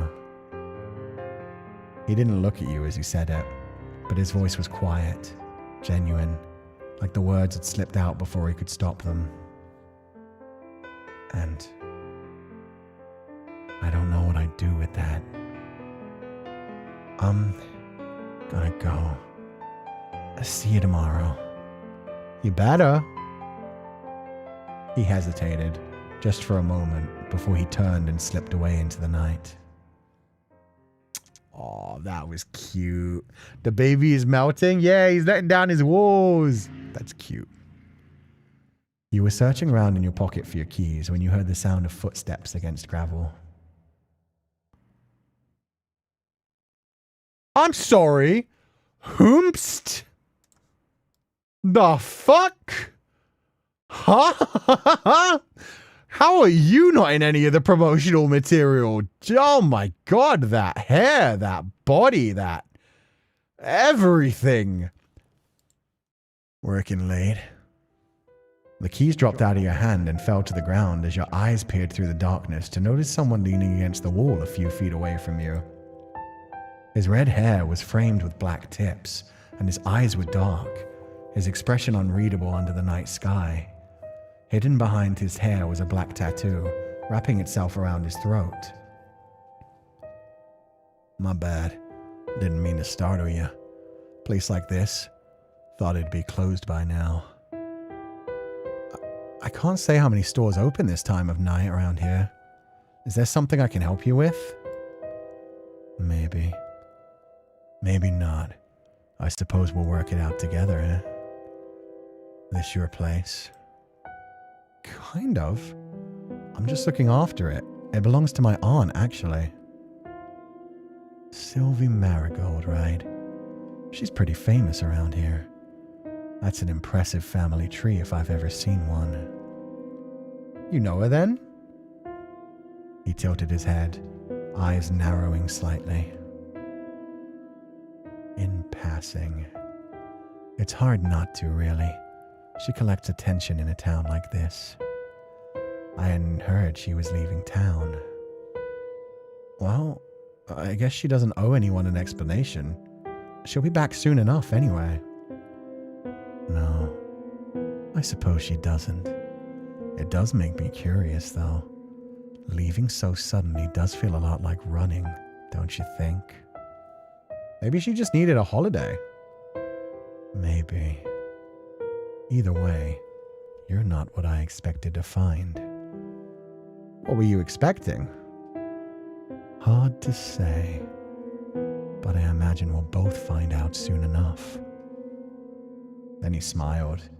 You couldn't tell if it was cold or warm. Well, don't let me keep you. He stepped aside, gesturing toward the door. Wouldn't want to be the reason you missed curfew. As you bent down to pick up your keys, you felt his eyes on you. Not necessarily threatening, but there nonetheless. Just so you know, I happen to know someone who's very curious about you. Yeah?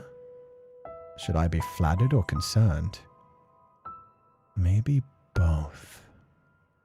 I'm sure we'll be seeing each other around. Cú Marigold.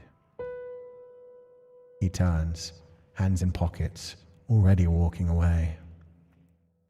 Hey, what's your name? Kale. Don't forget it, all right? You hurried inside and locked the door behind you. That's an interesting new guy. I'm not sure if he is a love interest that they're trying to like hide until the actual like release, or if he's just an antagonist, but man, he knows your name. Well, he knew Sylvie Marigold and I gave him the name Cú, so... Wait, I did give him the name Cú, didn't I? Oh, you respect you, maybe how you going, know again, kind of. Maybe I can't say. Wait. Oh. I didn't give him my name, did I? Oh. Yeah, that was important to point out. Yeah. He just said, I happen to know someone who's curious about you, so yeah. Huh. Interesting. In a smaller town, it's impossible to ignore all that, gotta be honest. Yeah, it's very possible that just like he said, someone's very curious in me, so he'd heard about Cú, who was suddenly around the antique store, but yeah. I need him. Yeah, he seems very cool. Kale, Uriel, Michael. Red flag, crimson, bad. Is it bad though? He's red, but we're all colorblind. No, we see the red. That's why we head directly towards it. It's like, it could be blood, or it could be a delicious, delicious apple. Well, I say, here I am, a humble spellbook, waiting patiently for their master for our promised training session, only to be abandoned, left to wither all day in this dusty room.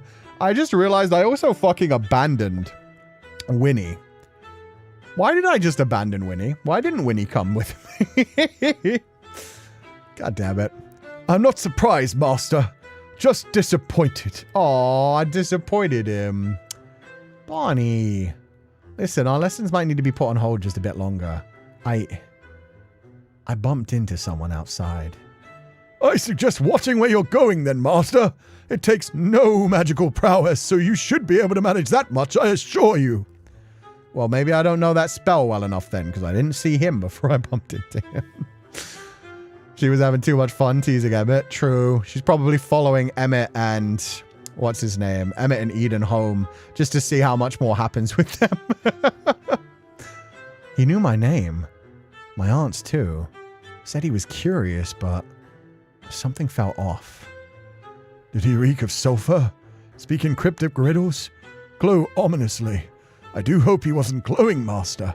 Strangers who glow are never up to anything good. That's not necessarily true. That's very, very, I don't know, rude of you. Some people just glow. What?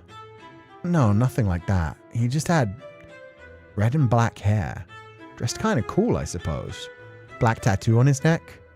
He said his name was Kale. Kale, you say? Yeah. Does that mean something to you? Kale. A tattoo on his neck. Stars above, where have I heard that name before? He cleared his throat very deliberately. Well, I would never jump to conclusions without proper research. That would be terribly unprofessional of me. However, I may need to consult my appendix of suspicious persons, errant entities, and known troublemakers. It's a rather long list, you understand. Oh, thank you for that. I think. Of course. It is my pleasure, master. It seems our lesson will once again be put on hold. Please do try not to suddenly combust or otherwise harm yourself in the meantime. I would hate to be placed back on a shelf waiting for the next terrible spellcaster to come my way. Well, actually, if I combust, I think that's my whole bloodline gone, so you just kind of have no reason to exist anymore. And yet you continue to exist. For all of eternity. Damn, you better really fucking hope I get laid, my dude, or your future's fucked, my guy. This is a bare minimum effort, master, but I suppose I'll take it. Yeah, now he's going to be cheering me on in my romantic endeavors. You smiled faintly and moved to replace your day clothes with your pajamas. The quiet of the apartment settling around you like a familiar quilt. Barnabas drifted lazily to your desk, muttering something about cross-referencing character flaws. You decided it was best to leave him be. Of what you knew of him, he sometimes needed time to mutter strangely to himself. You turned toward the window, your reflection soft against the darkened glass. Outside, the town of Willowmist swept. The town of One more time. Outside, the town of Willowmist slept. Quiet, calm, and just a little strange. And tomorrow you'd open the shop again. Maybe learn a smell. What is wrong with my mouth? It's been 5 hours. Yeah, this is... Oh, it's been 6 hours. Yeah, this is on me. It's been 7 hours? Okay, no wonder. And tomorrow you'd open the shop again. Maybe learn a spell. maybe meet someone new. But tonight, for now, you are home. It's been 5 hours. No, 6 hours. No, 7 hours. It's motherfucking midnight. It's a different day. Okay. So that is the end of it for now. That was fucking good. I liked that. Wow. This has a much bigger staff list than the previous ones. Or are these the thanks? Lead writer, get bag. They're awesome. Lead animator, Mogu Mogumi. What a cute name. Mogu Mogumi. Oh, the song's playing. That's a really long demo. Yeah, it was. I loved it. I recognize some of these names in the backers. Holy shit. Thank you for keeping me company throughout almost half my workday. No problem. I hope you have a wonderful day. I love this song. Me too. This is so relaxing. Such a nice folk song. And you, me. Thank you for playing the demo for the Willowmist Emporium of Antiques and Curiosities. Into place. Oh, Right into place.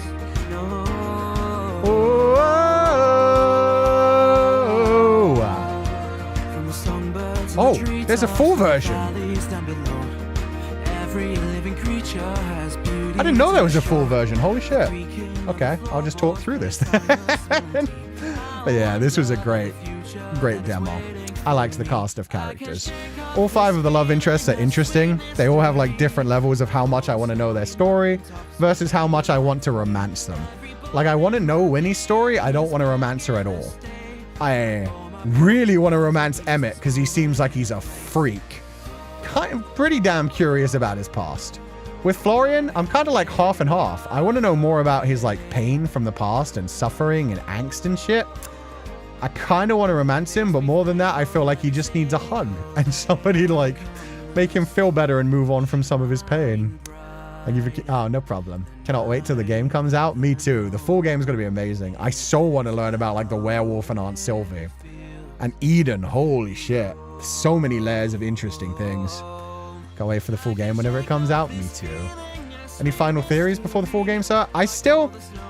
A lot of people have a lot of good theories on Eden. I think I'm wrong, but it's just something I really want. I want him to have been like a childhood friend to the main character. He could be a childhood main character and also be like a creature created from like either the apple or the tree. But I want him to also at least be like a childhood friend of the character who did have moments with him, but then was like sealed away and we had our like memories erased. Place. I think that would be good. Wishlisting this? Yeah, I'm looking forward to it. But yeah, I think childhood friend, we had our memories erased of spending time with him. Possibly created from the tree from which the apple of Eden was on. I don't know. Created for some nefarious purpose. Created with like all of the knowledge in the universe and maybe to destroy witchcraft. Maybe it'll be like a Christianity versus old religions kind of thing. Where like somebody was trying to get rid of witchcraft by destroying all the witches. Maybe the only witches left are my family bloodline and their like magical tome. And if they get rid of me, then their job is done. Feel weird with Kale? That's a nickname I use for someone. I'm very interested in Kale as well.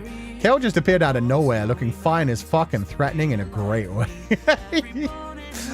Slept with the stream on, woke up to the game's outro. Good morning, sir. No problem. I hope you enjoy the VOD and thank you for watching the whole night.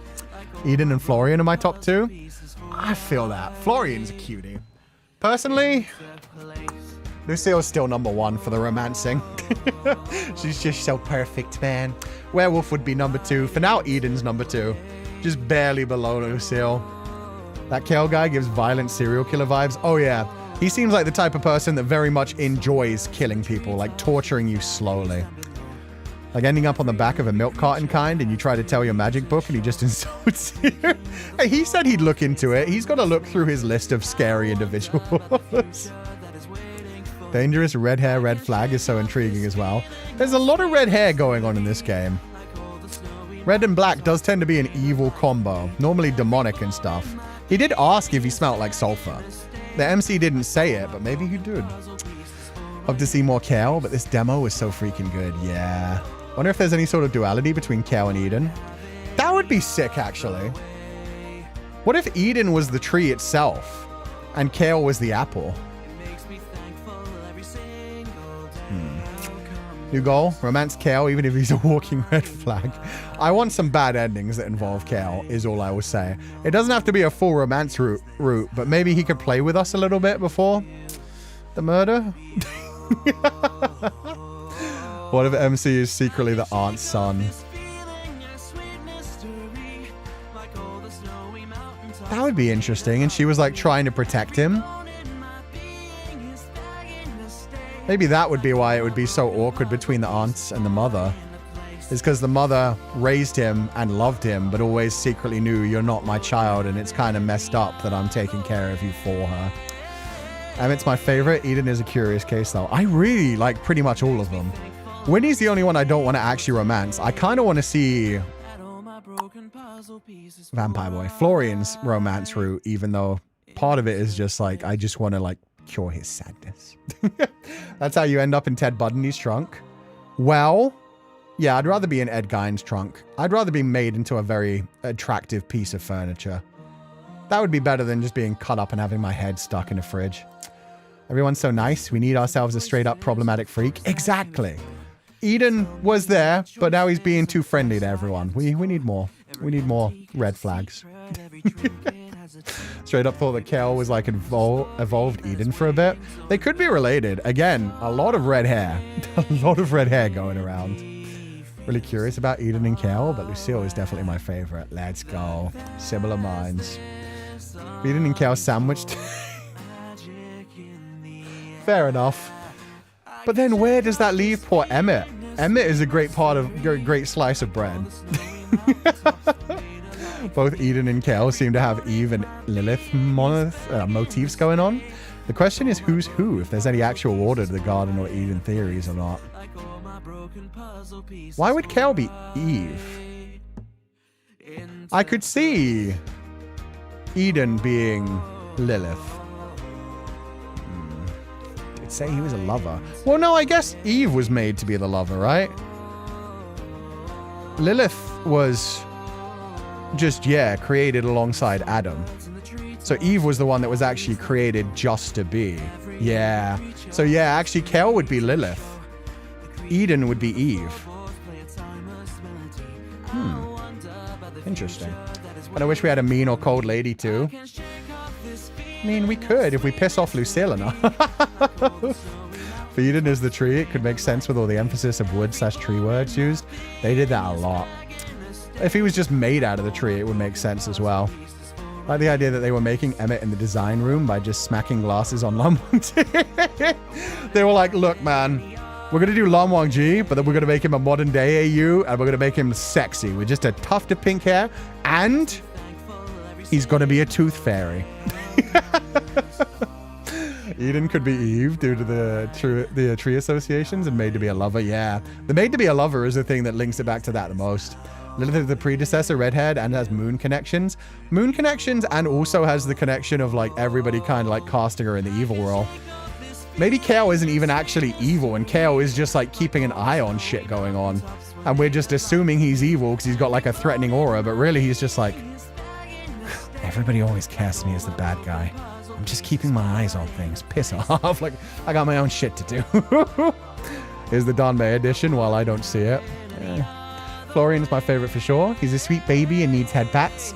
I like that so many different people have so many different favorites in this as well. It shows how well they did, like, setting out all these different characters and being like, giving them equal screen time and making them equally interesting. It just depends on your preferences.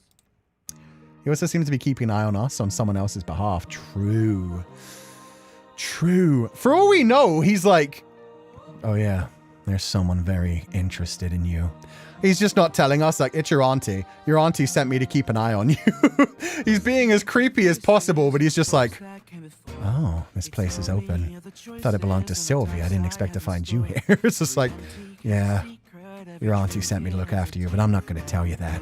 I'm going to be all scary and mysterious. It go either way, but I'm definitely looking forward to the full game. Yeah, they're definitely building up some very interesting characters and stories here. Someone interested in you? While me, I'm thinking, methinks wedding ring. True. Want to know more about Barney too? This old book is quite funny. And what was it that people are into books too? He joked about that. Well, he said it, but I'm not sure if he meant it in like a literal way of people fell in love with him. Or if it was more of a thing on the side of like, you know, people have fallen in love with me because I'm so amazing. It could have been anything though. It's going to be funny if it turns out he's just a henchman. Like, yo man, I don't know what the villain wants. Maybe, pretty much. He doesn't sound like he's too interested in his own side. My favorite is Florian, but I blame that on the fact that vampires are absolutely fascinating to me.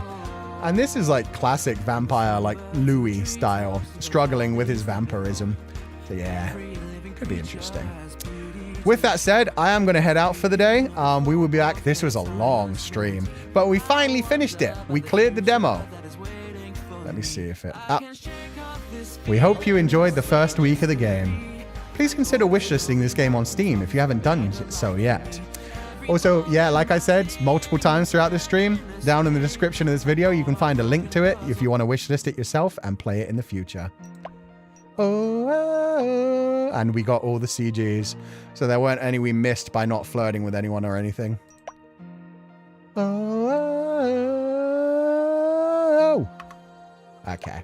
So I'm going to head out for the day. Thank you guys so much for being here. We'll be back tomorrow with, I believe, a space for the Unbound, right? I think. We'll be back tomorrow with something. I'm going to sleep. It's midnight. As always, everybody have a lovely evening. Burn bright, my pupils, and I will catch you guys next time. Bye-bye.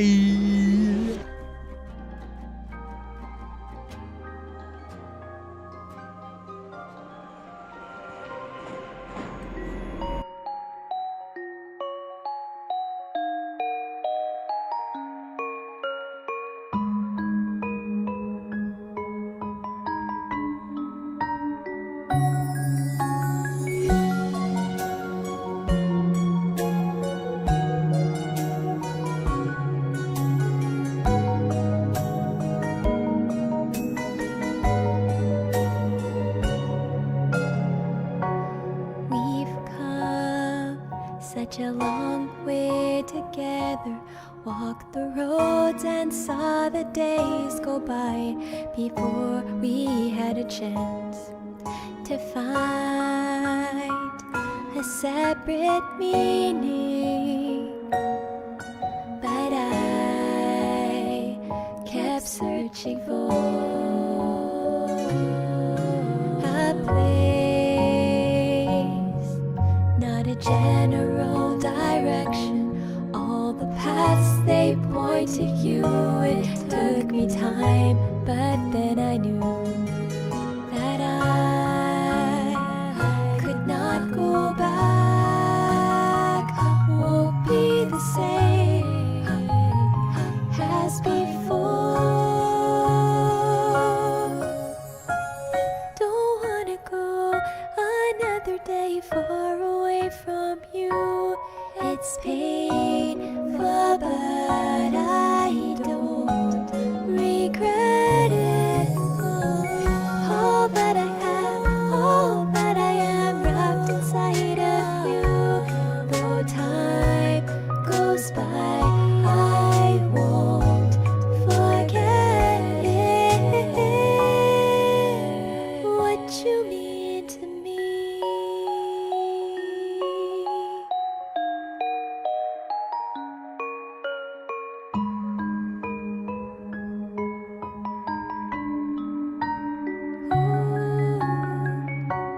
If I rest my head upon your shoulder, let the tears fall down and hide away inside your open arms, to stay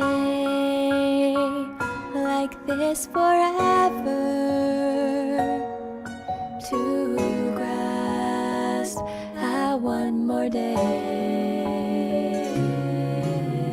Find a way to go beyond the unknown. Let it all just fade away until there's nothing more to say.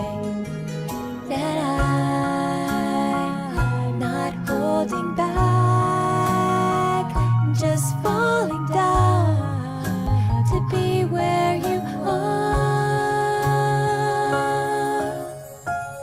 Don't wanna go another day far away from you. It's painful, but I don't regret it. All that I have, all that I am wrapped inside of you. Though time goes by, I won't forget it. What you mean to me.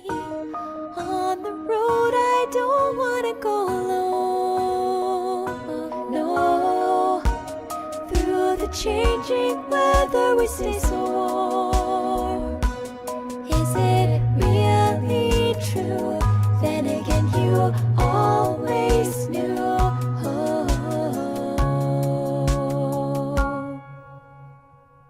Don't wanna go another day far away from you. It's painful, but I don't regret it. All that I have, all that I am wrapped inside of you. Though time goes by, I won't forget it. What you mean to me.